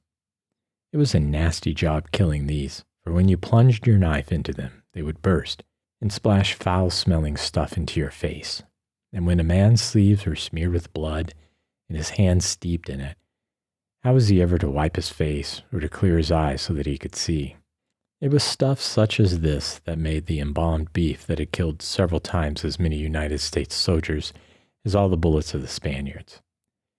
Only the army beef, besides, was not fresh canned. It was old stuff that had been lying for years in the cellars. Then one Sunday evening, Jurgis sat puffing his pipe by the kitchen stove and talking with an old fellow whom Jonas had introduced, and who worked in the canning rooms at Durham's. And so Jurgis learned a few things about the great and only Durham canned goods, which had become a national institution. They were regular alchemists at Durham's. They advertised a mushroom catsup, and the men who made it did not know what a mushroom looked like. They advertised potted chicken, and it was like the boarding house soup of the comic papers, through which a chicken had walked with rubbers on. Perhaps they had a secret process for making chickens chemically. Who knows, said Jurgis's friend. The things that went into the mixture were tripe, and the fat of pork, and beef suet, and hearts of beef, and finally the waste ends of veal, when they had any. They put these up in several grades, and sold them at several prices, but the contents of the cans all came out of the same hopper. And then there was potted game, and potted grouse, potted ham, and deviled ham. Deviled, as the men called it. Deviled ham was made out of the waste ends of smoked beef that were too small to be sliced by the machines. And also tripe, dyed with chemicals so that it would not show white, and trimmings of hams, and corned beef, and potatoes, skins and all. And finally the hard cartilaginous gullets of beef, after the tongues had been cut out. All this ingenious mixture was ground up and flavored with spices to make it taste like something. Anybody who could invent a new imitation had been sure of a fortune from old Durham, said Jurgis's informant. But it was hard to think of anything new in a place where so many sharp wits had been at work for so long, where men welcomed tuberculosis in the cattle they were feeding because it made them fatten more quickly, and where they bought up all the old rancid butter left over in the grocery stores of a continent and oxidized it by a forced air process to take away the odor, rechurned it with skim milk, and sold it in bricks in the cities. Up to a year or two ago, it had been the custom to kill horses in the yards, ostensibly for fertilizer. But after long agitation, the newspapers had been able to make the public realize that the horses were being canned. Now it was against the law to kill horses in Packingtown, and the law was really complied with, for at present at any rate.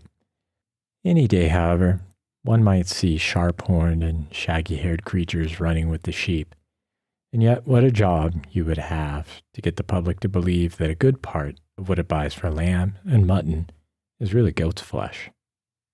There was another interesting set of statistics that a person might have gathered in Packingtown, those of the various afflictions of the workers. When Jurgis had first inspected the packing plants with Shadvilas, he had marveled while he listened to the tale of all the things that were made out of the carcasses of animals, and of all the lesser industries that were maintained there. Now he found that each one of these lesser industries was a separate little inferno, in its way as horrible as the killing beds, the source and fountain of them all. The workers in each of them had their own peculiar diseases, and the wandering visitor might be skeptical about all the swindles, but he could not be skeptical about these, for the worker bore the evidence of them about on his own person. Generally, he had only to hold out his hand. There were the men in the pickle rooms, for instance, where old Antinous had gotten his death. Scarce a one of these that had not some spot of horror on his person. Let a man so much as scrape his finger pushing a truck in the pickle rooms, and he might have a sore that would put him out of the world. All the joints in his fingers might be eaten by the acid, one by one. Of the butchers and floorsmen, the beef boners and trimmers, and all those who used knives, you could scarcely find a person who had the use of his thumb. Time and time again the base of it had been slashed, till it was a mere lump of flesh against which the man pressed the knife to hold it. The hands of these men would be crisscrossed with cuts, till you could no longer pretend to count them or to trace them. They would have no nails. They had worn them off pulling hides. Their knuckles were swollen so that their fingers spread out like a fan. There were men who worked in the cooking rooms, in the midst of steam and sickening odors, by artificial light. In these rooms, the germs of tuberculosis might live for 2 years, but the supply was renewed every hour. There were the beef luggers, who carried 200-pound quarters into the refrigerator cars, a fearful kind of work that began at 4 o'clock in the morning, and that wore out the most powerful men in a few years. There were those who worked in the chilling rooms, and whose special disease was rheumatism. The time limit that a man could work in the chilling rooms was said to be 5 years. There were the wool pluckers, whose hands went to pieces even sooner than the hands of the pickle men, for the pelts of the sheep had to be painted with acid to loosen the wool, and then the pluckers had to pull out this wool with their bare hands till the acid had eaten their fingers off. There were those who made the tins for the canned meat, and their hands too were a maze of cuts, and each cut represented a chance for blood poisoning. Some worked at the stamping machines, and it was very seldom that one could work long there at the pace that was set, and not give out and forget himself and have a part of his hand chopped off. There were the hoisters, as they were called, whose task it was to press the lever which lifted the dead cattle off the floor. They ran along upon a rafter, peering down through the damp and the steam, and as old Durham's architects had not built the killing room for the convenience of the hoisters, at every few feet they would have to stoop under a beam, say 4 feet above the one they ran on, which got them into the habit of stooping, so that in a few years they would be walking like chimpanzees.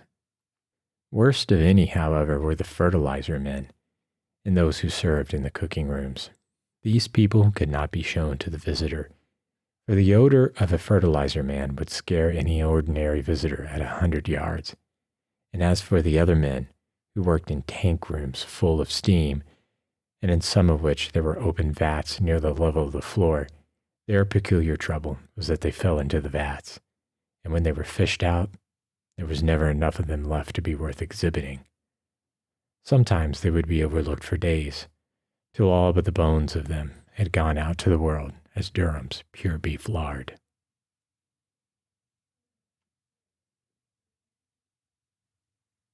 Chapter 10. During the early part of the winter, the family had had money enough to live and a little over to pay their debts with. But when the earnings of Jurgis fell from $9 or $10 a week to 5 or 6, there was no longer anything to spare. The winter went, and the spring came, and found them still living thus from hand to mouth, hanging on day by day, with literally not a month's wages between them and starvation. Maria was in despair, for there was still no word about the reopening of the canning factory, and her savings were almost entirely gone. She had had to give up all idea of marrying then. The family could not get along without her, though for that matter she was likely soon to become a burden even upon them, for when her money was all gone, they would have to pay back what they owed her in board. So Jorgis and Ona and Teta Elzbieta would hold anxious conferences until late at night, trying to figure how they could manage this too without starving.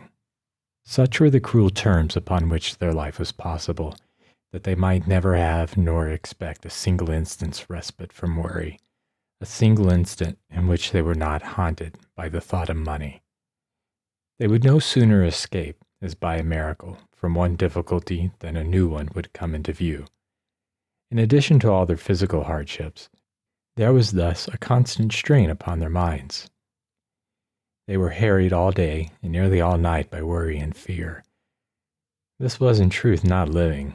It was scarcely even existing, and they felt that it was too little for the price they paid. They were willing to work all the time, and when people did their best, ought they not to be able to keep alive? There seemed never to be an end to the things they had to buy and to the unforeseen contingencies. Once their water pipes froze and burst, and when, in their ignorance, they thawed them out, they had a terrifying flood in their house. It happened while the men were away, and poor Elzbieta rushed out into the street screaming for help, for she did not even know whether the flood could be stopped, or whether they were ruined for life. It was nearly as bad as the latter, they found in the end, for the plumber charged them 75 cents an hour, and 75 cents for another man who had stood and watched them, and included all the time the two had been going and coming, and also a charge for all sorts of materials and extras. And then again, when they went to pay their January's installment on the house, the agent terrified them by asking them if they had had the insurance attended to yet. In answer to their inquiry, he showed them a clause in the deed which provided that they were to keep the house insured for $1,000 as soon as the present policy ran out, which would happen in a few days. Poor Elzbieta, upon whom again fell the blow, demanded how much it would cost them. $7, the man said. And that night came Jorgis, grim and determined, requesting that the agent would be good enough to inform him, once for all, as to all the expenses they were liable for. The deed was signed now, he said, with sarcasm proper to the new way of life he had learned. The deed was signed, so the agent had no longer anything to gain by keeping quiet. And Jorgis looked those fellows squarely in the eye, and so the fellow wasted no time in conventional protest, but read him the deed. They would have to renew the insurance every year. They would have to pay the taxes, about $10 a year. They would have to pay the water tax, about $6 a year. Jorgis silently resolved to shut off the hydrant. This, besides the interest in the monthly installments, would be all, unless by chance the city should happen to decide to put in a sewer or to lay a sidewalk. Yes, said the agent, they would have to have these, whether they wanted them or not, if the city said so. The sewer would cost them about $22, and the sidewalk $15 if it were wood, $25 if it were cement. So Jorgis went home again. It was a relief to know the worst at any rate, so that he could no more be surprised by fresh demands. He saw now how they had been plundered, but they were in for it. There was no turning back. They could only go on and make the fight and win, for defeat was a thing that could not even be thought of. When the springtime came, they were delivered from the dreadful cold, and that was a great deal. But in addition, they had counted on the money they would not have to pay for coal, and it was just at this time that Maria's board began to fail. Then, too, the warm weather brought trials of its own. Each season had its trials, as they found. In the spring, there were cold rains that turned the streets into canals and bogs. The mud would be so deep that wagons would sink up to the hubs, so that half a dozen horses could not move them. Then, of course, it was impossible for anyone to get to work with dry feet, and this was bad for men that were poorly clad and shod, and still worse for women and children. Later came midsummer, with the stifling heat, when the dingy killing beds of Durham's became a very purgatory. One time, in a single day, 3 men fell dead from sunstroke. All day long the rivers of hot blood poured forth, until, with the sun beating down and the air motionless, the stench was enough to knock a man over. All the old smells of a generation would be drawn out by this heat, for there was never any washing of the walls and rafters and pillars, and they were caked with the filth of a lifetime. The men who worked on the killing beds would come to reek with foulness, so that you could smell one of them 50 feet away. There was simply no such thing as keeping decent. The most careful man gave it up in the end and wallowed in uncleanness. There was not even a place where a man could wash his hands, and the men ate as much raw blood as food at dinner time. When they were at work, they could not even wipe off their faces. They were as helpless as newly born babes in that respect, and it may seem like a small matter, but when the sweat began to run down their necks and tickle them, or a fly to bother them, it was torture like being burned alive. Whether it was the slaughterhouses or the dumps that were responsible, one could not say. But with the hot weather there descended upon Packingtown a veritable Egyptian plague of flies. There could be no describing this. The houses would be black with them. There was no escaping. You might provide all your doors and windows with screens, but their buzzing outside would be like the swarming of bees, and whenever you opened the door, they would rush in as if a storm of wind were driving them. Perhaps the summertime suggests to you thoughts of the country, visions of green fields and mountains and sparkling lakes. It had no such suggestion for the people in the yards. The great packing machine ground on remorselessly, without thinking of green fields, and the men and women and children who were part of it never saw any green thing, not even a flower. 4 or 5 miles to the east of them lay the blue waters of Lake Michigan. But for all the good it did them, it might have been as far away as the Pacific Ocean. They had only Sundays, and then they were too tired to walk. They were tied to the great packing machine, and tied to it for life. The managers and superintendents and clerks of packing town were all recruited from another class, and never from the workers. They scorned the workers, the very meanest of them. A poor devil of a bookkeeper who had been working in Durham's for 20 years at a salary of $6 a week, and might work there for 20 more and do no better, would yet consider himself a gentleman, as far removed as the poles from the most skilled worker on the killing beds. He would dress differently and live in another part of the town and come to work at a different hour of the day, and in every way make sure that he never rubbed elbows with the laboring man. Perhaps this was due to the repulsiveness of the work. At any rate, the people who worked with their hands were a class apart and were made to feel it. In the late spring, the canning factory started up again, and so once more Maria was heard to sing, and the love music of Timosius took on a less melancholy tone. It was not for long, however. For a month or two later, a dreadful calamity fell upon Maria. Just 1 year and 3 days after she had begun work as a can painter, she lost her job. It was a long story. Maria insisted that it was because of her activity in the union. The Packers, of course, had spies in all the unions, and in addition, they made a practice of buying up a certain number of the union officials, as many as they thought they needed. So every week, they received reports as to what was going on, and often they knew things before the members of the union knew them. Anyone who was considered to be dangerous by them would find that he was not a favorite with his boss. And Maria had been a great hand for going after the foreign people and preaching to them. However that might be, the known facts were that a few weeks before the factory closed, Maria had been cheated out of her pay for 300 cans. The girls worked at a long table, and behind them walked a woman with pencil and notebook, keeping count of the number they finished. This woman was, of course, only human and sometimes made mistakes. When this happened, there was no redress. If on Saturday you got less money than you had earned, you had to make the best of it. But Maria did not understand this and made a disturbance.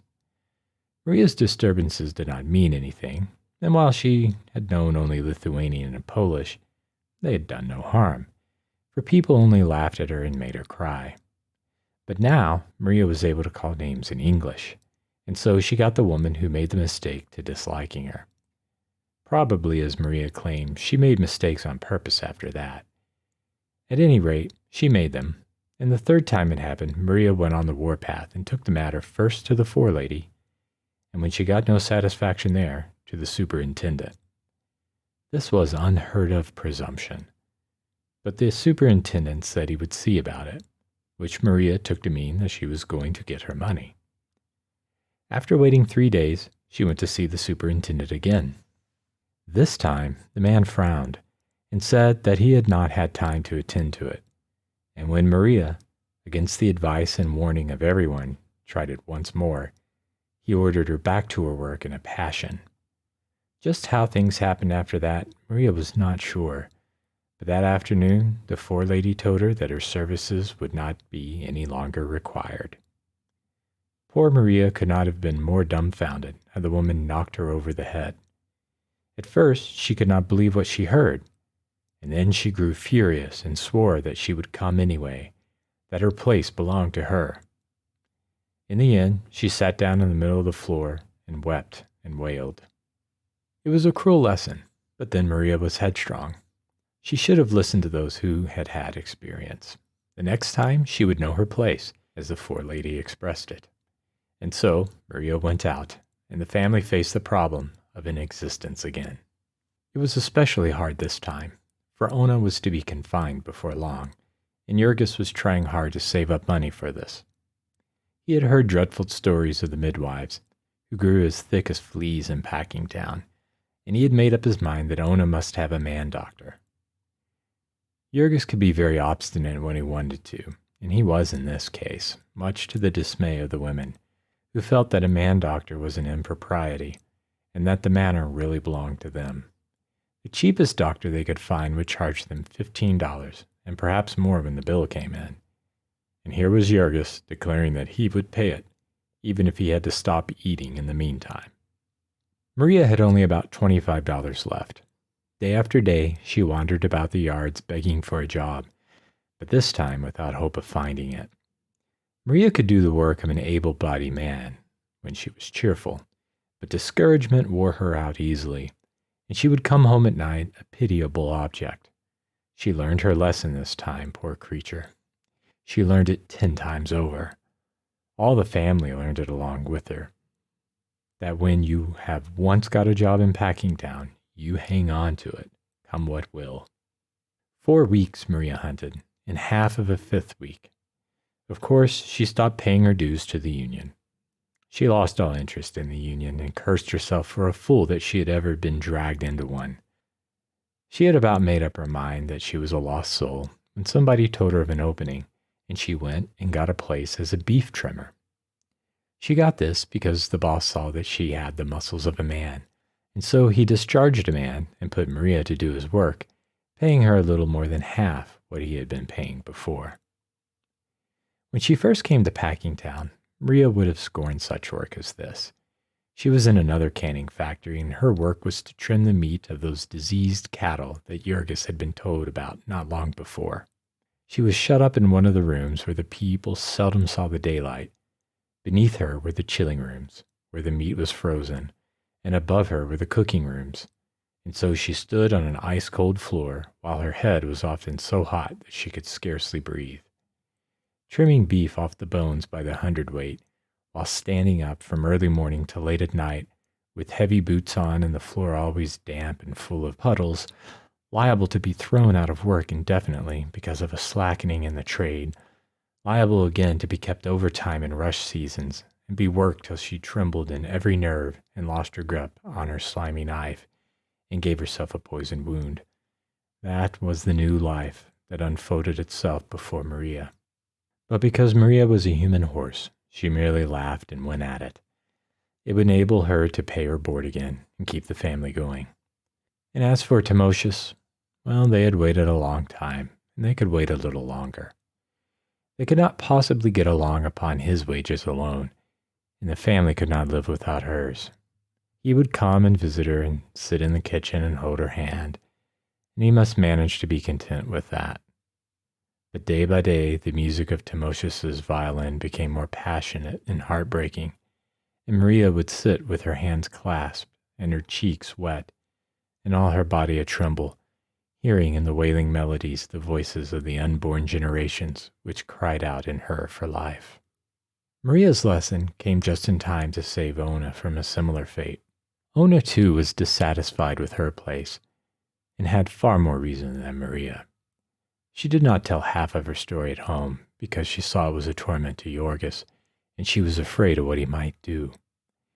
For a long time, Ona had seen that Miss Henderson, the forelady in her department, did not like her.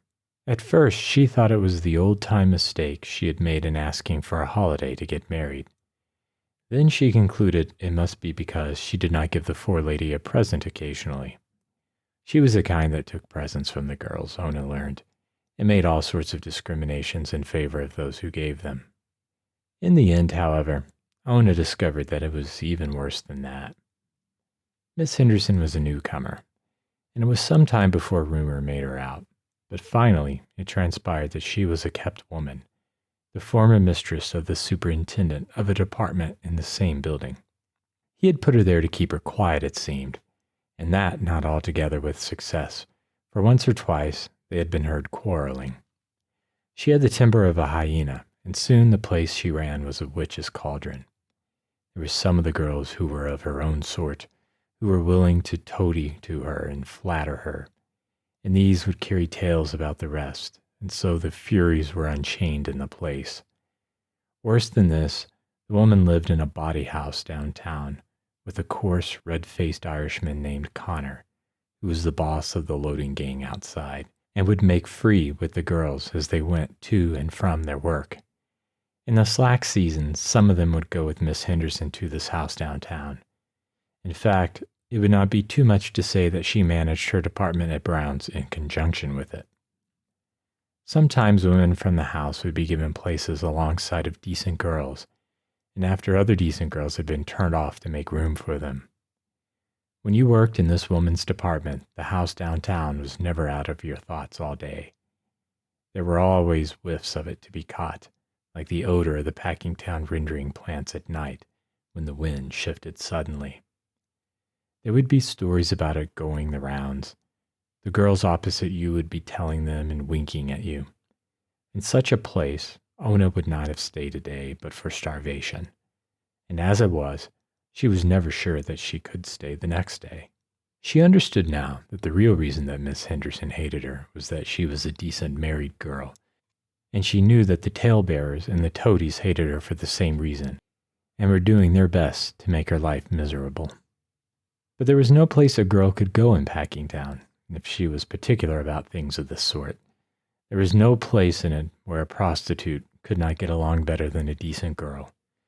Here was a population, low class and mostly foreign, hanging always on the verge of starvation, and dependent for its opportunities of life upon the whim of men every bit as brutal and unscrupulous as the old-time slave drivers. Under such circumstances, immorality was exactly as inevitable and as prevalent as it was under the system of chattel slavery. Things that were quite unspeakable went on there in the packing houses all the time, and were taken for granted by everybody. Only they did not show, as in the old slavery times, because there was no difference in color between master and slave. One morning, Ona stayed home, and Jurgis had the man doctor, according to his whim, and she was safely delivered of a fine baby. It was an enormous big boy, and Ona was such a tiny creature herself that it seemed quite incredible. Jurgis would stand and gaze at the stranger by the hour, unable to believe that it had really happened. The coming of this boy was a decisive event with Jurgis. It made him irrevocably a family man. It killed the last lingering impulse that he might have had to go out in the evenings and sit and talk with the men in the saloons. There was nothing he cared for now so much as to sit and look at the baby. This was very curious, for Jurgis had never been interested in babies before. But then, this was a very unusual sort of a baby. He had the brightest little black eyes and little black ringlets all over his head. He was the living image of his father, everybody said. And Jurgis found this a fascinating circumstance. It was sufficiently perplexing that this tiny mite of life should have come into the world at all in the manner that it had. That it should have come with a comical imitation of its father's nose was simply uncanny. Perhaps Jurgis thought this was intended to signify that it was his baby, that it was his and Ona's, to care for all its life. Jurgis had never possessed anything nearly so interesting. A baby was, when you came to think about it, assuredly a marvelous possession. It would grow up to be a man, a human soul, with a personality all its own, a will of its own. Such thoughts would keep haunting Jurgis, filling him with all sorts of strange and almost painful excitements. He was wonderfully proud of little Antinous. He was curious about all the details of him, the washing and the dressing and the eating and the sleeping of him, and asked all sorts of absurd questions. It took him quite a while to get over his alarm at the incredible shortness of the little creature's legs. Jurgis had, alas, very little time to see his baby. He never felt the chains about him more than just then. When he came home at night, the baby would be asleep, and would be the merest chance if he awoke before Jurgis had to go to sleep himself. Then in the morning, there was no time to look at him, so really the only chance the father had was on Sundays. This was more cruel yet for Ona, who ought to have stayed home and nursed him, the doctor said, for her own health as well as for the baby's. But Ona had to go to work, and leave him for Teta Elzbieta to feed upon the pale blue poison that was called milk at the corner grocery. Ona's confinement lost her only a week's wages. She would go to the factory the second Monday, and the best that Jurgis could persuade her was to ride in the car, and let him run along behind and help her to Brown's when she alighted. After that, it would be all right, said Ona. It was no strain sitting still sewing hams all day, and if she waited longer, she might find that her dreadful forelady had put someone else in her place. That would be a greater calamity than ever now, Ona continued, on account of the baby. They would all have to work harder now on his account. It was such a responsibility. They must not have the baby grow up to suffer as they had. And this indeed had been the first thing that Jurgis had thought of himself. He had clenched his hands and braced himself anew for the struggle, for the sake of that tiny mite of human possibility. And so Ona went back to Browns's and saved her place and a week's wages. And so she gave herself some one of the 1,000 ailments that women group under the title of womb trouble, and was never again a well person as long as she lived. It is difficult to convey in words all that this meant to Ona. It seemed such a slight offense, and the punishment was so out of all proportion that neither she nor anyone else ever connected the two. Womb trouble to Ona did not mean a specialist's diagnosis and a course of treatment and perhaps an operation or two. It meant simply headaches and pains in the back and depression and heart sickness and neuralgia when she had to go to work in the rain. The great majority of the women who worked in packing towns suffered in the same way and from the same cause, so it was not deemed a thing to see the doctor about. Instead, Ona would try patent medicines one after another as her friends told her about them. As these all contain alcohol or some other stimulant, she found that they all did her good while she took them, and so she was always chasing the phantom of good health and losing it because she was too poor to continue.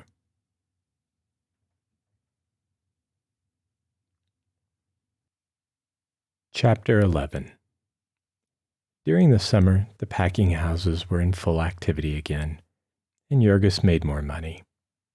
He did not make so much, however, as he had the previous summer, for the packers took on more hands.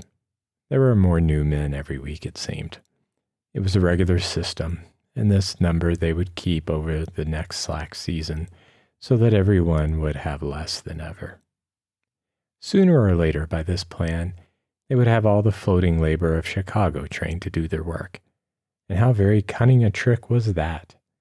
The men were to teach new hands who would someday come and break their strike. And meantime, they were kept so poor that they could not prepare for the trial. But let no one suppose that the superfluity of employees meant easier work for anyone. On the contrary, the speeding up seemed to be growing more savage all the time. They were continually inventing new devices to crowd the work on. It was for all the world like the thumbscrew of the medieval torture chamber. They would get new pacemakers and pay them more. They would drive the men on with new machinery. It was said that in the hog-killing rooms, the speed at which the hogs moved was determined by clockwork, and that was increased a little every day. In piecework, they would reduce the time, requiring the same work in a shorter time and paying the same wages. And then, after the workers had accustomed themselves to this new speed, they would reduce the rate of payment to correspond with the reduction in time. They had done this so often in the canning establishments that the girls were fairly desperate. Their wages had gone down by a full third in the past 2 years, and a storm of discontent was brewing that was likely to break any day. Only a month after Maria had become a beef trimmer, the canning factory that she had left posted a cut that would divide the girls' earnings almost squarely in half. And so great was the indignation at this that they marched out without even a parley, and organized in the street outside. One of the girls had read somewhere that a red flag was the proper symbol for oppressed workers, and so they mounted one and paraded all about the yards, yelling with rage. A new union was the result of this outburst, but the impromptu strike went to pieces in 3 days, owing to the rush of new labor. At the end of it, the girl who had carried the red flag went downtown and got a position in a great department store at a salary of $2.50 a week. Jurgis and Ona heard these stories with dismay, for there was no telling when their own time might come. Once or twice there had been rumors that one of the big houses was going to cut its unskilled men to 15 cents an hour, and Jurgis knew that if this was done, his turn would come soon. He had learned by this time that Packingtown was really not a number of firms at all, but one great firm, the Beef Trust.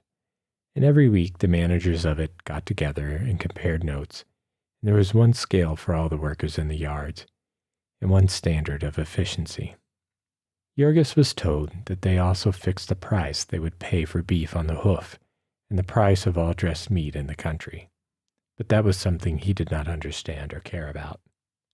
The only one who was not afraid of a cut was Maria, who congratulated herself somewhat naively that there had been one in her place only a short time before she came. Maria was getting to be a skilled beef trimmer and was mounting to the heights again. During the summer and fall, Jurgis and Ona managed to pay her back the last penny they owed her, and so she began to have a bank account. Timosius had a bank account also, and they ran a race and began to figure upon household expenses once more. The possession of vast wealth entails cares and responsibilities, however, as poor Maria found out. She had taken the advice of a friend and invested her savings in a bank on Ashland Avenue. Of course, she knew nothing about it, except that it was big and imposing. What possible chance has a poor foreign working girl to understand the banking business as it is conducted in this land of frenzied finance? So Maria lived in a continual dread lest something should happen to her bank, and would go out of her way mornings to make sure that it was still there. Her principal thought was of fire, for she had deposited her money in bills, and was afraid that if they were burned up, the bank would not give her any others. Jurgis made fun of her for this, for he was a man and was proud of his superior knowledge, telling her that the bank had fireproof vaults, and all its millions of dollars hidden safely away in them. However, one morning Maria took her usual detour, and, to her horror and dismay, saw a crowd of people in front of the bank, filling the avenue solid for half a block. All the blood went out of her face for terror. She broke into a run, shouting to the people to ask what was the matter, but not stopping to hear what they answered, till she had come to where the throng was so dense that she could no longer advance. There was a run on the bank, they told her, but she did not know what that was, and turned from one person to another, trying in agony of fear to make out what they meant. Had something gone wrong with the bank? Nobody was sure, but they thought so. Couldn't she get her money? There was no telling. The people were afraid not, and they were all trying to get it. It was too early yet to tell anything. The bank would not open for nearly 3 hours. So in a frenzy of despair, Maria began to claw her way toward the doors of this building, through a throng of men, women, and children, all as excited as herself. It was a scene of wild confusion, women shrieking and wringing their hands and fainting, and men fighting and trampling down everything in their way. In the midst of the melee, Maria recollected that she did not have her bank book and could not get her money anyway. So she fought her way out and started on a run for home. This was fortunate for her, for a few minutes later the police reserves arrived. In half an hour Maria was back, Teta Elzbieta with her, both of them breathless with running and sick with fear. The crowd was now formed in a line, extending for several blocks, with 100 policemen keeping guard, and so there was nothing for them to do but to take their places at the end of it. At 9 o'clock the bank opened and began to pay the waiting throng. But then, what good did that do Maria, who saw 3,000 people before her, enough to take out the last penny of a dozen banks? To make matters worse, a drizzling rain came up and soaked them to the skin. Yet all the morning they stood there, creeping slowly toward the goal. All the afternoon they stood there, heartsick, seeing that the hour of closing was coming, and that they were going to be left out. Maria made up her mind that, come what might, she would stay there and keep her place. But as nearly all did the same, all through the long, cold night, she got very little closer to the bank for that. Toward evening, Jurgis came. He had heard the story from the children, and he brought some food and dry wraps, which made it a little easier.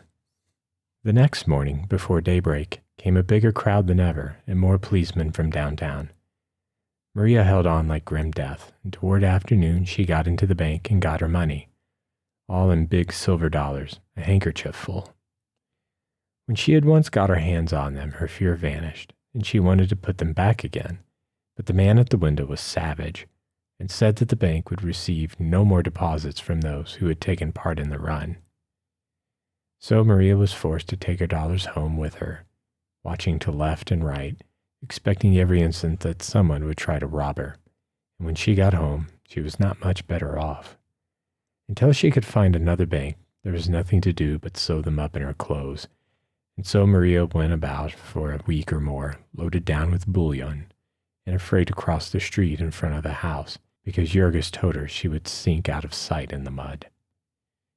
Weighted this way, she made her way to the yards, again in fear, this time to see if she had lost her place. But fortunately, about 10% of the working people of Packingtown had been depositors in that bank, and it was not convenient to discharge that many at once. The cause of the panic had been the attempt of a policeman to arrest a drunken man in a saloon next door, which had drawn a crowd at the hour the people were on their way to work, and so started the run. About this time, Jurgis and Ona also began a bank account. Besides having paid Jonas and Maria, they had almost paid for their furniture and could have that little sum to count on. So long as each of them could bring home $9 or $10 a week, they were able to get along finely. Also, election day came around again, and Jurgis made half a week's wages out of that, all net profit. It was a very close election that year, and the echoes of the battle reached even to Packingtown. The two rival sets of grafters hired halls and set off fireworks and made speeches to try to get the people interested in the matter. Although Jurgis did not understand it all, he knew enough by this time to realize that it was not supposed to be right to sell your vote. However, as everyone did it, and his refusal to join would not have made the slightest difference in the results, the idea of refusing would have seemed absurd had it ever come into his head. Now chill winds and shortening days began to warn them that the winter was coming again. It seemed as if the respite had been too short. They had not had time enough to get ready for it, but still it came, inexorably, and the hunted look began to come back into the eyes of little Stanislaus. The prospect struck fear to the heart of Jurgis also, for he knew that Ona was not fit to face the cold and the snowdrifts this year. And suppose that someday, when a blizzard struck them and the cars were not running, Ona should have to give up, and should come the next day to find that her place had been given to someone who lived near her and could be depended on. It was the week before Christmas that the first storm came, and then the soul of Jurgis rose up with him like a sleeping lion. There were 4 days that the Ashland Avenue cars were stalled, and in those days, for the first time in his life, Jurgis knew what it was to be really opposed. He had faced difficulties before, but they had been child's play. Now there was a death struggle, and all the furies were unchained within him. The first morning they set out 2 hours before dawn. Ona wrapped all in blankets and tossed upon his shoulder like a sack of meal, and the little boy bundled nearly out of sight, hanging by his coat-tails. There was a raging blast beating in his face, and the thermometer stood below zero.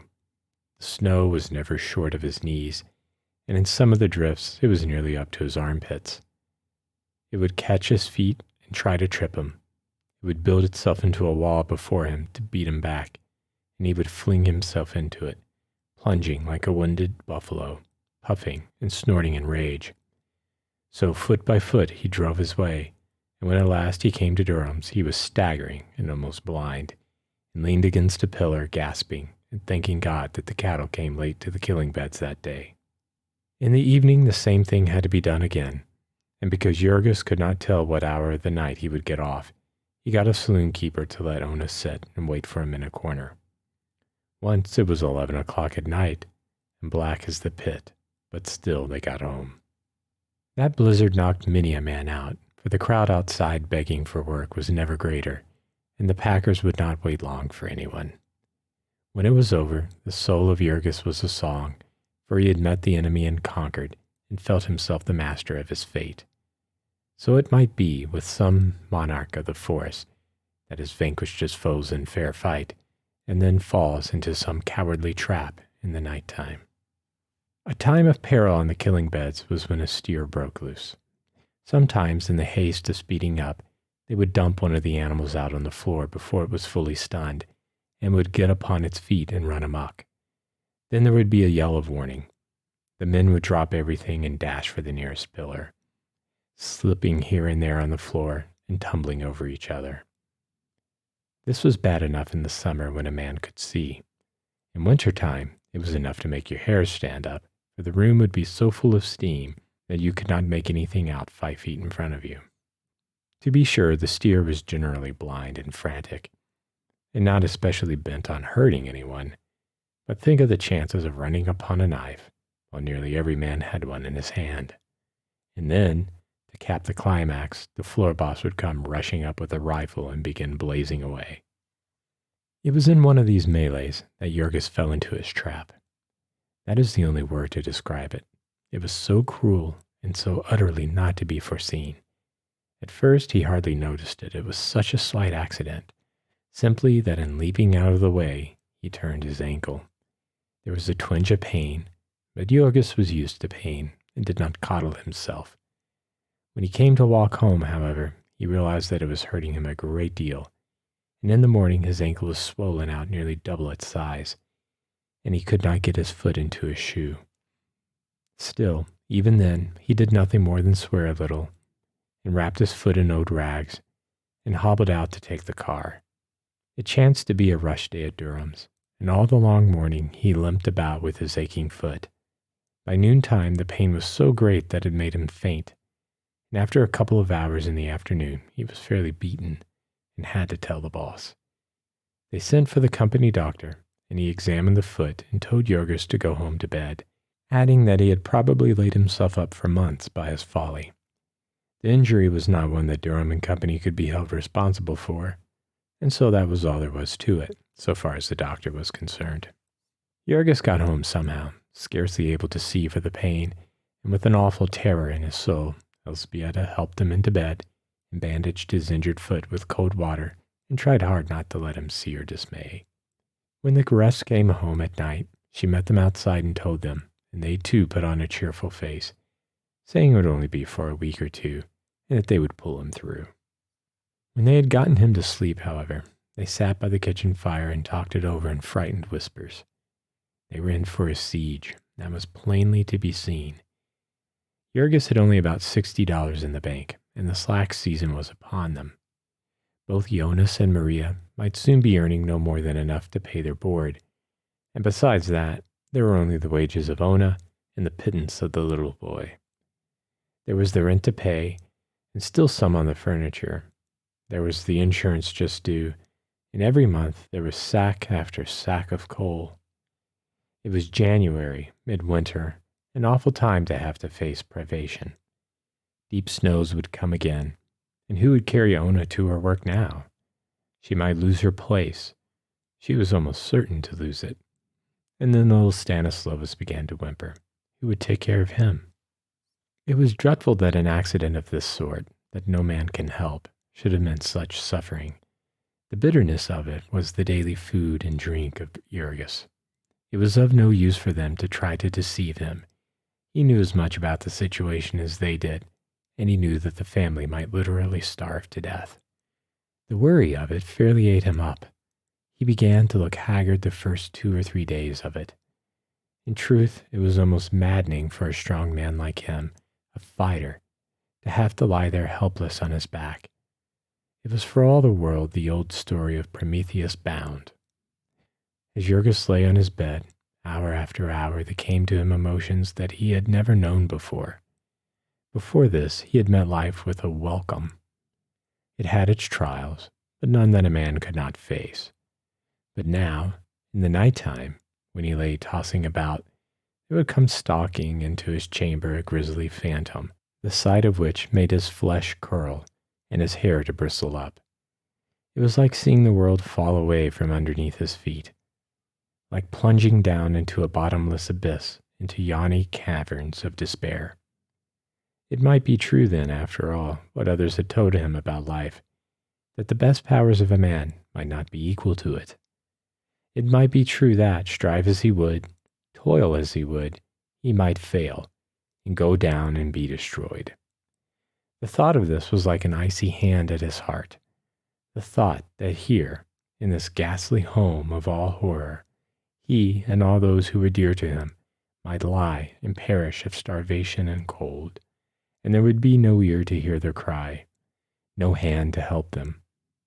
It was true that here in this huge city, with its stores of heaped up wealth, human creatures might be hunted down and destroyed by the wild beast powers of nature, just as truly as ever they were in the days of the cavemen. Ona was now making about $30 a month, and Stanislaus about $13. To add to this, there was the board of Jonas and Maria, about $45.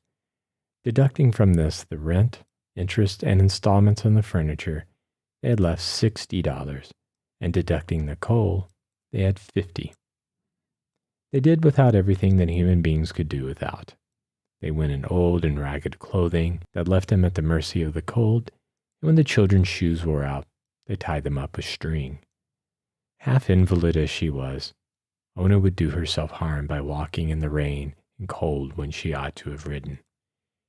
They bought literally nothing but food, and still they could not keep alive on $50 a month. They might have done it, if only they could have gotten pure food and at fair prices, or if only they had known what to get, if they had not been so pitifully ignorant. But they had come to a new country where everything was different, including the food. They had always been accustomed to eat a great deal of smoked sausage, and how could they know that what they bought in America was not the same, that its color was made by chemicals, and its smoky flavor by more chemicals, and that it was full of potato flour besides. Potato flour is the wasted potato after the starch and alcohol have been extracted. It has no more food value than so much wood, and as its use as a food adulterant is a penal offense in Europe, thousands of tons of it are shipped to America every year. It was amazing what quantities of food such as this were needed every day by 11 hungry persons. $1.65 a day was simply not enough to feed them, and there was no use trying. And so each week they made an inroad upon the pitiful little bank account that Ona had begun. Because the account was in her name, it was possible for her to keep this a secret from her husband, and to keep the heart sickness of it for her own. It would have been better if Jurgis had been really ill, if he had not been able to think, for he had no resources such as most invalids had. All he could do was to lie there and toss about from side to side. Now and then he would break into cursing, regardless of everything, and now and then his impatience would get the better of him, and he would try to get up, and poor Teta Elzbieta would have to plead with him in a frenzy. Elzbieta was all alone with him the greater part of the time.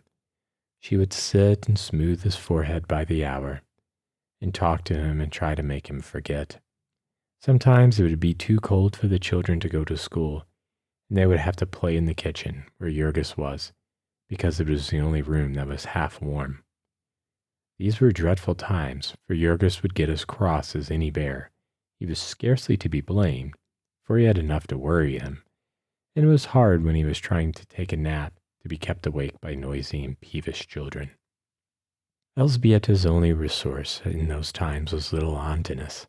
Indeed, it would be hard to say how they could have gotten along at all if it had not been for little Antinous. It was the one consolation of Jurgis's long imprisonment that now he had time to look at his baby. Teta Elzbieta would put the clothes basket in which the baby slept alongside of his mattress, and Jurgis would lie upon one elbow and watch him by the hour, imagining things. Then little Antinous would open his eyes. He was beginning to take notice of things now, and he would smile. How he would smile. So Jurgis would begin to forget and be happy because he was in a world where there was a thing so beautiful as the smile of little Antinous, and because such a world could not but be good at the heart of it. He looked more like his father every hour, Elzbieta would say, and said it many times a day, because she saw that it pleased Jurgis. The poor little terror-stricken woman was planning all day and all night to soothe the prison giant who was entrusted to her care. Jurgis, who knew nothing about the age-long and everlasting hypocrisy of woman, would take the bait and grin with delight. And then he would hold his finger in front of little Antinous' eyes and move it this way and that, and laugh with glee to see the baby follow it. There is no pet quite so fascinating as a baby. He would look into Jurgis's face with such uncanny seriousness, and Jurgis would start and cry. "Oh, look, Mama, he knows his papa, he does. To Mano Scherzdala, the little rascal.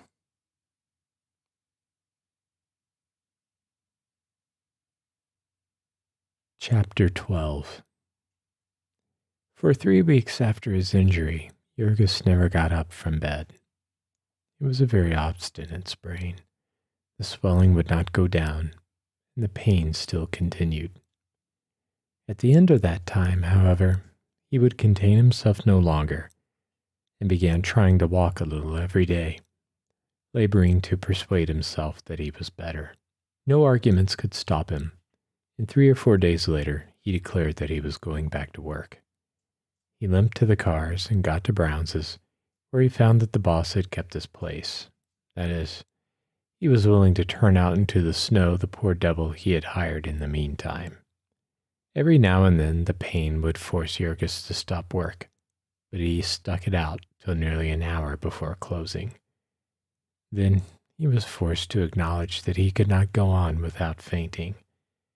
It almost broke his heart to do it, and he stood leaning against a pillar and weeping like a child. 2 of the men had to help him to the car, and when he got out, he had to sit down and wait in the snow till someone came along. So they put him to bed again and sent for the doctor, as they ought to have done in the beginning. It transpired that he had twisted a tendon out of place and could never have gotten well without attention. Then he gripped the sides of the bed and shut his teeth together and turned white with agony while the doctor pulled and wrenched away at his swollen ankle. When finally the doctor left, he told him that he would have to lie quiet for 2 months, and that if he went to work before that time, he might lame himself for life. 3 days later there came another heavy snowstorm, and Jonas and Maria and Ona and little Stanislaus all set out together, an hour before daybreak, to try to get to the yards. About noon the last 2 came back, the boy screaming with pain. His fingers were all frosted, it seemed. They had had to give up trying to get to the yards, and had nearly perished in a drift. All that they knew how to do was to hold the frozen fingers near the fire, and so little Stanislaus spent most of the day dancing about in horrible agony, till Jurgis flew into a passion of nervous rage and swore like a madman, declaring that he would kill him if he did not stop. All that day and night the family was half crazed with fear that Ona and the boy had lost their places. And in the morning they set out earlier than ever, after the little fellow had been beaten with a stick by Jurgis. There could be no trifling in a case like this. It was a matter of life and death. Little Stanislaus could not be expected to realize that he might a great deal better freeze in the snowdrift than lose his job at the lard machine. Ona was quite certain that she would find her place gone, and was all unnerved when she finally got to Brown's and found that the forelady herself had failed to come, and was therefore compelled to be lenient. One of the consequences of this episode was that the first joints of 3 of the little boy's fingers were permanently disabled, and another that thereafter he always had to be beaten before he set out to work, whenever there was fresh snow on the ground. Jurgis was called upon to do the beating, and as it hurt his foot, he did it with a vengeance, but it did not tend to add to the sweetness of his temper. They say that the best dog will turn cross if he be kept chained all the time, and it was the same with the man. He had not a thing to do all day but lie and curse his fate, and the time came when he wanted to curse everything. This was never for very long, however, for when Ona began to cry, Jurgis could not stay angry. The poor fellow looked like a homeless ghost, and his cheeks sunken in, and his long black hair straggling into his eyes. He was too discouraged to cut it, or to think about his appearance. His muscles were wasting away, and what were left were soft and flabby. He had no appetite, and they could not afford to tempt him with delicacies. It was better, he said, that he should not eat. It was a saving. About the end of March, he got hold of Ona's bank book and learned that there was only $3 left to them in the world. But perhaps the worst of the consequences of this long siege was that they lost another member of their family. brother Jonas disappeared. One Saturday night, he did not come home, and thereafter all their efforts to get trace of him were futile. It was said by the boss at Durham's that he had gotten his week's money and left there. That might not be true, of course, for sometimes they would say that when a man had been killed. It was the easiest way out of it for all concerned. When, for instance, a man had fallen into one of the rendering tanks and had been made into pure leaf lard and peerless fertilizer, there was no use letting the fact out and making his family unhappy. More probable, however, was the theory that Jonas had deserted them and gone on the road seeking happiness. He had been discontented for a long time, and not without some cause. He paid good board, and was yet obliged to live in a family where nobody had enough to eat. And Maria would keep giving them all her money, and of course he could not but feel that he was called upon to do the same. Then there were crying brats, and all sorts of misery. A man would have had to be a good deal of a hero to stand it all without grumbling, and Jonas was not in the least a hero. He was simply a weather-beaten old fellow who liked to have a good supper and sit in the corner by the fire and smoke his pipe in peace before he went to bed. Here, there was not enough room by the fire, and through the winter the kitchen had seldom been warm enough for comfort. So, with the springtime, what was more likely than that the wild idea of escaping had come to him? 2 years he had been yoked like a horse to a half-ton truck in Durham's dark cellars, with never a rest save on Sundays and 4 holidays in the year, and with never a word of thanks, only kicks and blows and curses, such as no decent dog would have stood. And now the winter was over, and the spring winds were blowing, and with the day's walk, a man might put the smoke of packing town behind him forever, and be where the grass was green, and the flowers all the colors of the rainbow. But now the income of the family was cut down by more than 1/3, and the food demand was cut only 1/11, so that they were worse off than ever. Also, they were borrowing money from Maria and eating up her bank account and spoiling once again her hopes of marriage and happiness. And they were even going into debt to Timosius and letting him impoverish himself. Poor Timosius was a man without any relatives and with a wonderful talent besides, and he ought to have made money and prospered. But he had fallen in love and so given hostages to fortune, and was doomed to be dragged down too. So it was finally decided that 2 more of the children would have to leave school.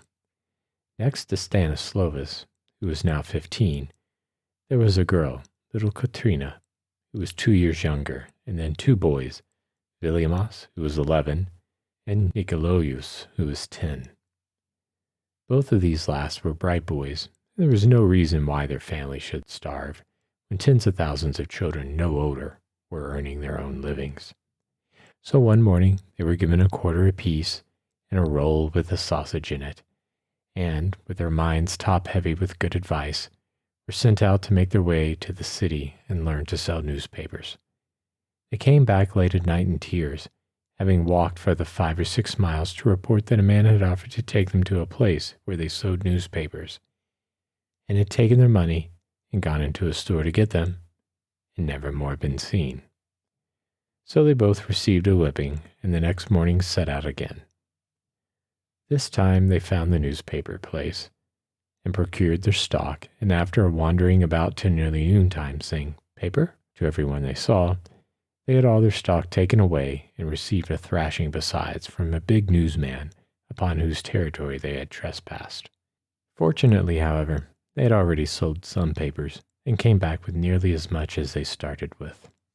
After a week of mishaps such as these, the 2 little fellows began to learn the ways of the trade, the names of the different papers, and how many of each to get, and what sort of people to offer them to, and where to go, and where to stay away from.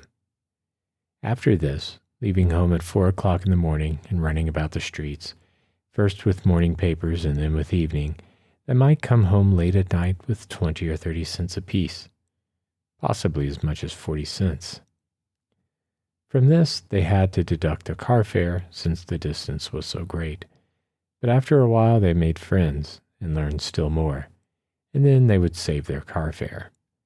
They would get on a car when the conductor was not looking and hide in the crowd, and 3 times out of 4 he would not ask for their fares, either not seeing them or thinking they had already paid. Or, if he did ask, they would hunt through their pockets and then begin to cry, and either have their fares paid by some kind old lady, or else trick again on a new car. All this was fair play, they felt. Whose fault was it that at the hours when working men were going to the work and back, the cars were so crowded that the conductors could not collect all the fares? And besides, the companies were thieves, people said, had stolen all their franchises with the helps of scoundrelly politicians. Now that the winter was by, and there was no more danger of snow, and no more coal to buy, and another room warm enough to put the children into when they cried, and enough money to get along from week to week with, Jurgis was less terrible than he had been. A man can get used to anything in the course of time, and Jurgis had gotten used to lying about the house. Ona saw this, and was very careful not to destroy his peace of mind by letting him know how very much pain she was suffering. It was now the time of the spring rains, and Ona had often to ride to her work, in spite of the expense. She was getting paler every day, and sometimes, in spite of her good resolutions, it pained her that Jurgis did not notice it. She wondered if he cared for her as much as ever, if all this misery was not wearing out his love. She had to be away from him all the time, and bear her own troubles while he was bearing his. And then, when she came home, she was so worn out. And whenever they talked, they had only their worries to talk of. Truly, it was hard, in such a life, to keep any sentiment alive. The woe of this would flame up in Ona sometimes. At night, she would suddenly clasp her big husband in her arms and break into passionate weeping, demanding to know if he really loved her. Poor Jurgis, who had in truth grown more matter-of-fact under the endless pressure of penury, would not know what to make of these things, and could only try to recollect when he had last been cross, and so Ona would have to forgive him and sob herself to sleep. The latter part of April, Jurgis went to see the doctor and was given a bandage to lace about his ankle and told that he might go back to work. It needed more than the permission of the doctor, however, for when he showed up on the killing floor of Brown's, he was told by the foreman that it had not been possible to keep his job for him. Jurgis knew that this meant simply that the foreman had found someone else to do the work as well, and did not want to bother to make a change. He stood in the doorway, looking mournfully on, seeing his friends and companions at work, and feeling like an outcast. Then he went out and took his place with the mob of the unemployed. This time, however, Jurgis did not have the same fine confidence, nor the same reason for it. He was no longer the finest-looking man in the throng, and the bosses no longer made for him. He was thin and haggard, and his clothes were seedy, and he looked miserable. And there were hundreds who looked and felt just like him, and who had been wandering about Packingtown for months begging for work. This was a critical time in Jurgis's life, and if he had been a weaker man, he would have gone the way the rest did. Those out-of-work wretches would stand about the packing houses every morning till the police drove them away, and then they would scatter among the saloons. Very few of them have the nerve to face the rebuffs that they would encounter by trying to get into the buildings to interview the bosses. If they did not get a chance in the morning, there would be nothing to do but hang about the saloons the rest of the day and night. Jurgis was saved from all of this, partly, to be sure, because it was pleasant weather and there was no need to be indoors, but mainly because he carried with him always the pitiful little face of his wife. He must get to work, he told himself, fighting the battle with despair every hour of the day. He must get work. He must have a place again and some money saved up before the next winter came. But there was no work for him. He sought out all the members of his union. Jurgis had stuck to the union through all this and begged them to speak a word for him. He went to everyone he knew, asking for a chance, there or anywhere. He wandered all day through the buildings, and in a week or two, when he had been all over the yards and into every room to which he had access, and learned that there was not a job anywhere, he persuaded himself that there might have been a change in the places he had first visited, and began the round all over. Till finally the watchmen and the spotters of the companies came to know him by sight and to order him out with threats.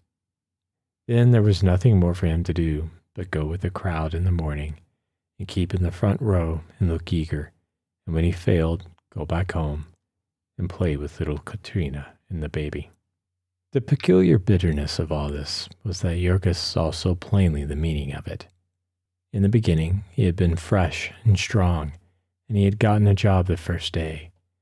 But now he was second-hand, a damaged article, so to speak, and they did not want him. They had got the best of him. They had worn him out with their speeding up and their carelessness, and now they had thrown him away. And Jurgis would make the acquaintance of others of these unemployed men and find that they had all had the same experience. There were some, of course, who had wandered in from other places, who had been ground up in other mills. There were others who were out from their own fault, some, for instance, who had not been able to stand the awful grind without drink. The vast majority, however, were simply the worn-out parts of the great, merciless packing machine. They had toiled there and kept up with the pace, some of them for 10 or 20 years, until finally the time had come when they could not keep up with it any more. Some had been frankly told that they were too old, that a sprier man was needed. Others had given occasion by some act of carelessness or incompetence. With most, however, the occasion had been the same as with Jurgis. They had been overworked and underfed so long, and finally some disease had laid them on their backs, or they had cut themselves and had blood poisoning, or met with some other accident. When a man came back after that, he would get his place back only by the courtesy of the boss. To this there was no exception, save when the accident was one for which the firm was liable. In that case, they would send a slippery lawyer to see him, first to try to get him to sign away his claims, but if he was too smart for that, to promise him that he and his should always be provided with work. This promise they would keep strictly and to the letter for 2 years. 2 years was the statute of limitations, and after that, the victim could not sue. What happened to a man after any of these things all depended upon the circumstances. If he were of the highly skilled workers, he would probably have enough saved up to tide him over. The best paid men, the splitters, made 50 cents an hour, which would be $5 or $6 a day in the rush seasons, and 1 or 2 in the dullest. A man could live and save on that, but then there were only half a dozen splitters in each place, and one of them that Jurgis knew had a family of 22 children, all hoping to grow up to be splitters like their father. For the unskilled man, who made $10 a week in the rush seasons and 5 in the dull, it all depended upon his age and the number he had dependent upon him. An unmarried man could save if he did not drink, and if he was absolutely selfish. That is, if he paid no heed to the demands of his old parents, or of his little brothers and sisters, or of any other relatives he might have, as well as of the members of his union and his chums, and the people who might be starving to death next door.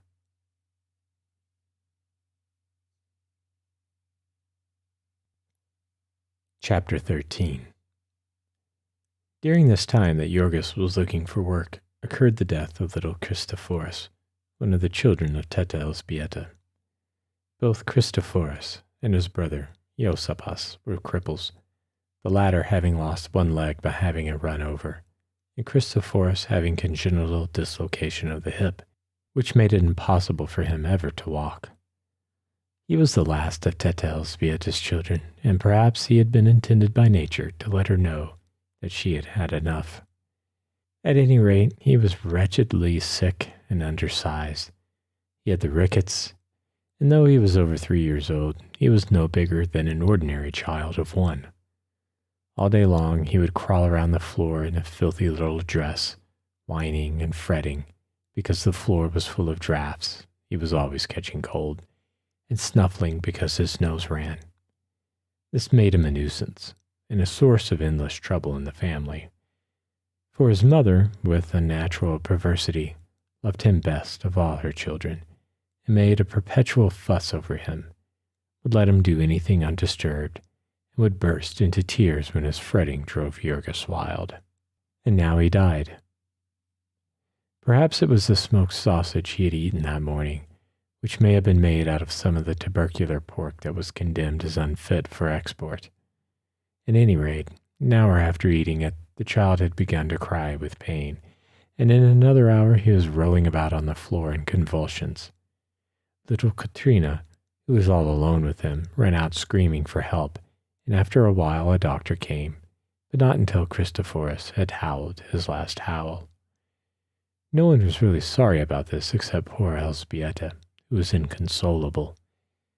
Jurgis announced that so far as he was concerned, the child would have to be buried by the city, since they had no money for a funeral.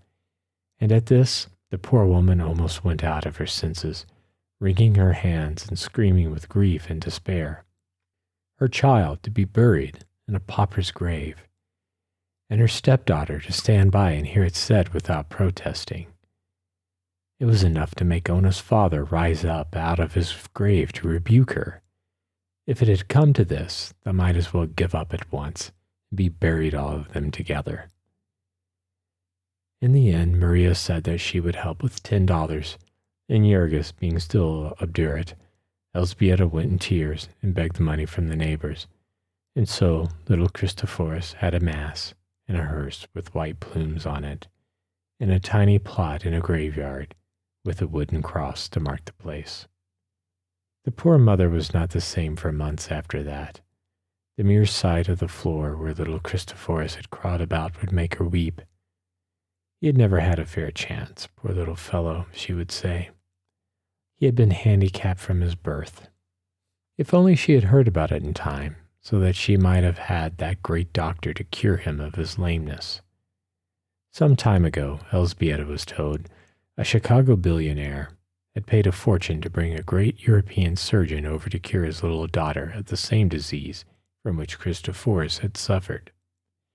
And because the surgeon had to have bodies to demonstrate upon, he announced that he would treat the children of the poor, a piece of magnanimity over which the papers became quite eloquent.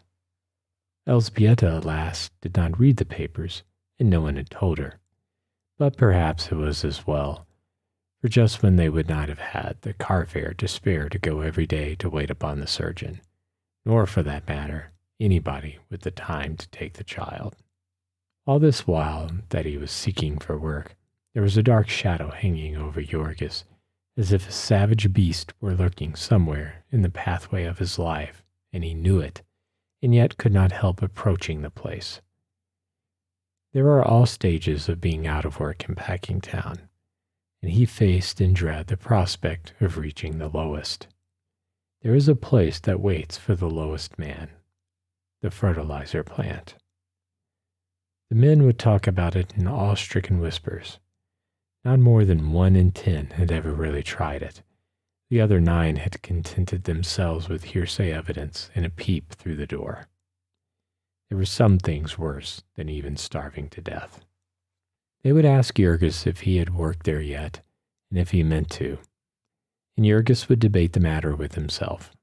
As poor as they were, making all the sacrifices that they were, would he dare to refuse any sort of work that was offered to him, be it as horrible as ever it could? Would he dare to go home and eat bread that had been earned by Ona, weak and complaining as she was, knowing that he had been given a chance and had not had the nerve to take it? And yet he might argue that way with himself all day, and one glimpse into the fertilizer works would send him away again shuddering. He was a man. He would do his duty. He went and made application. But surely he was not also required to hope for success. The fertilizer works of Durham's lay away from the rest of the plant. Few visitors ever saw them, and the few who did would come out looking like Dante, of whom the peasants declared that he had been into hell. To this part of the yards came all the tankage and the waste products of all sorts. Here they dried out the bones, and in suffocating cellars where the daylight never came, you might see men and women and children bending over whirling machines and sawing bits of bone into all sorts of shapes, breaking their lungs full of the fine dust and doomed to die, every one of them, within a certain definite time. Here they made the blood into albumin and made other foul-smelling things into things still more foul-smelling. In the corridors and caverns where it was done, you might lose yourself as in the great caves of Kentucky. In the dust and the steam, the electric lights would shine like far-off twinkling stars, red and blue-green and purple stars, according to the color of the mist and the brew from which it came. For the odors of these ghastly charnel houses, there may be words in Lithuanian, but there are none in English. The person entering would have to summon his courage as for a cold water plunge. He would go in like a man swimming under water. He would put his handkerchief over his face and begin to cough and choke, and then, if he were still obstinate, he would find his head beginning to ring, and the veins in his forehead to throb, until finally he would be assailed by an overpowering blast of ammonia fumes, and would turn and run for his life, and come out half-dazed. On top of this were the rooms where they dried the tankage, the mass of brown stinky stuff that was left after the waste portions of the carcasses had had the lard and tallow dried out of them. This dried material they would then grind to a fine powder, and after they had mixed it up well with the mysterious but inoffensive brown rock, which they brought in and ground up by the hundreds of carloads for that purpose, the substance was ready to be put into bags and sent out to the world as any one of 100 different brands of standard bone phosphate. And then the farmer in Maine or California or Texas would buy this at, say, $25 a ton and plant it with his corn. And for several days after the operation, the fields would have a strong odor, and the farmer and his wagon and the very horses that had hauled it would all have it too. In Packingtown, the fertilizer is pure instead of being a flavoring, and instead of a ton or so spread out on several acres under the open sky, there are hundreds and thousands of tons of it in one building, heaped here and there in haystack piles, covering the floor several inches deep, and filling the air with a choking dust that becomes a blinding sandstorm when the wind stirs. It was to this building that Jorgis came daily, as if dragged by an unseen hand. The month of May was an exceptionally cool one, and his secret prayers were granted. But early in June, there came a record-breaking hot spell, and after that there were men wanted in the fertilizer mill.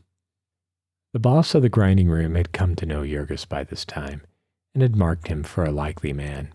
And so, when he came to the door about 2 o'clock this breathless hot day, he felt a sudden spasm of pain shoot through him. The boss beckoned to him. In 10 minutes more, Jorgis had pulled off his coat and overshirt, and set his teeth together and gone to work.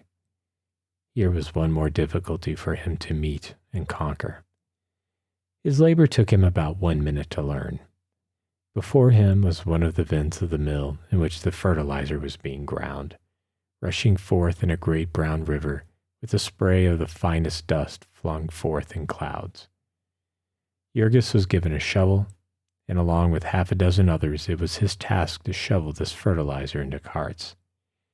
That others were at work he knew by the sound, and by the fact that he sometimes collided with them. Otherwise, they might as well not have been there, for in the blinding dust storm, a man could not see 6 feet in front of his face. When he had filled one cart, he had to grope around him until another came, and if there was none on hand, he continued to grope till one arrived. In 5 minutes, he was, of course, a mass of fertilizer from head to feet. They gave him a sponge to tie over his mouth so that he could breathe, but the sponge did not prevent his lips and eyelids from caking up with it, and his ears from feeling solid. He looked like a brown ghost at twilight. From hair to shoes, he became the color of the building and of everything in it, and for that matter, 100 yards outside it. The building had to be left open, and when the wind blew, Durham and Company lost a great deal of fertilizer. Working in his shirt sleeves and with the thermometer at over 100, the phosphates soaked in through every pore of Jurgis's skin, and in 5 minutes he had a headache, and in 15 was almost dazed. The blood was pounding in his brain like an engine's throbbing. There was a frightful pain in the top of his skull, and he could hardly control his hands. Still, with the memory of his 4-month siege behind him, he fought on, in a frenzy of determination, and half an hour later he began to vomit. He vomited until it seemed as if his inwards must be torn into shreds. A man could get used to the fertilizer mill, the boss had said, if he would make up his mind to it. But Jurgis now began to see that it was a question of making up his stomach. At the end of that day of horror, he could scarcely stand. He had to catch himself now and then, and lean against the building and get his bearings. Most of the men, when they came out, made straight for a saloon. They seemed to place fertilizer and rattlesnake poison in one class. But Jurgis was too ill to think of drinking. He could only make his way to the street and stagger onto a car. He had a sense of humor, and later on when he became an old hand, he used to think it fun to board a streetcar and see what happened. Now, however, he was too ill to notice it. How the people in the car began to gasp and sputter, to put their handkerchiefs to their noses, and transfix him with furious glances. Jurgis only knew that a man in front of him immediately got up and gave him a seat, and that half a minute later, the 2 people on each side of him got up, and that in a full minute, the crowded car was nearly empty, those passengers who could not get room on the platform having gotten out to walk. Of course, Jurgis had made his home a miniature fertilizer mill a minute after entering. The stuff was half an inch deep in his skin.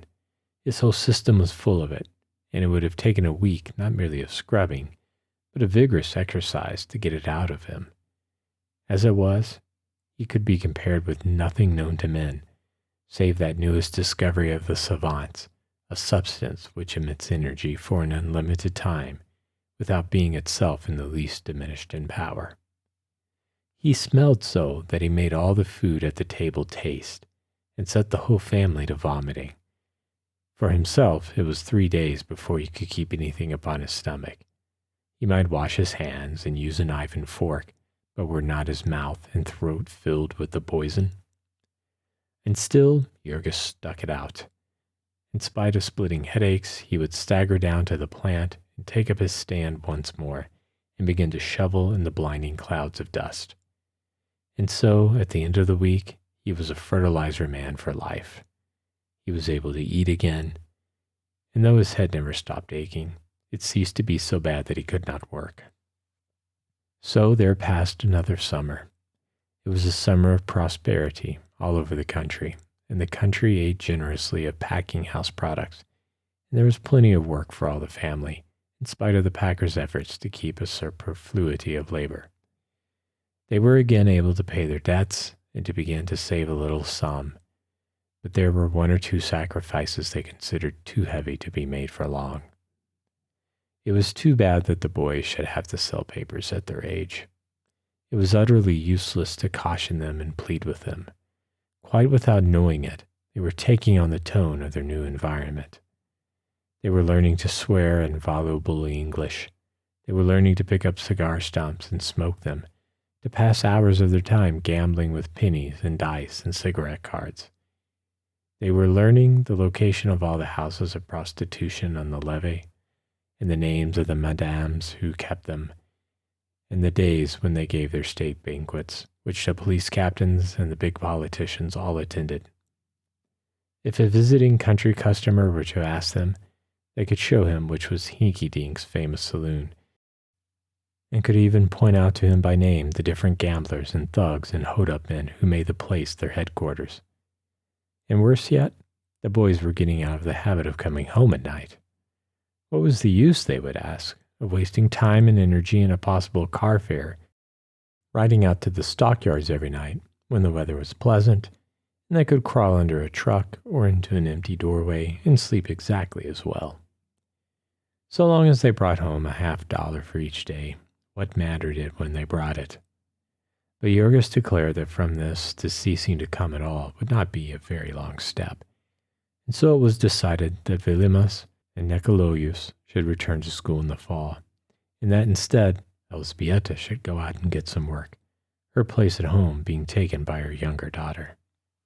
Little Katrina was like most children of the poor, prematurely made old, and had to take care of her little brother, who was a cripple, and also of the baby. She had to cook the meals and wash the dishes and clean house and have supper ready when the workers came home in the evening. She was only 13 and small for her age, but she did all this without a murmur, and her mother went out and after trudging a couple of days about the yards, settled down as a servant of a sausage machine. Elzbieta was used to working, but she found this change a hard one, for the reason that she had to stand motionless upon her feet from 7 o'clock in the morning till 12:30, and again from 1 till 5:30. For the first few days it seemed to her that she could not stand it. She suffered almost as much as Jorgis had from the fertilizer, and would come out at sundown with her head fairly reeling. Besides this, she was working in one of the dark holes, by electric light, and the dampness, too, was deadly. There were always puddles of water on the floor, and a sickening odor of moist flesh in the room. The people who worked here followed the ancient custom of nature, whereby the ptarmigan is the color of dead leaves in the fall and of snow in the winter, and the chameleon, who is black when he lies upon a stump and turns green when he moves to a leaf. The men and women who worked in this department were precisely the color of the fresh country sausage they made. The sausage room was an interesting place to visit for 2 or 3 minutes, and provided that you did not look at the people. The machines were perhaps the most wonderful things in the entire plant. Presumably, sausages were once chopped and stuffed by hand, and if so, it would be interesting to know how many workers had been displaced by these inventions.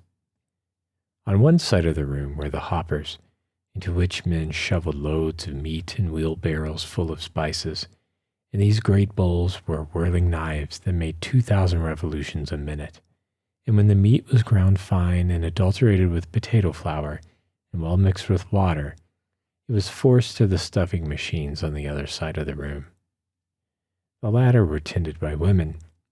There was a sort of spout, like the nozzle of a hose, and one of the women would take a long string of casing and put the end over the nozzle and then work the whole thing on, as one works on the finger of a tight glove. The string would be 20 or 30 feet long, but the woman would have it all on in a jiffy, and when she had several on, she would press a lever, and a stream of sausage meat would be shot out, taking the casing with it as it came. Thus one might stand and see appear, miraculously born from the machine, a wriggling snake of sausage of incredible length. In front was a big pan which caught these creatures, and 2 more women who seized them as fast as they appeared and twisted them into links.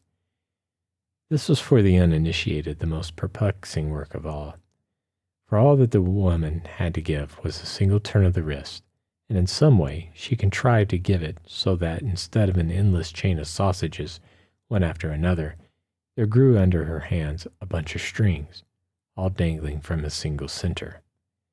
It was quite like the feet of a prestidigitator, for the woman worked so fast that the eye could literally not follow her, and there was only a mist of motion, and tangle after tangle of sausages appearing. In the midst of the mist, however, the visitor would suddenly notice the tense-set face, with the 2 wrinkles graven in the forehead, and the ghastly pallor of the cheeks, and then he would suddenly recollect that it was time he was going on. The woman did not go on. She stayed right there, hour after hour, day after day, year after year, twisting sausage and links and racing with death.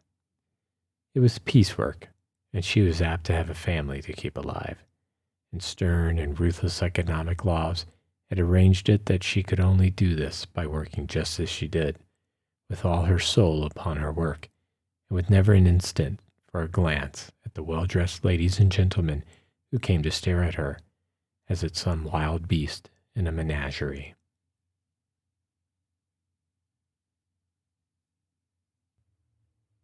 Chapter 14. With one member trimming beef in a cannery and another working in a sausage factory, the family had a first-hand knowledge of the great majority of Packingtown swindles. For it was the custom, as they found, whenever meat was so spoiled that it could not be used for anything else, either to can it or else to chop it up into sausage. With what had been told to them by Jonas, who had worked in the pickle rooms, they could now study the whole of the spoiled meat industry on the inside and read a new and grim meaning to that old Packingtown jest that they use everything of the pig except the squeal. Jonas had told them how the meat that was taken out of pickle would often be found sour, and how they would rub it up with soda to take away the smell, and sell it to be eaten on free lunch counters. Also, of all the miracles of chemistry which they performed, giving to any sort of meat, fresh or salted, whole or chopped, any color, in any flavor, in any color they chose. In the pickling of hams, they had an ingenious apparatus by which they saved time and increased the capacity of the plant. A machine consisting of a hollow needle attached to a pump. By plunging this needle into the meat and working with his foot, a man could fill a ham with pickle in a few seconds. And yet, in spite of this, there would be hams found spoiled, some of them with an odor so bad that a man could hardly bear to be in the room with them. To pump into these, the packers had a second and much stronger pickle, which destroyed the odor, a process known to the workers as giving them 30%. Also, after the hams had been smoked, there would be found some that had gone to the bad. Formerly, these had been sold as number 3 grade, but later on, some ingenious person had hit upon a new device, and now they would extract the bone, about which the bad part generally lay, and insert in the hole a white-hot iron. After this invention, there was no longer number 1, 2, and 3 grade. There was only number 1 grade. The packers were always originating such schemes. They had what they called boneless hams, which were all the odds and ends of pork stuffed into casings, and California hams, which were the shoulders, with big knuckle joints and nearly all the meat cut out, and fancy skinned hams, which were made of the oldest hogs, whose skins were so heavy and coarse that no one would buy them. That is, until they had been cooked and chopped fine and labeled head cheese. It was only when the whole ham was spoiled that it came into the department of Elzbieta, cut up by the 2,000 revolutions a minute flyers and mixed with half a ton of other meat. No odor that ever was in a ham could make any difference. There was never the least attention paid to what was cut up for sausage.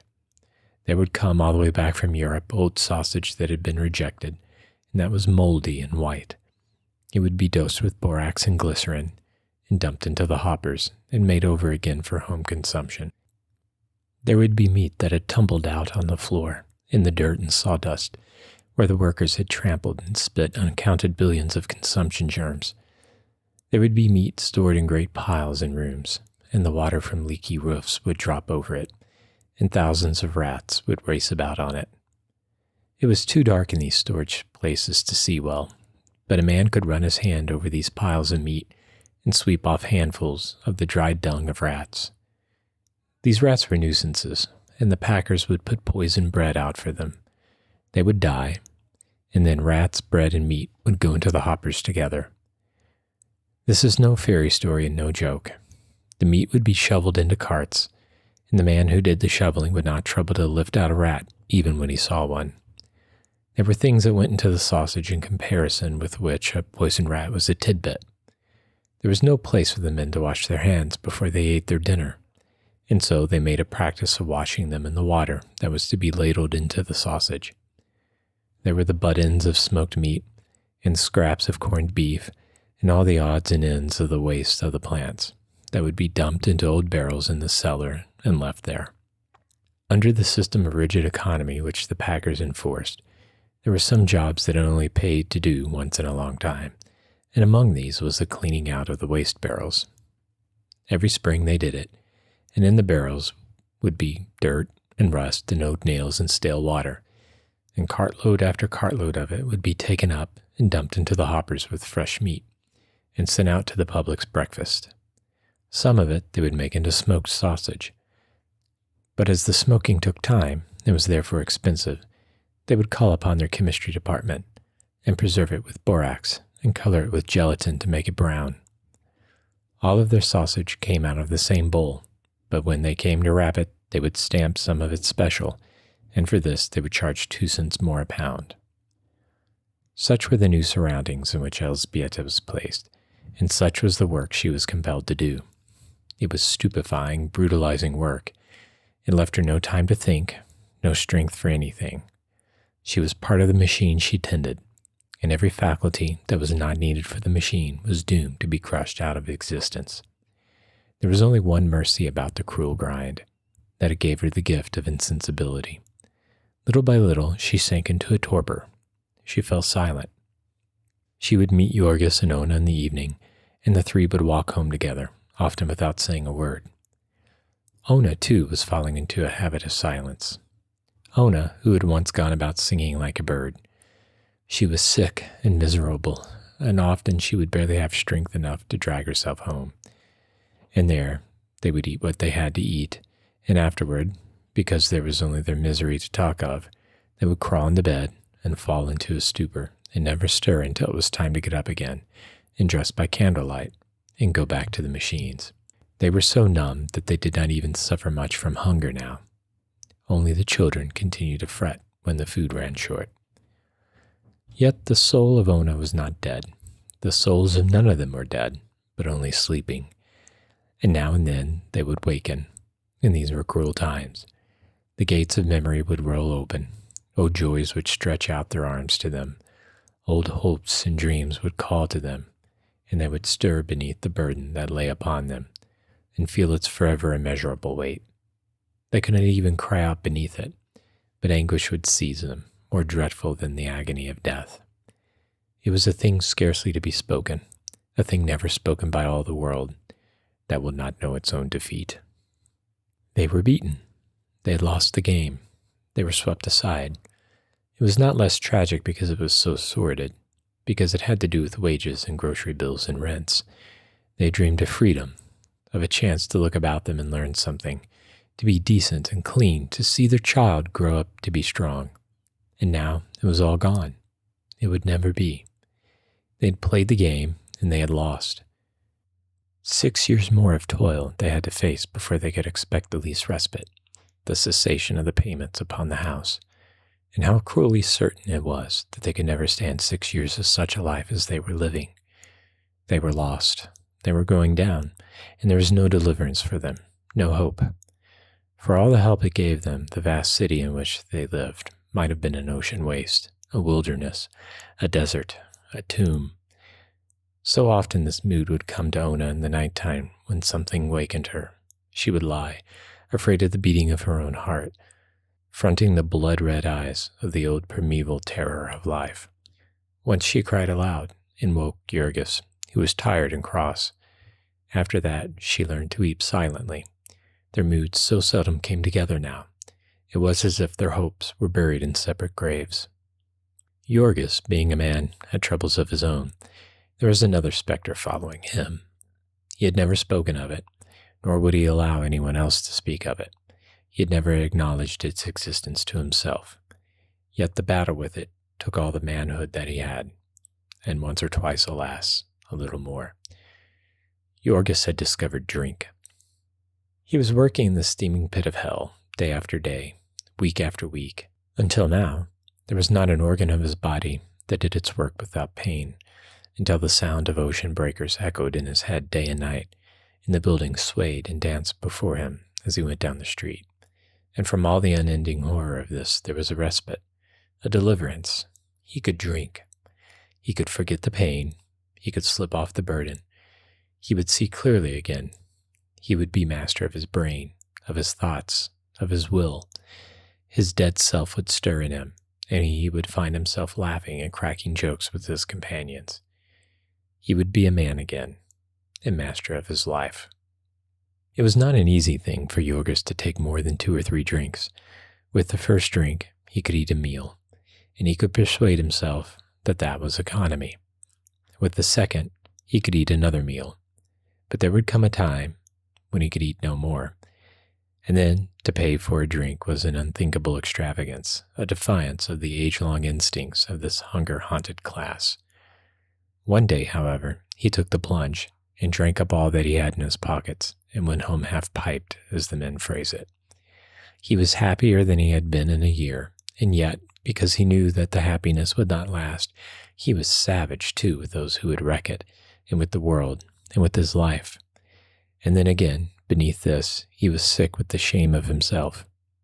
Afterward, when he saw the despair of his family and reckoned up the money he had spent, the tears came into his eyes, and he began the long battle with the specter.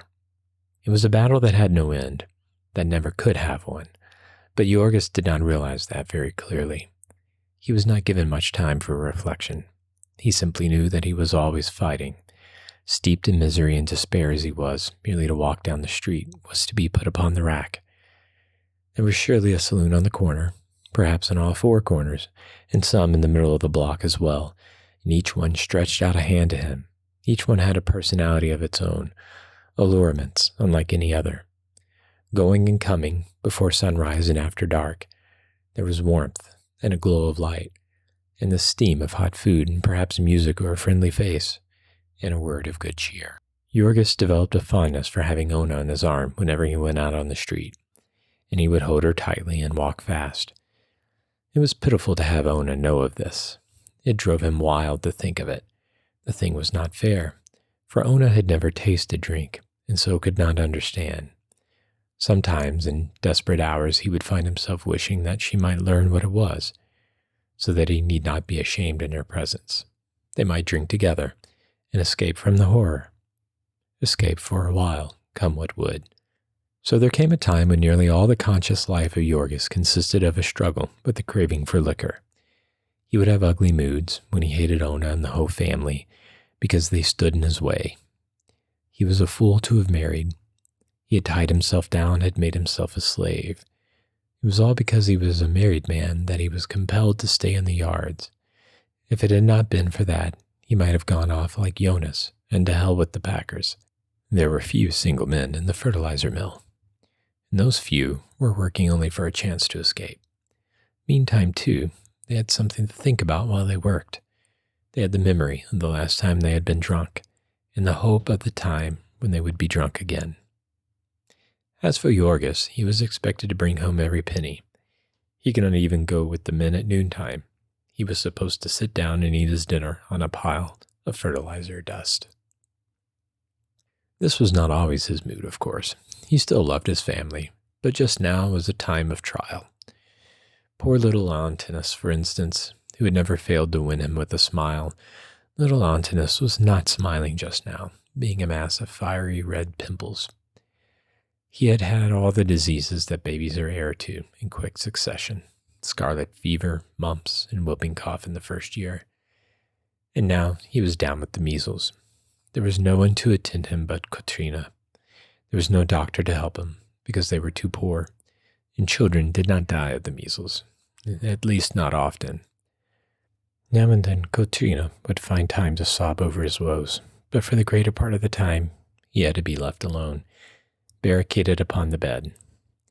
The floor was full of drafts, and if he caught cold he would die. At night he was tied down lest he should kick the covers off him, while the family lay in their stupor of exhaustion. He would lie and scream for hours, almost in convulsions, and then, when he was worn out, he would lie whimpering and wailing in his torment. He was burning up with fever, and his eyes were running sores. In the daytime, he was a thing uncanny and impish to behold, a plaster of pimples and sweat, a great purple lump of misery. Yet, all this was not really as cruel as it sounds, for, sick as he was, little Antinous was the least unfortunate member of the family. He was quite able to bear his sufferings. It was as if he had all these complaints to show what a prodigy of health he was. He was the child of his parents' youth and joy. He grew up like the conjurer's rose bush, and all the world was his oyster. In general, he toddled around the kitchen all day with a lean and hungry look.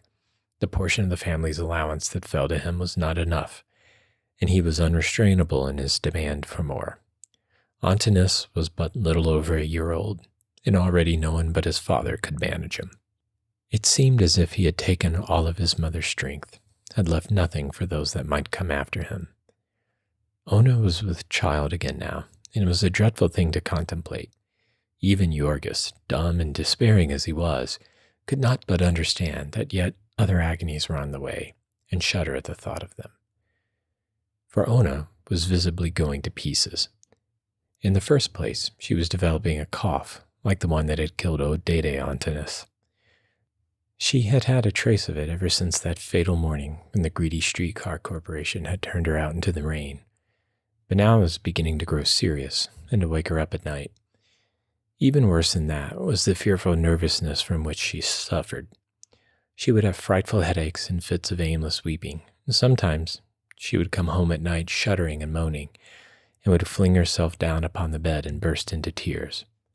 Several times she was quite beside herself and hysterical. Then Jorgis would go half mad with fright. Elzbieta would explain to him that it could not be helped, that a woman was subject to such things when she was pregnant.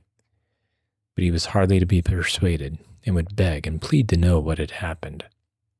She had never been like this before, he would argue. It was monstrous and unthinkable. It was the life she had to live, the accursed work she had to do, that was killing her by inches. She was not fitted for it. No woman was fitted for it. No woman ought to be allowed to do such work. If the world could not keep them alive any other way, it ought to kill them at once and be done with it. They ought not to marry, to have children. No working man ought to marry. If he, Jorgis, had known what a woman was like, he would have had his eyes torn out first. So he would carry on, becoming half hysterical himself, which was an unbearable thing to see in a big man. Ona would pull herself together and fling herself into his arms, begging him to stop, to be still, that she would be better. It would be all right. So she would lie and sob out her grief upon his shoulder, while he gazed at her, as helpless as a wounded animal, the target of unseen enemies.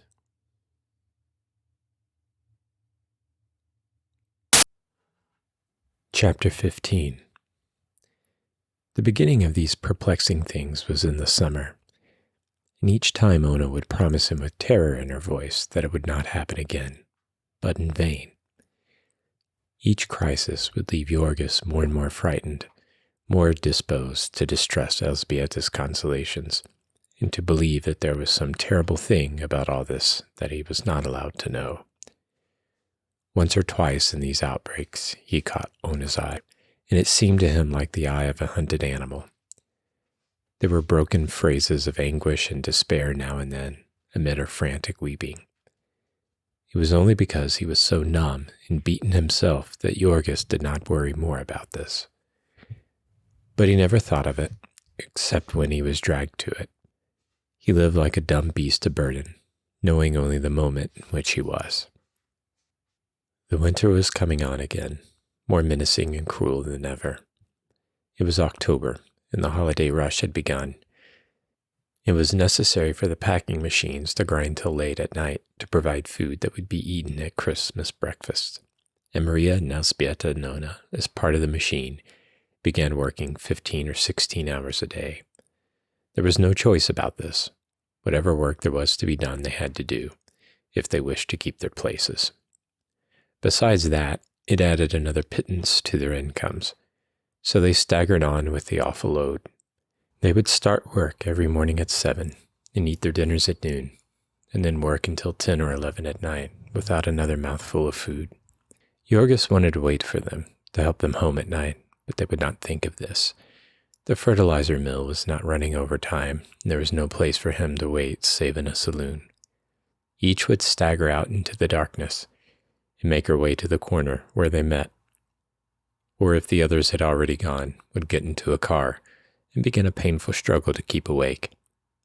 When they got home, they were always too tired either to eat or to undress. They would crawl into bed with their shoes on and lie like logs. If they should fail, they would certainly be lost. If they held out, they might have enough coal for the winter. A day or two before Thanksgiving Day, there came a snowstorm.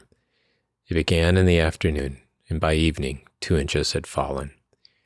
Jorgis tried to wait for the women, but went into a saloon to get warm and took 2 drinks, came out and ran home to escape from the demon. There he lay down to wait for them and instantly fell asleep.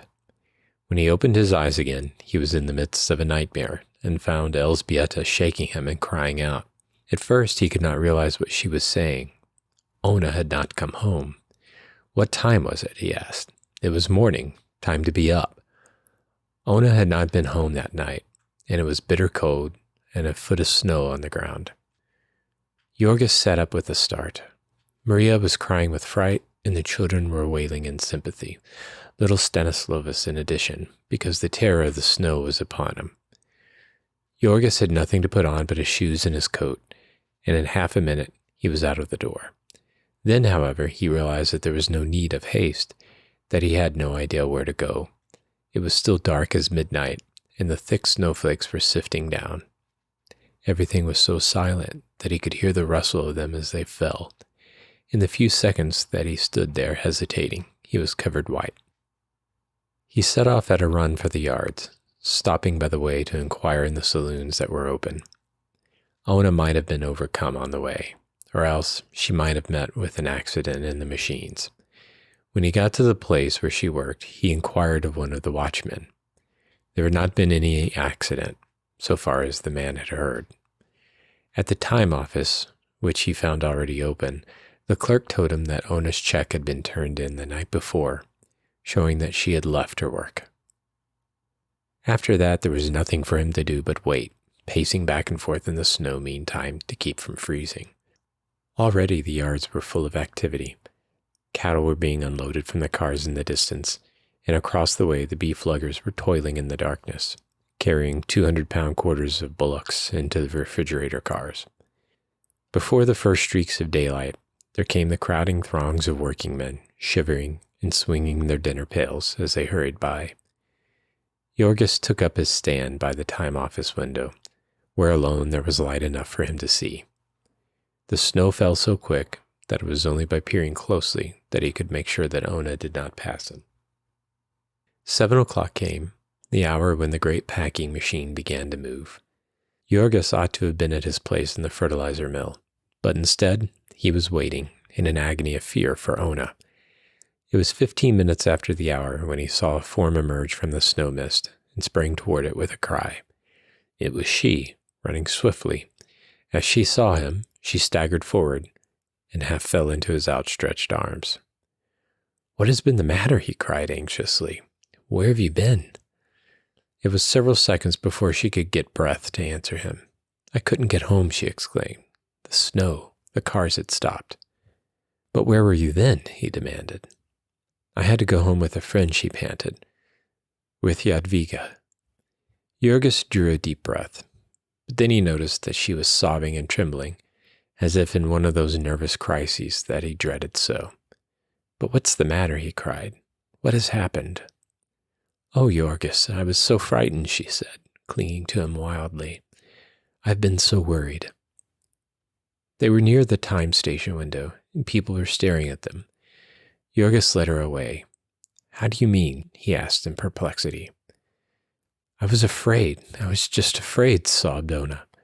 "I knew you wouldn't know where I was, and I didn't know what you might do. I tried to get home, but I was so tired. Oh, Jorgis, Jorgis." He was so glad to get her back that he could not think clearly about anything else. It did not seem strange to him that she should be so very much upset. All her fright and incoherent protestations did not matter, since he had her back. He let her cry away her tears, and then, because it was nearly 8 o'clock, and they would lose another hour if they delayed, he left her at the packing house door, with her ghastly white face and her haunted eyes of terror. There was another brief interval. Christmas was almost come, and because the snow still held, and the searching cold, morning after morning, Jorgis half carried his wife to her post, staggering with her through the darkness, until at last one night came the end. It lacked but 3 days of the holidays. About midnight, Maria and Elżbieta came home, exclaiming in alarm when they found that Ona had not come. The two had agreed to meet her, and after waiting, had gone to the room where she worked, only to find that the ham-wrapping girls had quit work an hour before and left. There was no snow that night, nor was it especially cold, and still, Ona had not come. Something more serious must be wrong this time. They aroused Jorgis, and he sat up and listened crossly to the story. She must have gone home again with Jadwiga, he said. Jadwiga lived only 2 blocks from the yards, and perhaps she had been tired. Nothing could have happened to her, and even if there had, there was nothing could be done about it until morning. Jorgis turned over in his bed and was snoring again before the two had closed the door. In the morning, however, he was up and out nearly an hour before the usual time. Jadwiga Marcinskis lived on the other side of the yards, beyond Hofstad Street, with her mother and sisters in a single basement room, for Mikolas had recently lost one hand from blood poisoning, and their marriage had been put off forever. The door of the room was in the rear, reached by a narrow court, and Jorgis saw a light in the window and heard something frying as he passed. He knocked, half expecting that Ona would answer. Instead, there was one of Jadwiga's little sisters, who gazed at him through a crack in the door. "Where's Ona?" he demanded, and the child looked at him in perplexity. "Ona," she said. "Yes," said Jorgis. "Isn't she here?" "No," said the child, and Jorgis gave a start. A moment later came Jadwiga, peering over the child's head. When she saw who it was, she slid around out of sight, for she was not quite dressed. "Jorgis must excuse her," she began. Her mother was very ill. "Ona isn't here?" Jorgis demanded, too alarmed to wait for her to finish. "Why, no," said Jadwiga. "What made you think she would be here? Had she said she was coming?" "No," he answered, "but she hasn't come home, and I thought she would be here the same as before." "As before?" asked Jadwiga in perplexity. "The time she spent the night here," said Jorgis. "There must be some mistake," she answered quickly. "Ona has never spent the night here." He was only half able to realize the words. Why, he exclaimed, 2 weeks ago, Jadwiga. She'd told me so the night it snowed, and she could not get home." "There must be some mistake," declared the girl again. "She didn't come here." He steadied himself by the doorsill, and Jadwiga, in her anxiety, for she was fond of Ona, opened the door wide, holding her jacket across her throat. "Are you sure you didn't misunderstand her?" she cried. "She must have meant somewhere else. She said here," insisted Jorgis. "She told me all about you, and how you were, and what you said. Are you sure? You haven't forgotten? You weren't away?" "No, no," she exclaimed. And then came a peevish voice. "Jadwiga, you are giving the baby a cold. Shut the door." Jorgis stood for half a minute more, stammering his perplexity through 1/8 of an inch of crack, and then, as there was really nothing more to be said, he excused himself and went away. He walked on half-dazed, without knowing where he went. Ona had deceived him. She had lied to him. And what could it mean? Where had she been? Where was she now? He could hardly grasp the thing, much less try to solve it. But 100 wild surmises came to him. A sense of impending calamity overwhelmed him. Because there was nothing else to do, he went back to the time office to watch again. He waited until nearly an hour after 7, and then went to the room where Ona worked to make inquiries of Ona's forelady. The forelady, he found, had not yet come. All the lines of cars that came from downtown were stalled. There had been an accident in the powerhouse, and no cars had been running since last night. Meantime, however, the ham wrappers were working away, with someone else in charge of them. The girl who answered Jorgis was busy, and as she talked, she looked to see if she were being watched. Then a man came up, wheeling a truck. He knew Jorgis for Ona's husband, and was curious about the mystery. Maybe the cars had something to do with it, he suggested. Maybe she had gone downtown. "No," said Jorgis. "She never went downtown." "Perhaps not," said the man. Jorgis thought he saw him exchange a swift glance with the girl as he spoke, and he demanded quickly, "What do you know about it?" But the man had seen that the boss was watching him. He started on again, pushing his truck. "I don't know anything about it," he said over his shoulder. "How should I know where your wife goes?" Then Jorgis went out again and paced up and down before the building. All the morning, he stayed there, with no thought of his work. About noon, he went to the police station to make inquiries, and then came back again for another anxious vigil. Finally, toward the middle of the afternoon, he set out for home once more. He was walking out Ashland Avenue. The streetcars had begun running again, and several passed him, packed to the steps with people. The sight of them set Jorgis to thinking again of the man's sarcastic remark, and half involuntarily he found himself watching the cars, with the result that he gave a sudden, startled exclamation and stopped short in his tracks. Then he broke into a run. For a whole block he tore after the car, only a little ways behind. That rusty black hat with the drooping red flower. It might not be Ona's, but there was very little likelihood of it. He would know for certain very soon, for she would get out 2 blocks ahead. He slowed down and let the car go on. She got out, and as soon as she was out of sight on the side street, Jorgis broke into a run. Suspicion was rife in him now, and he was not ashamed to shadow her. He saw her turn the corner near their home, and then he ran again and saw her as she went up the porch steps of the house. After that he turned back and for 5 minutes paced up and down, his hands clenched tightly and his lips set, his mind in a turmoil. Then he went home and entered.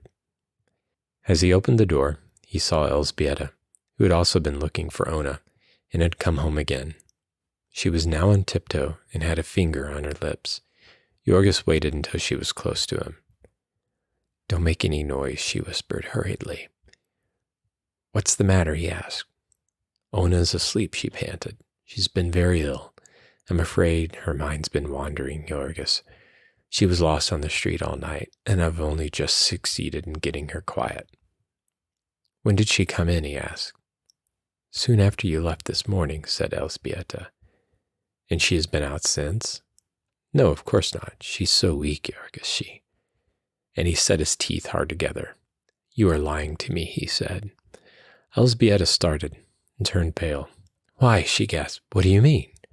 But Jorgis did not answer. He pushed her aside and strode to the bedroom door and opened it. Ona was sitting on the bed. She turned a startled look upon him as he entered. He closed the door in Elzbieta's face and went toward his wife. "Where have you been?" he demanded. She had her hands clasped tightly in her lap, and he saw that her face was as white as paper and drawn with pain. She gasped once or twice as she tried to answer him, and then began, speaking low and swiftly. "Jorgis, I think I've been out of my mind. I started to come last night, and I could not find the way. I walked all night, I think, and I only got home this morning." "You needed a rest," he said in a hard tone. "Why did you go out again?"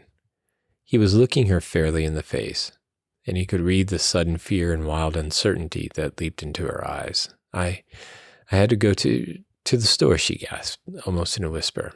"I had to go." "You are lying to me," said Jorgis. Then he clenched his hands and took a step toward her. "Why do you lie to me?" he cried fiercely. "What are you doing that you have to lie to me?" "Jorgis," she exclaimed, starting up in fright. "Oh, Jorgis, how can you?" "You have lied to me, I say," he cried. "You told me you had been to Jadvika's house that other night, and you hadn't. You had been where you were last night, somewheres downtown, for I saw you get off the car. Where were you?" It was as if he had struck a knife into her. She seemed to go all to pieces. For half a second she stood, reeling and swaying, staring at him with horror in her eyes. Then with a cry of anguish, she tottered forward, stretching out her arms to him. But he stepped aside, deliberately, and let her fall. She caught herself at the side of the bed, and then sank down, burying her face in her hands and bursting into frantic weeping. There came one of those hysterical cries that had so often dismayed him. Ona sobbed and wept, her fear and anguish building themselves up into long climaxes. Furious gusts of emotion would come sweeping over her, shaking her as the tempest shakes the trees upon the hills. All her frame would quiver and throb with them. It was as if some dreadful thing rose up within her and took possession of her, torturing her, tearing her. This thing had been wont to set Jorgis quite beside himself, but now he stood with his lips set tightly and his hands clenched. She might weep till she killed herself, but she should not move him this time. Not an inch. Not an inch. Because the sound she made set his blood running cold and his lips to quivering in spite of himself. He was glad of the diversion when Teta Elzbieta, pale with fright, opened the door and rushed in. Yet he turned upon her with an oath. "Go out," he cried. "Go out." And then, as she stood hesitating, about to speak, he seized her by the arm and half flung her from the room, slamming the door and barring it with a table. Then he turned again and faced Ona, crying, "Now answer me." Yet she did not hear him. She was still in the grip of the fiend. Yorgis could see her outstretched hands, shaking and twitching, roaming here and there over the bed at will, like living things. He could see convulsive shuddering start in her body and run through her limbs. She was sobbing and choking. It was as if there were too many sounds for one throat. They came chasing each other, like waves upon the sea. Then her voice would begin to rise into screams, louder and louder until it broke in wild, horrible peals of laughter. Yorgis bore it until he could bear it no longer, and then he sprang at her, seizing her by the shoulders and shaking her, shouting into her ear, "Stop it, I say, stop it." She looked up at him, out of her agony. Then she fell forward at his feet. She caught them in her hands in spite of his efforts to step aside, and with her face upon the floor lay writhing. It made a choking in Yorgis's throat to hear her, and he cried again more savagely than before, "Stop it, I say." This time she heeded him, and caught her breath and lay silent, save for the gasping sobs that wrenched all her frame. For a long minute she lay there, perfectly motionless, until a cold fear seized her husband, thinking that she was dying. Suddenly, however, he heard her voice faintly. "Yorgis, Yorgis." "What is it?" he said. He had to bend down to her. She was so weak. She was pleading with him in broken phrases painfully uttered. "Have faith in me. Believe me." "Believe what?" he cried. "Believe that I know best, that I love you, and do not ask me what you did. Oh, Yorgis, please, please, it is for the best, it is." He started to speak again, but she rushed on frantically, heading him off. "If you will only do it, if you will only believe me, it wasn't my fault, I couldn't help it. It will be all right, it is nothing, it is no harm. Oh, Yorgis, please, please." She had hold of him and was trying to raise herself to look at him. He could feel the palsied shaking of her hands and the heaving of the bosom she pressed against him. She managed to catch one of his hands and gripped it convulsively, drawing it to her face and bathing it in her tears. "Oh, believe me, she wailed again, and he shouted in fury, "I will not." But still she clung to him, wailing aloud in her despair. "Oh, Yorgis, think what you are doing. It will ruin us. It will ruin us. Oh, no, you must not do it. No, don't do it. You must not do it. It will drive me mad. It will kill me. No, Yorgis, I am crazy. It is nothing. You do not really need to know. We can be happy. We can love each other just the same. Oh, please, please believe me." Her words fairly drove him wild. He tore his hands loose and flung her off. "Answer me," he cried. "God damn it, I say, answer me." She sank down upon the floor, beginning to cry again. It was like listening to the moan of a damned soul, and Yorgis could not stand it.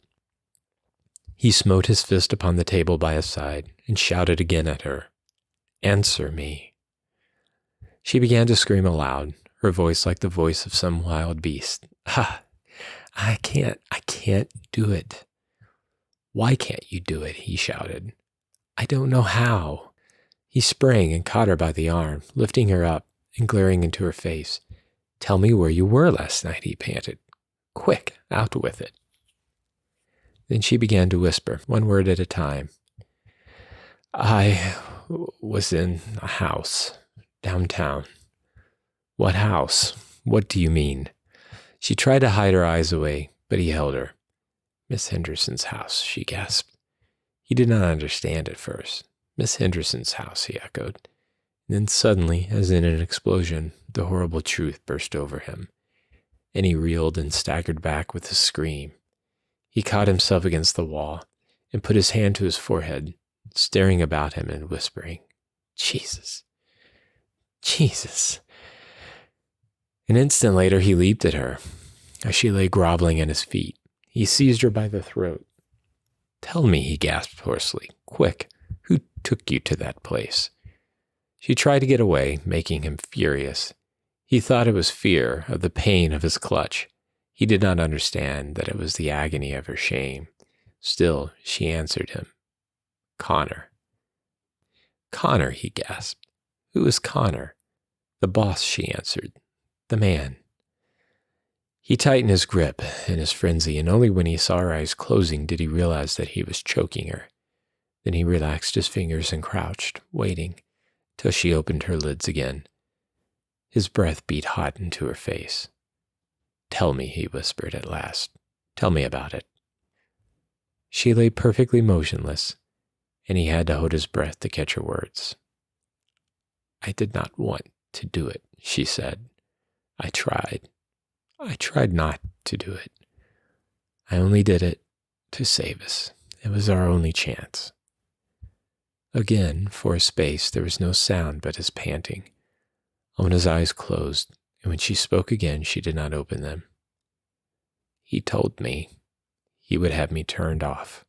He told me he would all of us lose our places. We could never get anything to do here again. He meant it. He would have ruined us." Yorgos's arms were shaking so that he could scarcely hold himself up, and lurched forward now. And then, as he listened, When did this begin?" he gasped. "At the very first," she said. She spoke as if in a trance. It was their plot, Miss Henderson's plot. She hated me, and he wanted me. He used to speak to me out on the platform. Then he began to make love to me. He offered me money. He begged me. He said he loved me. Then he threatened me. He knew all about us. He knew we would starve. He knew your boss. He knew Maria's. He would hound us to death, he said. Then he said we would all of us be sure of work, always. Then one day he caught hold of me.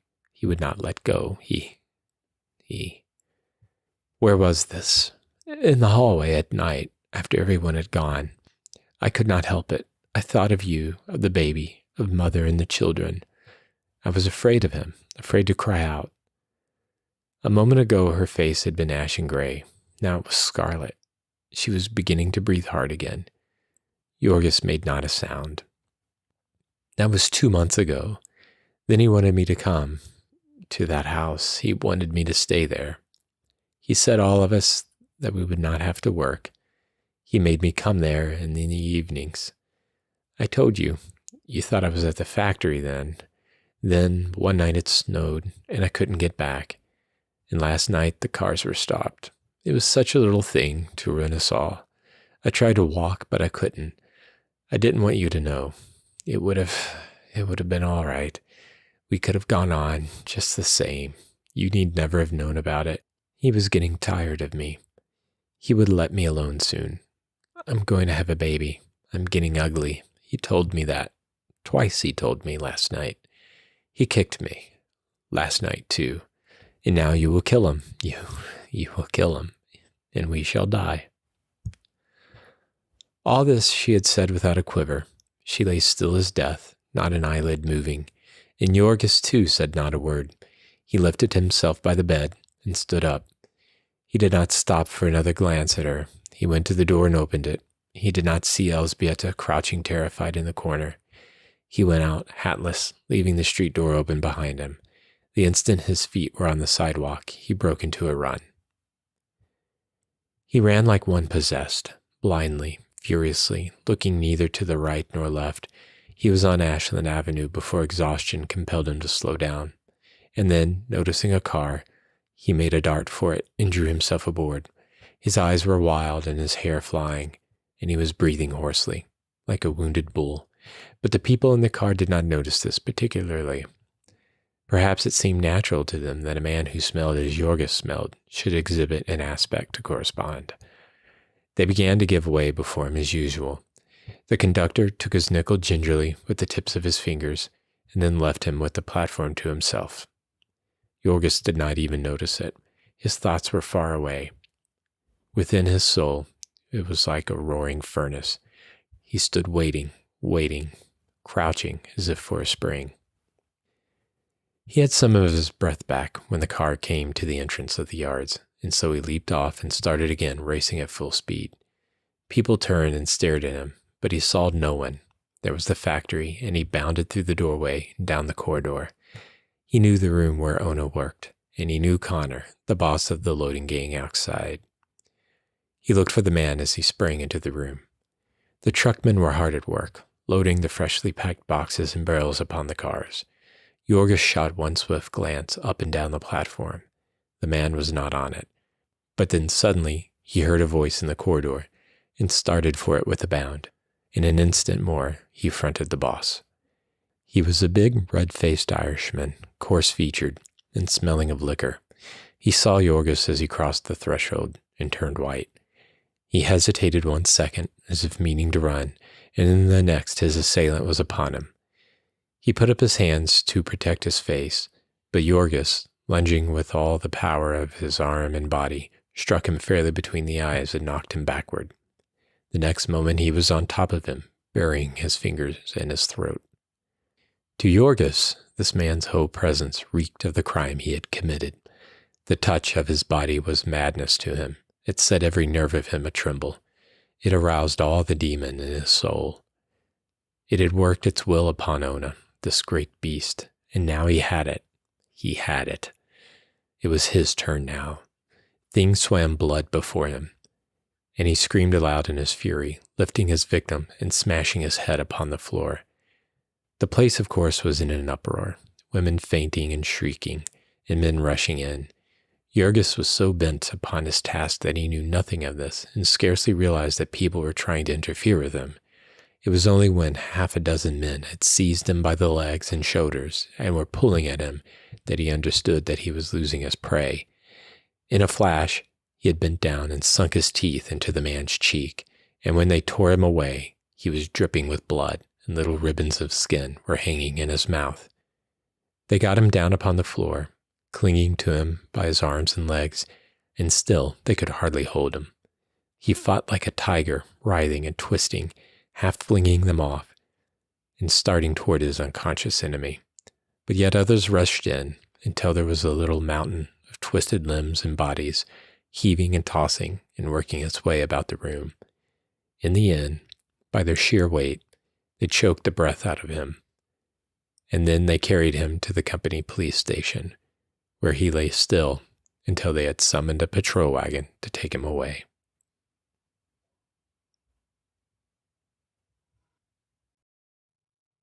Chapter 16.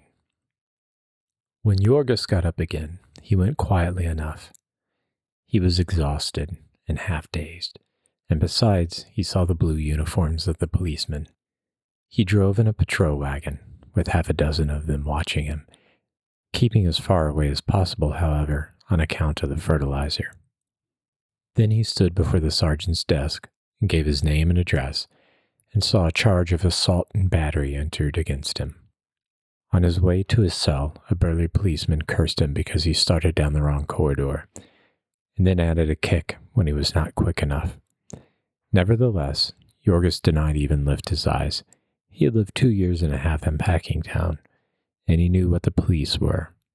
It was as much as a man's very life was worth to anger them, here in their inmost lair. Like as not, 12 would pile on to him at once and pound his face into a pulp. It would be nothing unusual if he got his skull cracked in the melee, in which case they would report that he had been drunk and had fallen down, and there would be no one to know the difference or to care. So a barred door clanged upon Jorgis, and he sat down upon a bench and buried his face in his hands. He was alone. He had the afternoon and all of the night to himself. At first he was like a wild beast that has glutted itself. He was in a dull stupor of satisfaction. He had done up the scoundrel pretty well. Not as well as he would have if they had given him a minute more, but pretty well all the same. The ends of his fingers were still tingling from their contact with the fellow's throat. But then, little by little, as his strength came back and his senses cleared, he began to see beyond his momentary gratification. That he had nearly killed the boss would not help Ona. Not the horrors that she had borne, nor the memory that would haunt her all her days. It would not help to feed her and her child. She would certainly lose her place, while what was to happen to him, God only knew. Half the night he paced the floor, wrestling with his nightmare, and when he was exhausted, he lay down trying to sleep, but finding instead, for the first time in his life, that his brain was too much for him. In the cell next to him was a drunken wife-beater, and in the one beyond, a yelling maniac. At midnight, they opened the station house to the homeless wanderers who were crowded about the door, shivering in the winter blast, and they thronged into the corridor outside the cells. Some of them stretched themselves out on the bare stone floor and fell to snoring. Others sat up, laughing and talking, cursing and quarreling. The air was fetid with their breath. Yet in spite of this, some of them smelled Yorgis and called down the torments of hell upon him, while he lay in a far corner of his cell, counting the throbbings of the blood in his forehead. They had brought him his supper, which was duffers and dope, being hunks of dry bread on a tin plate, and coffee, called dope because it was drugged to keep the prisoners quiet. Yorgis had not known this, or he would have swallowed the stuff in desperation. As it was, every nerve of him was aquiver with shame and rage. Toward morning the place fell silent, and he got up and began to pace his cell, and then within the soul of him there rose up a fiend, red-eyed and cruel, and tore out the strings of his heart. It was not for himself that he suffered. What did a man who worked in Durham's fertilizer mill care about anything that the world might do to him? What was any tyranny of prison compared with the tyranny of the past, of the thing that had happened and could not be recalled, of the memory that could never be effaced? The horror of it drove him mad. He stretched out his arms to heaven, crying out for deliverance from it. And there was no deliverance. There was no power, even in heaven, that could undo the past. It was a ghost that would not drown. It followed him. It seized upon him and beat him to the ground. Ah, if only he could have foreseen it. But then he would have foreseen it if he had not been a fool. He smote his hands upon his forehead, cursing himself because he had ever allowed Ona to work where she had, because he had not stood between her and a fate which everyone knew to be so common. He should have taken her away, even if it were to lie down and die of starvation in the gutters of Chicago streets. And now, oh, it could not be true. It was too monstrous, too horrible. It was a thing that could not be faced. A new shuddering seized him every time he tried to think of it. No, there was no bearing the load of it. There was no living under it. There would be none for her. He knew that he might pardon her, might plead with her on his knees, but she would never look him in the face again. She would never be his wife again. The shame of it would kill her. There could be no other deliverance, and it was best that she should die. This was simple and clear, and yet with cruel inconsistency whenever he escaped from this nightmare, it was to suffer and cry out at the vision of Ona starving. They had put him in jail, and they would keep him here a long time, years maybe, and Ona would surely not go to work again, broken and crushed as she was. Now Elzbieta and Maria too might lose their places if that hell fiend Connor chose to set to work to ruin them. They would all be turned out. And even if he did not, they could not live. Even if the boys left school again, they could surely not pay all the bills without him and Ona. They had only a few dollars now. They had just paid the rent of the house a week ago, and that after it was 2 weeks overdue. So it would be due again in a week. They would have no money to pay it then, and they would lose the house after all their long, heartbreaking struggle. 3 times now the agent had warned him that he would not tolerate another delay. Perhaps it was very base of Yorgis to be thinking about the house when he had the other unspeakable thing to fill his mind. Yet, how much he had suffered for this house. How much they had all of them suffered. It was their one hope of respite. As long as they lived, they'd put all their money into it. And they were working people, poor people, whose money was their strength, the very substance of them, body and soul, the thing by which they lived, and for lack of which they died. And they would lose it all. They would be turned out into the streets and have to hide in some icy garret and live or die as best they could. Jurgis had all the night, and all of many more nights, to think about this, and he saw the thing in its details. He lived it all as if he were there. They would sell their furniture and then run into debt at the stores and then be refused credit. They would borrow a little from the Shedvilises, whose delicatessen store was tottering on the brink of ruin. The neighbors would come and help them a little. Poor sick Jadwiga would bring a few spare pennies, as she always did when people were starving, and Timosha Kuzlaika would bring them the proceeds of a night's fiddling. So they would struggle to hang on until he got out of jail. Or would they know that he was in jail? Would they be able to find out anything about him? Would they be allowed to see him? Or was it to be part of his punishment to be kept in ignorance about their fate? His mind would hang upon the worst possibilities.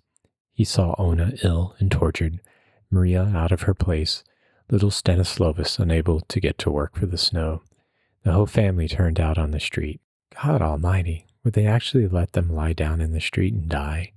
Would there be no help even then? Would they wander about in the snow till they froze? Jurgis had never seen any dead bodies in the streets, but he had seen people evicted and disappear, no one knew where. And though the city had a relief bureau, though there was a charity organization society in the Stockyards district, in all his life there, he had never heard of either of them. They did not advertise their activities, having more calls than they could attend to without that. So on until morning. Then he had another ride in the patrol wagon, along with the drunken wife beater and the maniac, several plain drunks and saloon fighters, a burglar, and 2 men who had been arrested for stealing meat from the packing houses.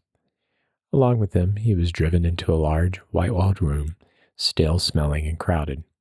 In front, upon a raised platform behind a rail, sat a stout, florid-faced personage, with the nose broken out in purple blotches. Our friend realized vaguely that he was about to be tried. He wondered what for, whether or not his victim might be dead, and if so, what they would do with him. Hang him, perhaps, or beat him to death. Nothing would have surprised Jurgis, who knew little of the laws. Yet he had picked up gossip enough to have it occur to him that the loud-voiced man upon the bench might be the notorious Justice Callahan, about whom the people of Packingtown spoke with bated breath. Pat Callahan, Growler Pat, as he had been known before he ascended the bench, had begun life as a butcher boy and a bruiser of local reputation. He had gone into politics almost as soon as he had learned to talk, and had held 2 offices at once before he was old enough to vote.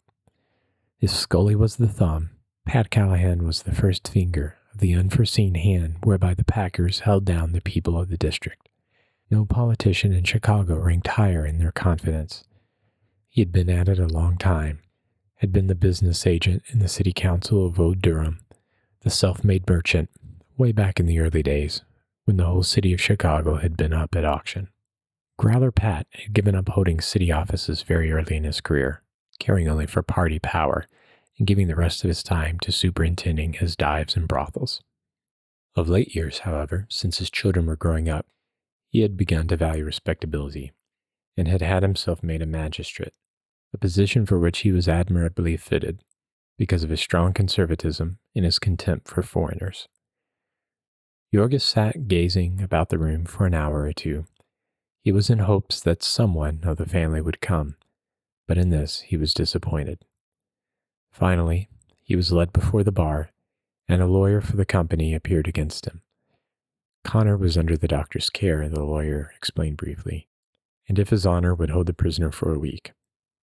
$300, said His Honor promptly. Jurgis was staring from the judge to the lawyer in perplexity.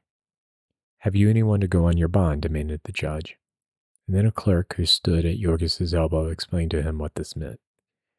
The latter shook his head, and before he realized what had happened, the policemen were leading him away again. They took him to a room where other prisoners were waiting, and here he stayed until court adjourned, when he had another long and bitterly cold ride in a patrol wagon to the county jail, which is on the north side of the city, and 9 or 10 miles from the stockyards. Here they searched Jurgis, leaving him only his money, which consisted of 15 cents. Then they led him to a room and told him to strip for a bath, after which he had to walk down a long gallery, past the grated cell doors of the inmates of the jail. This was a great event to the latter, the daily review of the new arrivals, all stark naked, and many and diverting were the comments.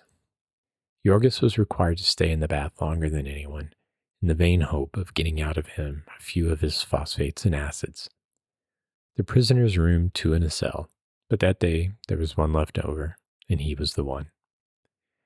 The cells were in tiers, opening upon galleries. The cell was about 5 feet by 7 in size, with a stone floor and a heavy wooden bench built into it. There was no window. The only light came from windows near the roof at one end of the court outside. There were 2 bunks, one above the other, each with a straw mattress and a pair of gray blankets, the latter stiff as boards with filth and alive with fleas, bedbugs, and lice. When Jorgis lifted up the mattress, he discovered beneath it a layer of scurrying roaches, almost as badly frightened as himself. Here, they brought him more duffers and dope, with the addition of a bowl of soup.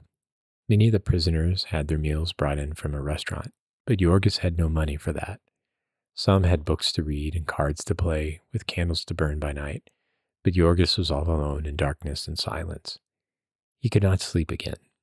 There was the same maddening procession of thoughts that lashed him like whips upon his naked back.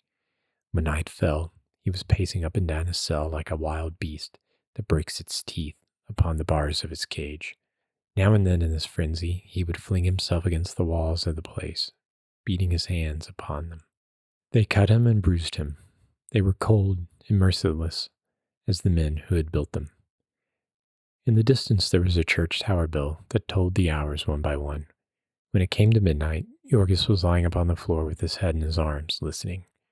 Instead of falling silent at the end, the bell broke into a sudden clangor. Jorgis raised his head. What could that mean? A fire? God, suppose there were to be a fire in this jail. But then he made out a melody in the ringing. There were chimes, and they seemed to waken the city. All around, far and near, there were bells, ringing wild music. For fully a minute, Jorgis lay lost in wonder before all at once the meaning of it broke over him. That this was Christmas Eve. Christmas Eve! He had forgotten it entirely. There was a breaking of floodgates, a whirl of new memories, a new Greece rushing into his mind. In far Lithuania, they had celebrated Christmas, and it came to him as if it had been yesterday, himself a little child, with his lost brother and his dead father in the cabin, in the deep black forest where the snow fell all day and all night and buried them from the world. It was too far off for Santa Claus in Lithuania, but it was not too far for peace and goodwill to men, for the wonder-bearing vision of the Christ child. And even in Packingtown, they had not forgotten it. Some gleam of it had never failed to break their darkness. Last Christmas Eve and all Christmas Day, Jorgis had toiled on the killing beds, and Ona wrapping hams, and still they had found strength enough to take the children for a walk upon the avenue, to see the store windows all decorated with Christmas trees and ablaze with electric lights. In one window there would be live geese, in another marbles in sugar, pink and white canes big enough for ogres, and cakes with cherubs upon them. In a third there would be rows of fat yellow turkeys, decorated with rosettes, and rabbits and squirrels hanging. In a fourth would be a fairyland of toys, lovely dolls with pink dresses, and woolly sheep, and drums and soldier hats. Nor did they have to go without their share of all this either. The last time they had had a big basket with them and all their Christmas marketing to do, a roast of pork and a cabbage and some rye bread and a pair of mittens for Ona and a rubber doll that squeaked and a little green cornucopia full of candy to be hung from the gas jet and gazed at by half a dozen pairs of longing eyes. Even half a year of the sausage machines and the fertilizer mill had not been able to kill the thought of Christmas in them. There was a choking in Jorgis's throat as he recalled that the very night Ona had not come home, Teta Elzbieta had taken him aside and shown him an old valentine that she had picked up in a paper store for 3 cents, dingy and shop-worn, but with bright colors and figures of angels and doves. She had wiped all the specks off this and was going to set it on the mantel where the children could see it. Great sobs shook Yorgis at this memory. They would spend their Christmas in misery and despair, with him in prison, and Nona ill, and their home in desolation. Ah, it was too cruel. Why at least had they not left him alone? Why, after they had shut him in jail, must they be ringing Christmas chimes in his ears? But no, their bells were not ringing for him. Their Christmas was not meant for him. They were simply not counting him at all. He was of no consequence. He was flung aside like a bit of trash, the carcass of some animal. It was horrible, horrible. His wife might be dying. His baby might be starving. His whole family might be perishing in the cold. And all the while, they were ringing their Christmas chimes. And the bitter mockery of it. All this was punishment for him. They put him in a place where the cold could not beat in, where the cold could not eat through his bones. They brought him food and drink. Why, in the name of heaven, if they must punish him, did they not put his family in jail and leave him outside? Why could they find no better way to punish him than to leave 3 weak women and 6 helpless children to starve and freeze? That was their law. That was their justice. Yorgis stood upright, trembling with passion, his hands clenched and his arms upraised, his whole soul ablaze with hatred and defiance. 10,000 curses upon them and their law, their justice. It was a lie. It was a lie, a hideous, brutal lie, a thing too black and hateful for any world, but a world of nightmares. It was a sham and a loathsome mockery. There was no justice. There was no right anywhere in it. It was only force. It was tyranny, the will and the power, reckless and unrestrained. They had ground him beneath their heel. They had devoured all his substance. They had murdered his old father. They had broken and wrecked his wife. They had crushed and cowed his whole family. And now they were through with him. They had no further use for him. And because he had interfered with them and gotten in their way, this is what they had done to him. They had put him behind bars as if he had been a wild beast, a thing without sense or reason, without rights, without affections, without feelings. Nay, they would not even have treated a beast as they had treated him. Would any man in his senses have trapped a wild thing in its lair and left its young behind to die? These midnight hours were fateful ones to Yorgis. In them was the beginning of his rebellion, of his outlawry and his unbelief. He had no wit to trace back the social crime to its far sources. He could not say that it was the thing men have called the system that was crushing him to the earth, that it was the packers, his masters, who had bought up the law of the land and had dealt out their brutal will to him from the seat of justice. He only knew that he was wronged, and that the world had wronged him, that the law, that society, with all its powers, had declared itself his foe. And every hour his soul grew blacker. Every hour he dreamed new dreams of vengeance, of defiance, of raging, frenzied hate. The vilest deeds, like poison weeds, bloom well in prison air. It is only what is good in man that wastes and withers there. Pale anguish keeps the heavy gate, and the warden is despair. So wrote a poet to whom the world had dealt its justice. I know not whether laws be right, or whether laws be wrong. All that we know who lie in jail is that the wall is strong.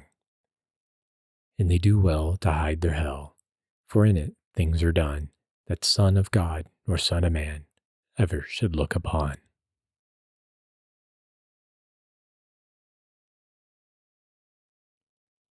Chapter 17. At 7 o'clock the next morning, Yorgis was led out to get water to wash his cell, a duty which he performed faithfully, but which most of the prisoners were accustomed to shirk, until their cells became so filthy that the guards interposed. Then he had more duffers and dope, and afterward was allowed 3 hours for exercise in a long, cement-walked court roofed with glass. Here were all the inmates of the jail crowded together. At one side of the court was a place for visitors, cut off by 2 heavy wire screens, a foot apart, so that nothing could be passed in to the prisoners.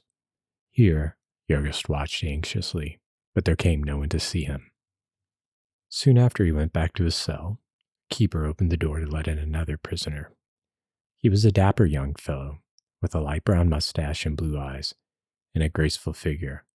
He nodded to Yorgis, and then, as the keeper closed the door upon him, began gazing critically about him. "Well, pal," he said, as his glance encountered Yorgis again. "Good morning." "Good morning," said Yorgis.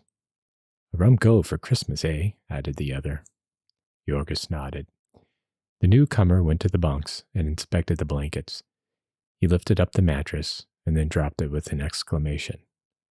"My God," he said, "that's the worst yet." He glanced at Yorgis again. "Looks as if it hadn't been slept in last night. Couldn't stand it, eh?" "I didn't want to sleep last night," said Yorgis. "When did you come in?" "Yesterday." The other had another look around and then wrinkled up his nose. "There's the devil of a stink in here," he said suddenly. "What is it?" "It's me," said Yorgis. "You?" "Yes, me." "Didn't they make you wash?" "Yes, but this don't wash." "What is it?" "Fertilizer." "Fertilizer? The deuce! What are you?" "I work in the stockyards. At least I did until the other day. It's in my clothes." "That's a new one on me," said the newcomer. "I thought I'd been up against them all. What are you in for?" "I hit my boss." "Oh, that's it.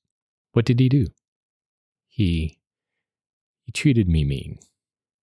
"I see. You're what's called an honest working man." "What are you?" Yorgis asked. "I?" The other laughed.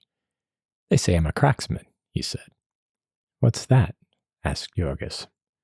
"Safes and such things," answered the other. "Oh," said Yorgis, wonderingly, and stared at the speaker in awe. "You mean you break in them, you. "Yes," laughed the other. "That's what they say."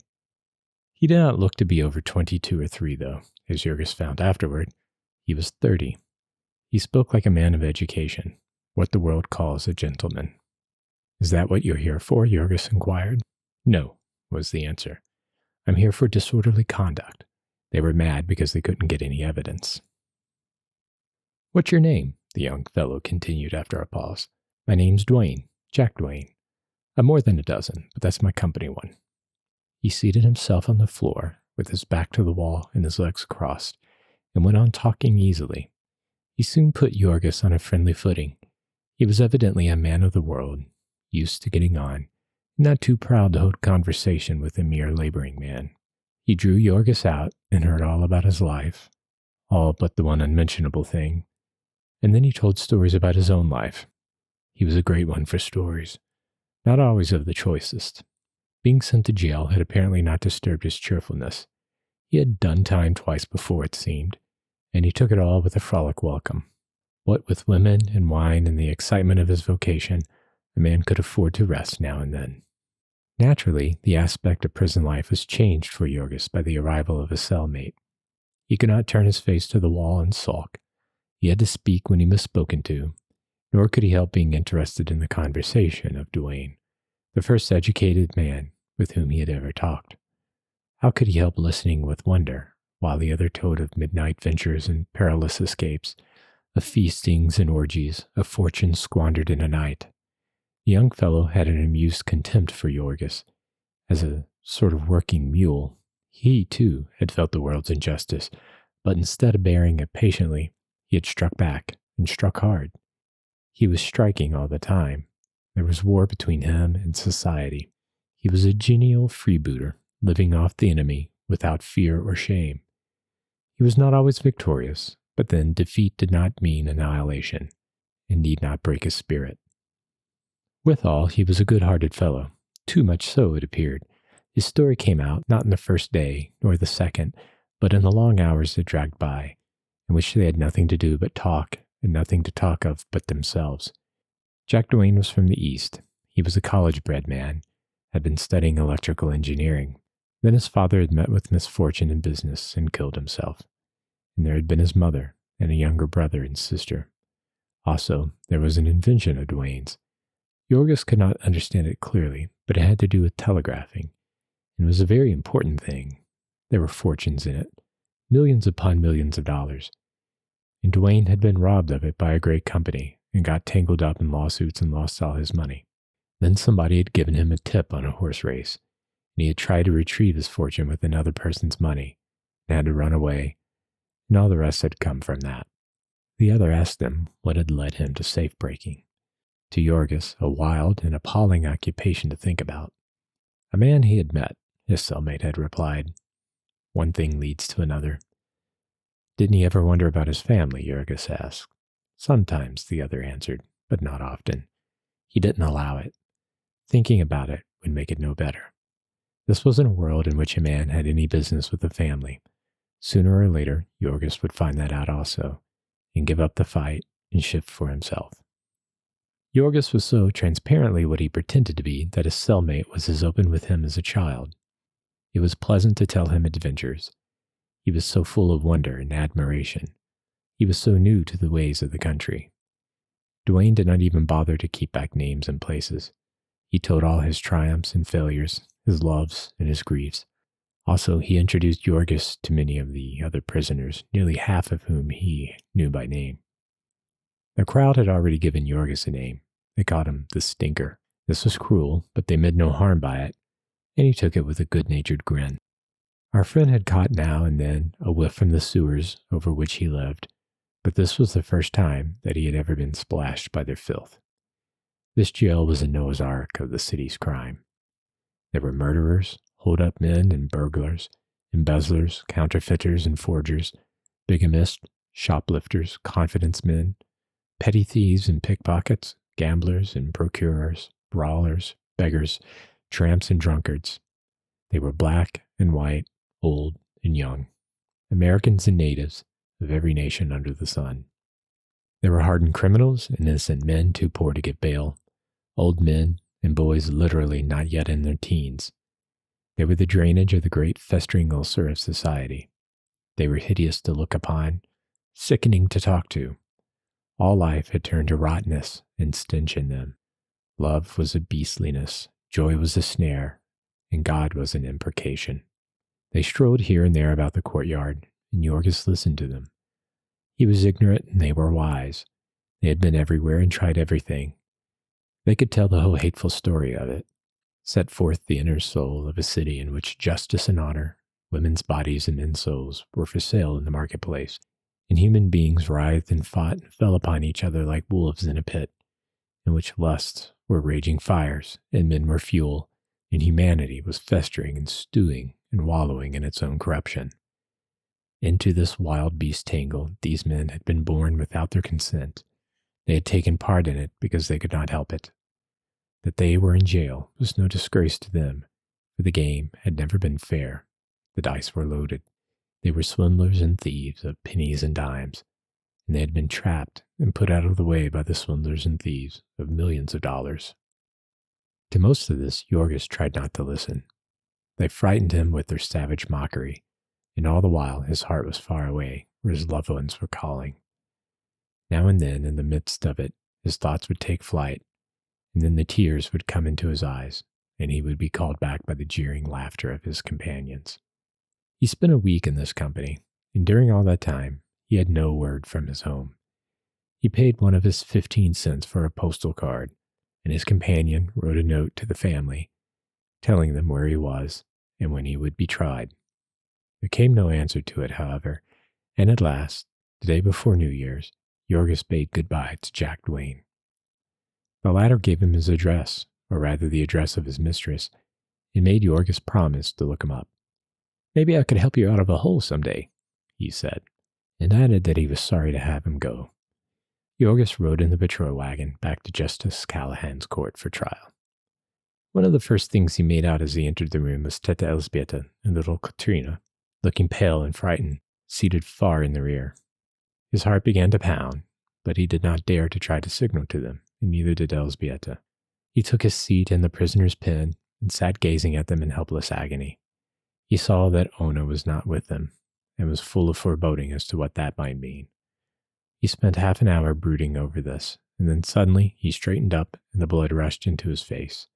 A man had come in. Yorgos could not see his features for the bandages that swathed him, but he knew the burly figure. It was Connor. The trembling seized him, and his limbs bent as if for a spring. Then suddenly, he felt a hand on his collar and heard a voice behind him. "Sit down, you son of a..." He subsided, but he never took his eyes off his enemy. The fellow was still alive, which was a disappointment in one way. And yet it was pleasant to see him, all in penitential plasters. He and the company lawyer, who was with them, came and took seats within the judge's railing. And a minute later, the clerk called Yorgos's name, and the policeman jerked him to his feet and led him before the bar, gripping him tightly by the arm, lest he should spring upon the boss. Yorgos listened while the man entered the witness chair, took the oath, and told his story. The wife of the prisoner had been employed in a department near him, and had been discharged for impudence to him. Half an hour later, he had been violently attacked, knocked down, and almost choked to death. He had brought witnesses. "They will probably not be necessary," observed the judge as he turned to Yorgos. "You admit attacking the plaintiff?" he asked. "Him?" inquired Yorgos, pointing at the boss. "Yes," said the judge. "I hit him, sir," said Yorgos. "Say, Your Honor," said the officer, pinching his arm hard. "Your Honor," said Yorgos obediently. "You tried to choke him?" "Yes, sir, Your Honor." "Ever been arrested before?" "No, sir, Your Honor." "What have you to say for yourself?" Yorgos hesitated. What had he to say? In 2 years and a half, he had learned to speak English for practical purposes, but these had never included the statement that someone had intimidated and seduced his wife. He tried once or twice, stammering and balking, to the annoyance of the judge, who was gasping from the odor of fertilizer. Finally, the prisoner made it understood that his vocabulary was inadequate, and there stepped up a dapper young man with waxed mustaches, bidding him speak in any language he knew. Yorgos began.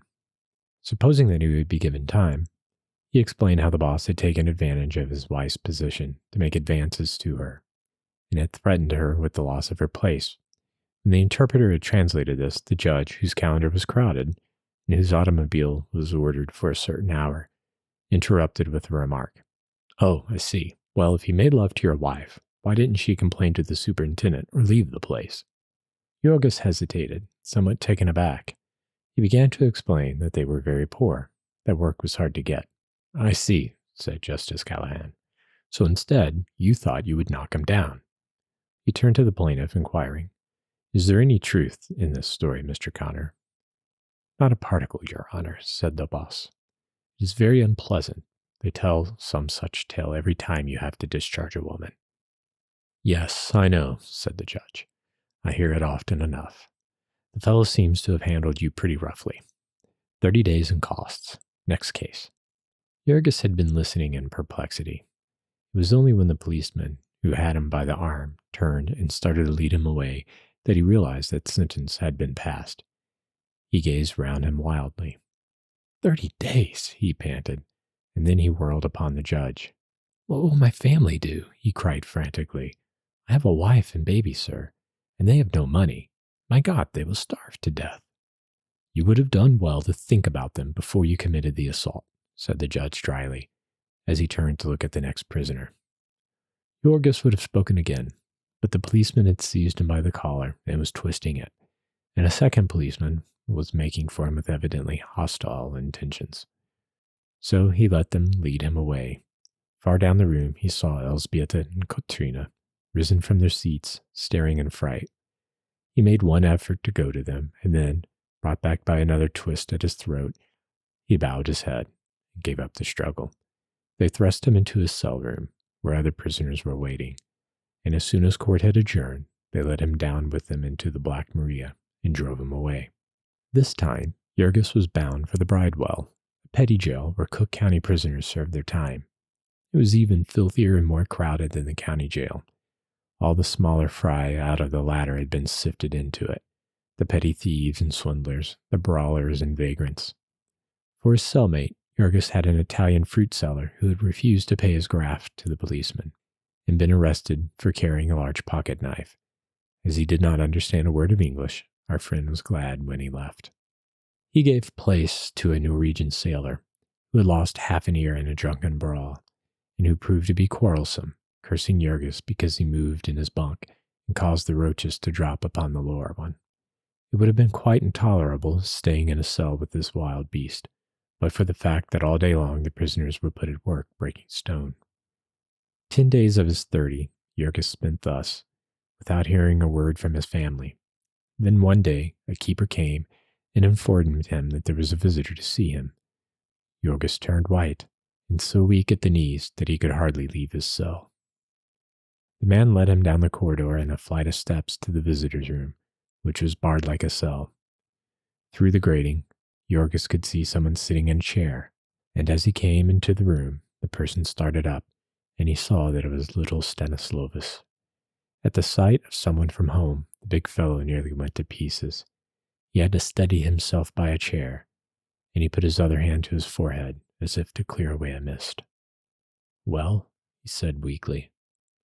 Little Stanislovas was also trembling, and all but too frightened to speak. They sent me to tell you," he said with a gulp. "Well?" Jurgis repeated. He followed the boy's glance to where the keeper was standing, watching them. "Never mind that," Jurgis cried wildly. "How are they?" "Ona is very sick," Stanislovas said, "and we are almost starving. We can't get along. We thought you might be able to help us." Jurgis gripped the chair tighter. There were beads of perspiration on his forehead, and his hand shook. "I can't help you," he said. "Ona lies in her room all day," the boy went on breathlessly. "She won't eat anything. She cries all the time. She won't tell what is the matter, and she won't go to work at all. Then a long time ago, the man came for the rent. He was very cross, and he came again last week. He said he would turn us out of the house. And then Maria..." A sob choked Stanislovas, and he stopped. "What's the matter with Maria?" cried Jurgis.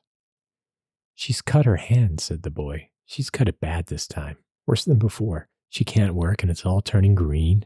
The company doctor says she may have to have it cut off. Maria cries all the time. Her money is nearly all gone too, and we can't pay the rent and the interest on the house. And we have no coal and nothing more to eat. And the man at the store, he says..." The little fellow stopped again, beginning to whimper. "Go on," the other panted in frenzy. "Go on." I will," sobbed Stanislovas.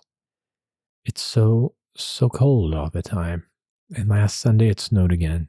Deep, deep snow, and I couldn't get to work." "God!" Jurgis half shouted, and he took a step toward the child. There was an old hatred between them because of the snow, ever since that dreadful morning when the boy had his fingers frozen, and Jurgis had to beat him to send him to work. Now he clenched his hands, looking as if he would try to break through the grating. "You little villain," he cried. "You didn't try." I did, wailed Stanislovas, shrinking from him in terror. "I tried all day, 2 days. Elzbieta was with me, and she couldn't either. We couldn't walk at all, it was so deep. And we had nothing to eat, and oh, it was so cold. I tried, and then the 3rd day Ona went with me."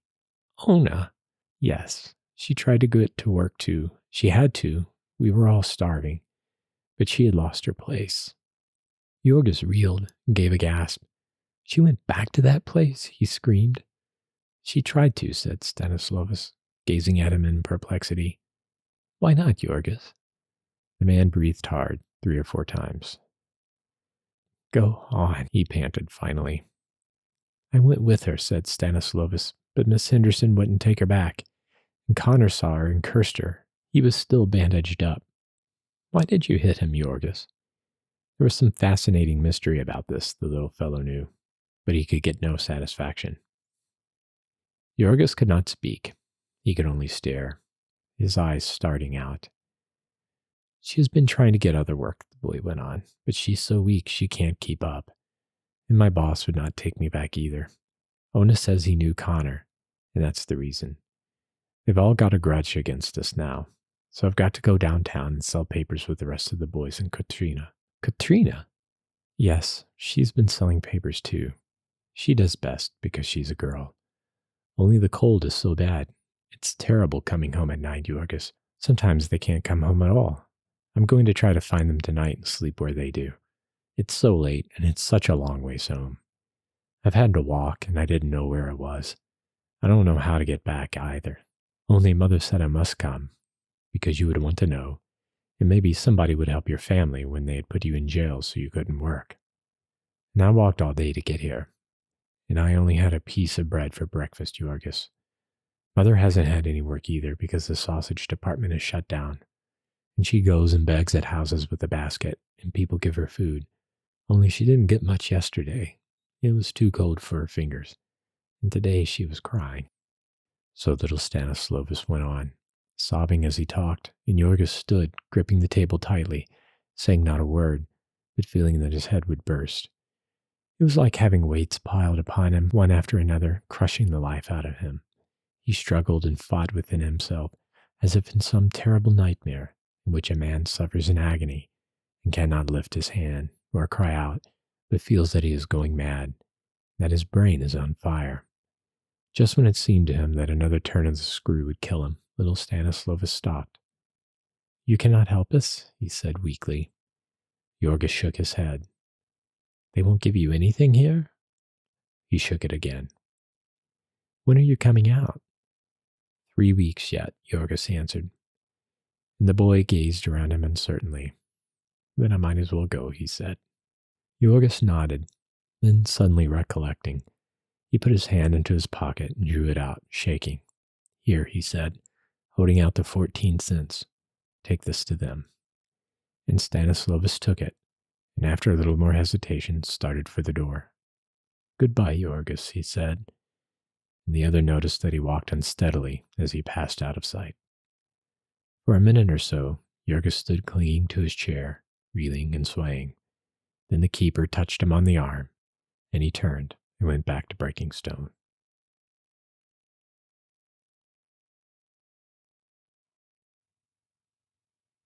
Chapter 18.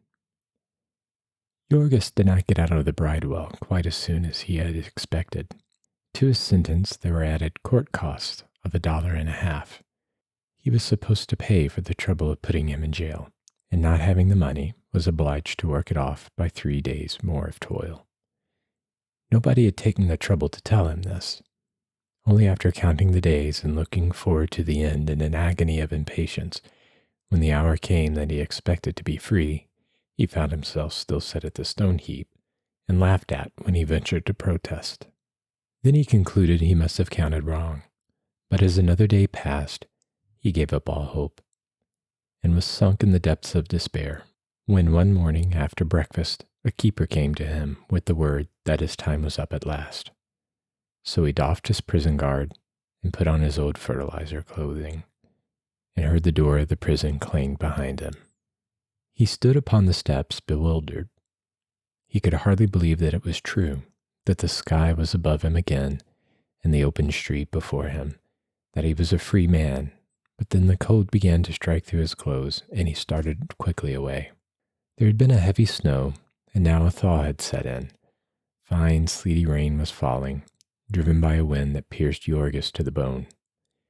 He had not stopped for his overcoat when he set out to do up Connor, and so his rides in the patrol wagons had been cruel experiences.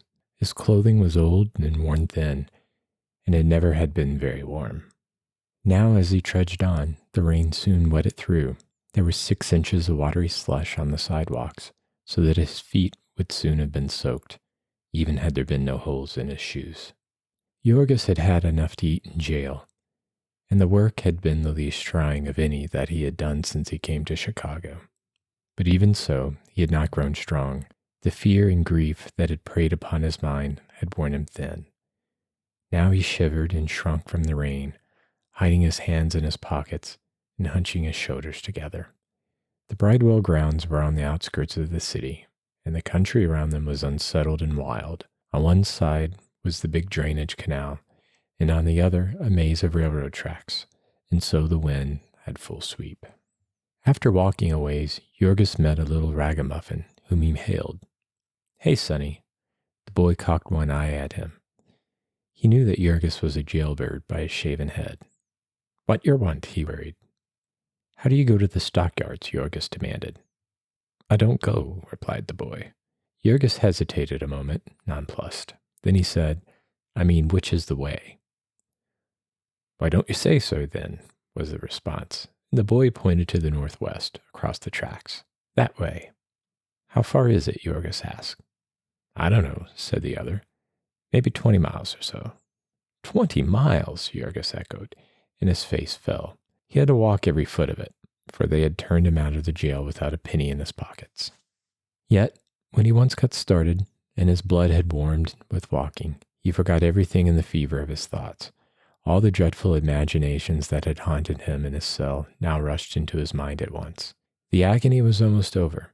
He was going to find out, and he clenched his hands in his pockets as he strode, following his flying desire almost at a run. Ona, the baby, the family, the house. He would know the truth about them all, and he was coming to the rescue. He was free again. His hands were his own, and he could help them. He could do battle for them against the world. For an hour or so he walked thus, and then he began to look about him. He seemed to be leaving the city altogether. The street was turning into a country road leading out to the westward. There were snow-covered fields on either side of him. Soon he met a farmer driving a 2-horse wagon loaded with straw, and he stopped him. Is this the way to the stockyards? He asked. The farmer scratched his head. I don't know just where they be, he said. But they're in the city somewhere, and you're going dead away from it now.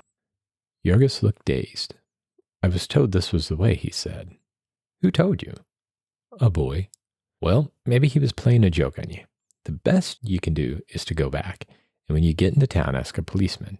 I'd take you in, only I've come a long ways, and I'm loaded heavy. Get up.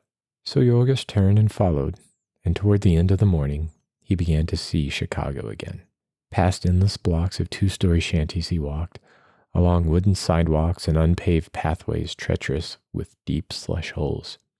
Every few blocks there would be a railroad crossing on the level with the sidewalk, a death trap for the unwary.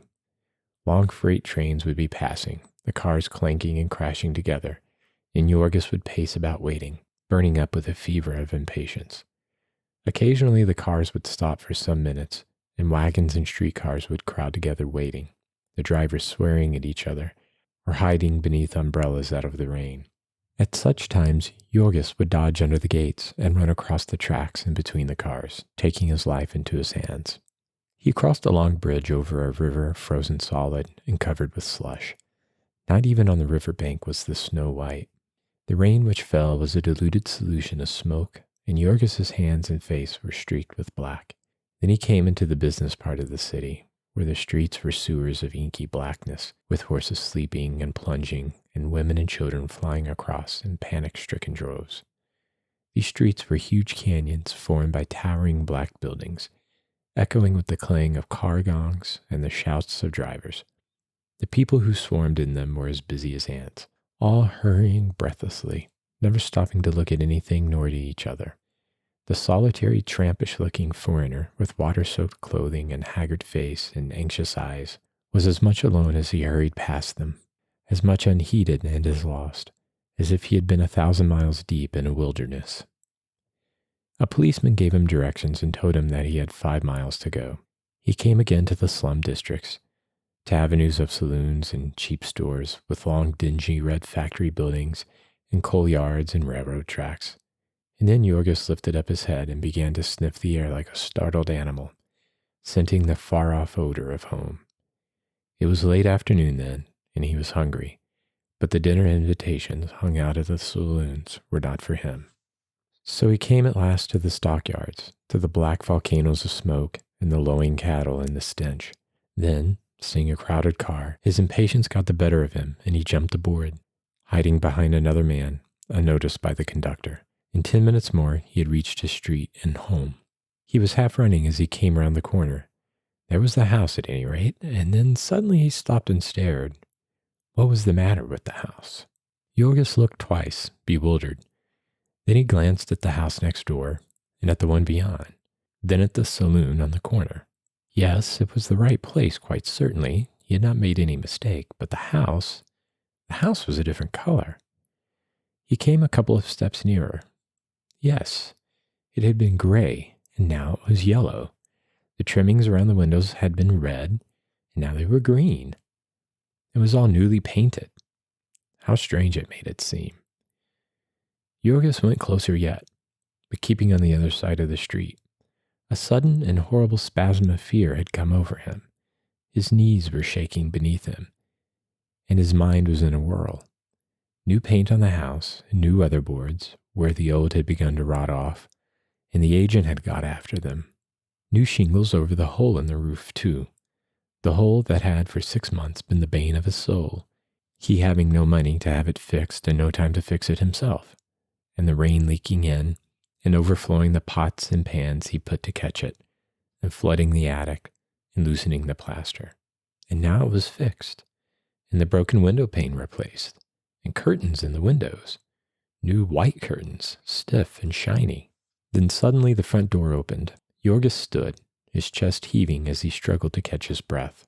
A boy had come out, a stranger to him, a big, fat, rosy-cheeked youngster, such as had never been seen in his home before. Jorgis stared at the boy, fascinated. He came down the steps whistling, kicking off the snow.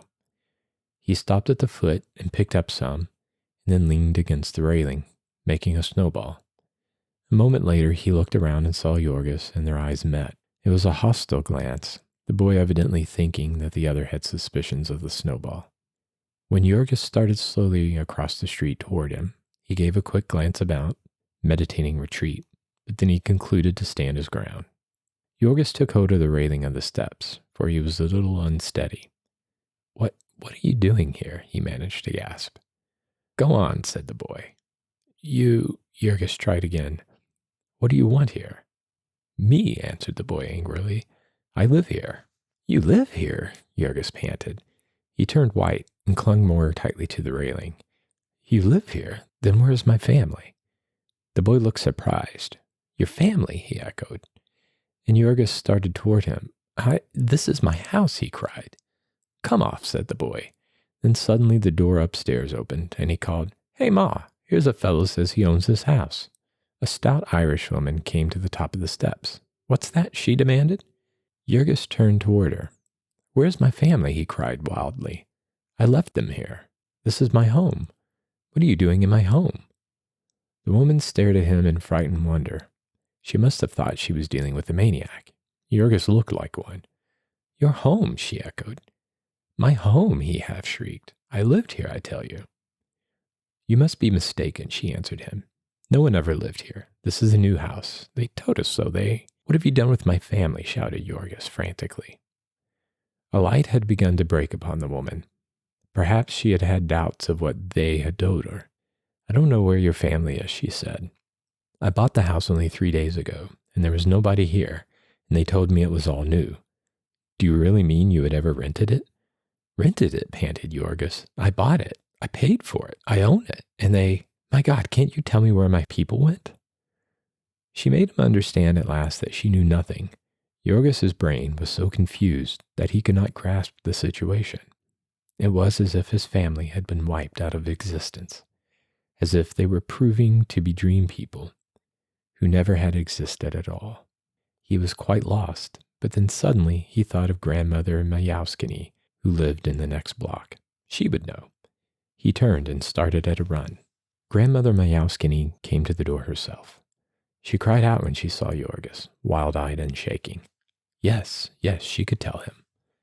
The family had moved. They had not been able to pay the rent, and they had been turned out into the snow, and the house had been repainted and sewed again the next week. No, she had not heard how they were, but she could tell him that they had gone back to Annine Ugnile, with whom they had stayed when they first came to the yards. Wouldn't Jorgis come in and rest? It was certainly too bad, if only he had not got into jail. And so Jorgis turned and staggered away. He did not go very far around the corner. He gave out completely and sat down on the steps of a saloon and hid his face in his hands and shook all over with dry, racking sobs. Their home. They had lost it. Grief, despair, rage overwhelmed him. What was any imagination of the thing to this heartbreaking, crushing reality of it? To the sight of strange people living in his house, hanging their curtains to his windows, staring at him with hostile eyes. It was monstrous. It was unthinkable. They could not do it. It could not be true. Only think what he had suffered for that house, what miseries they had all suffered for it, the price they had paid for it. The whole long agony came back to him, their sacrifices in the beginning, their $300 that they had scraped together, all they owned in the world, all that stood between them and starvation, and then their toil month by month to get together the $12 and the interest as well, and now and then the taxes and the other charges and the repairs and whatnot. Why, they had put their very souls into their payments on that house. They had paid for it with their sweat and tears. Yes, more with their very lifeblood. Dede Antinous had died of the struggle to earn that money. He would have been alive and strong today if he had not had to work in Durham's dark cellars to earn his share. And Ona, too, had given her health and strength to pay for it. She was wrecked and ruined because of it. And so was he, who had been a big, strong man 3 years ago, and now sat here shivering, broken, cowed, weeping like a hysterical child. Ah, they had cast their all into the fight, and they had lost. They had lost. All that they had paid was gone, every cent of it, and their house was gone. They were back where they had started from, flung out into the cold to starve and freeze. Jorgis could see all the truth now, could see himself, through the whole long course of events, the victim of ravenous vultures that had torn into his vitals and devoured him, of fiends that had racked and tortured him, mocking him, meantime jeering in his face. Oh God, the horror of it, the monstrous, hideous, demoniacal wickedness of it. He and his family, helpless women and children, struggling to live, ignorant and defenseless and forlorn as they were, and the enemies that had been lurking for them, crouching upon their trail and thirsting for their blood. That first lying circular, that smooth-tongued, slippery agent, that trap of the extra payments, the interest, and all the other charges that they had not the means to pay and would never have attempted to pay. And then all the tricks of the packers, their masters, the tyrants who ruled them, the shutdowns and the scarcity of work, the irregular hours and the cruel speeding up, the lowering of wages, the raising of prices, the mercilessness of nature about them, of heat and cold, rain and snow, the mercilessness of the city, of the country in which they lived, of its laws and customs that they did not understand. All these things had worked together for the company that had marked them for its prey and was waiting for its chance. And now, with this last hideous injustice, its time had come, and it had turned them out bag and baggage, and taken their house and sold it again. And they could do nothing. They were tied hand and foot. The law was against them. The whole machinery of society was at their oppressor's command. If Jorgis so much as raised a hand against them, back he would go into that wild beast pen from which he had just escaped. To get up and go away was to give up, to acknowledge defeat, to leave the strange family in possession. And Jorgis might have sat shivering in the rain for hours before he could do that, had it not been for the thought of his family. It might be that he had worse things yet to learn. And so he got to his feet and started away, walking on, wearily half-dazed. To Annalee's house, in back of the yards, was a good 2 miles. The distance had never seemed longer to Jorgis, and when he saw the familiar dingy gray shanty, his heart was beating fast. He ran up the steps and began to hammer upon the door. The old woman herself came to open it. She had shrunk all up with her rheumatism since Jorgis had seen her last, and her yellow parchment face stared up at him from a little above the level of the doorknob. She gave a start when she saw him. "Is Ona here?" he cried breathlessly. "Yes," was the answer. "She's here." "How?" Jorgis began and then stopped short, clutching convulsively at the side of the door. From somewhere within the house had come a sudden cry, a wild, horrible scream of anguish, and the voice was Ona's. For a moment, Jorgis stood half paralyzed with fright. Then he bounded past the old woman and into the room. It was Annalee's kitchen, and huddled round the stove were half a dozen women, pale and frightened. One of them started to her feet as Jorgis entered. She was haggard and frightfully thin, with one arm tied up in bandages. He hardly realized that it was Maria. He looked first for Ona, then, not seeing her, he stared at the woman, expecting them to speak. But they sat dumb, gazing back at him, panic-stricken, and a second later came another piercing scream. It was from the rear of the house and upstairs. Jorgis bounded to a door of the room and flung it open. There was a ladder leading through a trapdoor to the garret, and he was at the foot of it when suddenly he heard a voice behind him and saw Maria at his heels. She seized him by the sleeve with her good hand, panting wildly. No, Jorgis, stop. What do you mean? He gasped. You mustn't go up, she cried. Jorgis was half crazed with bewilderment and fright. What's the matter? He shouted. What is it? Maria clung to him tightly. He could hear Ona sobbing and moaning above, and he fought to get away and climb up without waiting for her reply. No, she rushed on. Jorgis, you mustn't go up. It's the child. The child, he echoed in perplexity. Antonis? Maria answered him in a whisper. The new one. And then Jorgis went limp and caught himself in the ladder. He stared at her as if she were a ghost. The new one, he gasped. But it isn't time, he added wildly. Maria nodded. I know, she said, but it's come.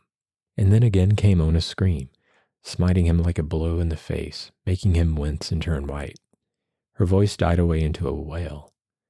Then he heard her sobbing again. My God, let me die. Let me die. And Maria hung her arms about him, crying, Come out, come away. She dragged him back into the kitchen, half carrying him, for he had gone all to pieces. It was as if the pillars of his soul had fallen in. He was blasted with horror. In the room, he sank into a chair, trembling like a leaf, Maria still holding him, and the women staring at him in dumb, helpless fright. And then again Ona cried out. He could hear it nearly as plainly here, and he staggered to his feet. How long has this been going on? He panted. Not very long, Maria answered, and then, at a signal from Annele, she rushed on. You go away, Jorgis. You can't help. Go away and come back later. It's all right. Who's with her? Jorgis demanded. And then, seeing Maria hesitating, he cried again. Who's with her? She's all right, he answered. Elzbieta's with her. But the doctor, he panted. Someone who knows. He seized Maria by the arm. She trembled, and her voice sank beneath a whisper as she replied, We have no money. Then, frightened at the look on his face, she exclaimed, It's all right, Jorgis. You don't understand. Go away. Go away. Ah, if you only had waited. Above her protest, Jorgis heard Ona again. He was almost out of his mind. It was all new to him, raw and horrible. It had fallen upon him like a lightning stroke. When little Antonis was born, he had been at work, and had known nothing about it until it was over. And now he was not to be controlled. The frightened women were at their wits' end. One after another, they tried to reason with him, to make him understand that this was the lot of woman. In the end, they half drove him out into the rain, where he began to pace up and down, bareheaded and frantic. Because he could hear Ona from the street, he would first go away to escape the sounds, and then come back because he could not help it. At the end of a quarter of an hour, he rushed up the steps again, and for fear that he would break in the door, they had to open it and let him in. There was no arguing with him. They could not tell him that all was going well. How could they know, he cried. Why, she was dying. She was being torn to pieces. Listen to her, listen. Why, it was monstrous. It could not be allowed. There must be some help for it.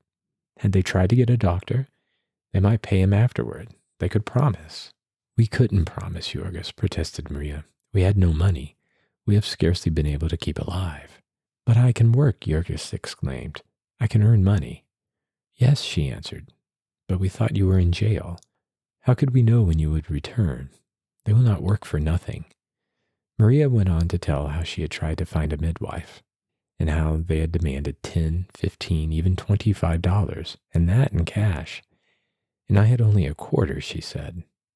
I have spent every cent of my money, all that I had in the bank, and I owe the doctor who has been coming to see me, and he has stopped because he thinks I don't mean to pay him. And we owe Annele for 2 weeks' rent, and she is nearly starving, and is afraid of being turned out. We have been borrowing and begging to keep alive, and there is nothing more we can do. And the children, cried Jorgis. The children have not been home for 3 days. The weather has been so bad.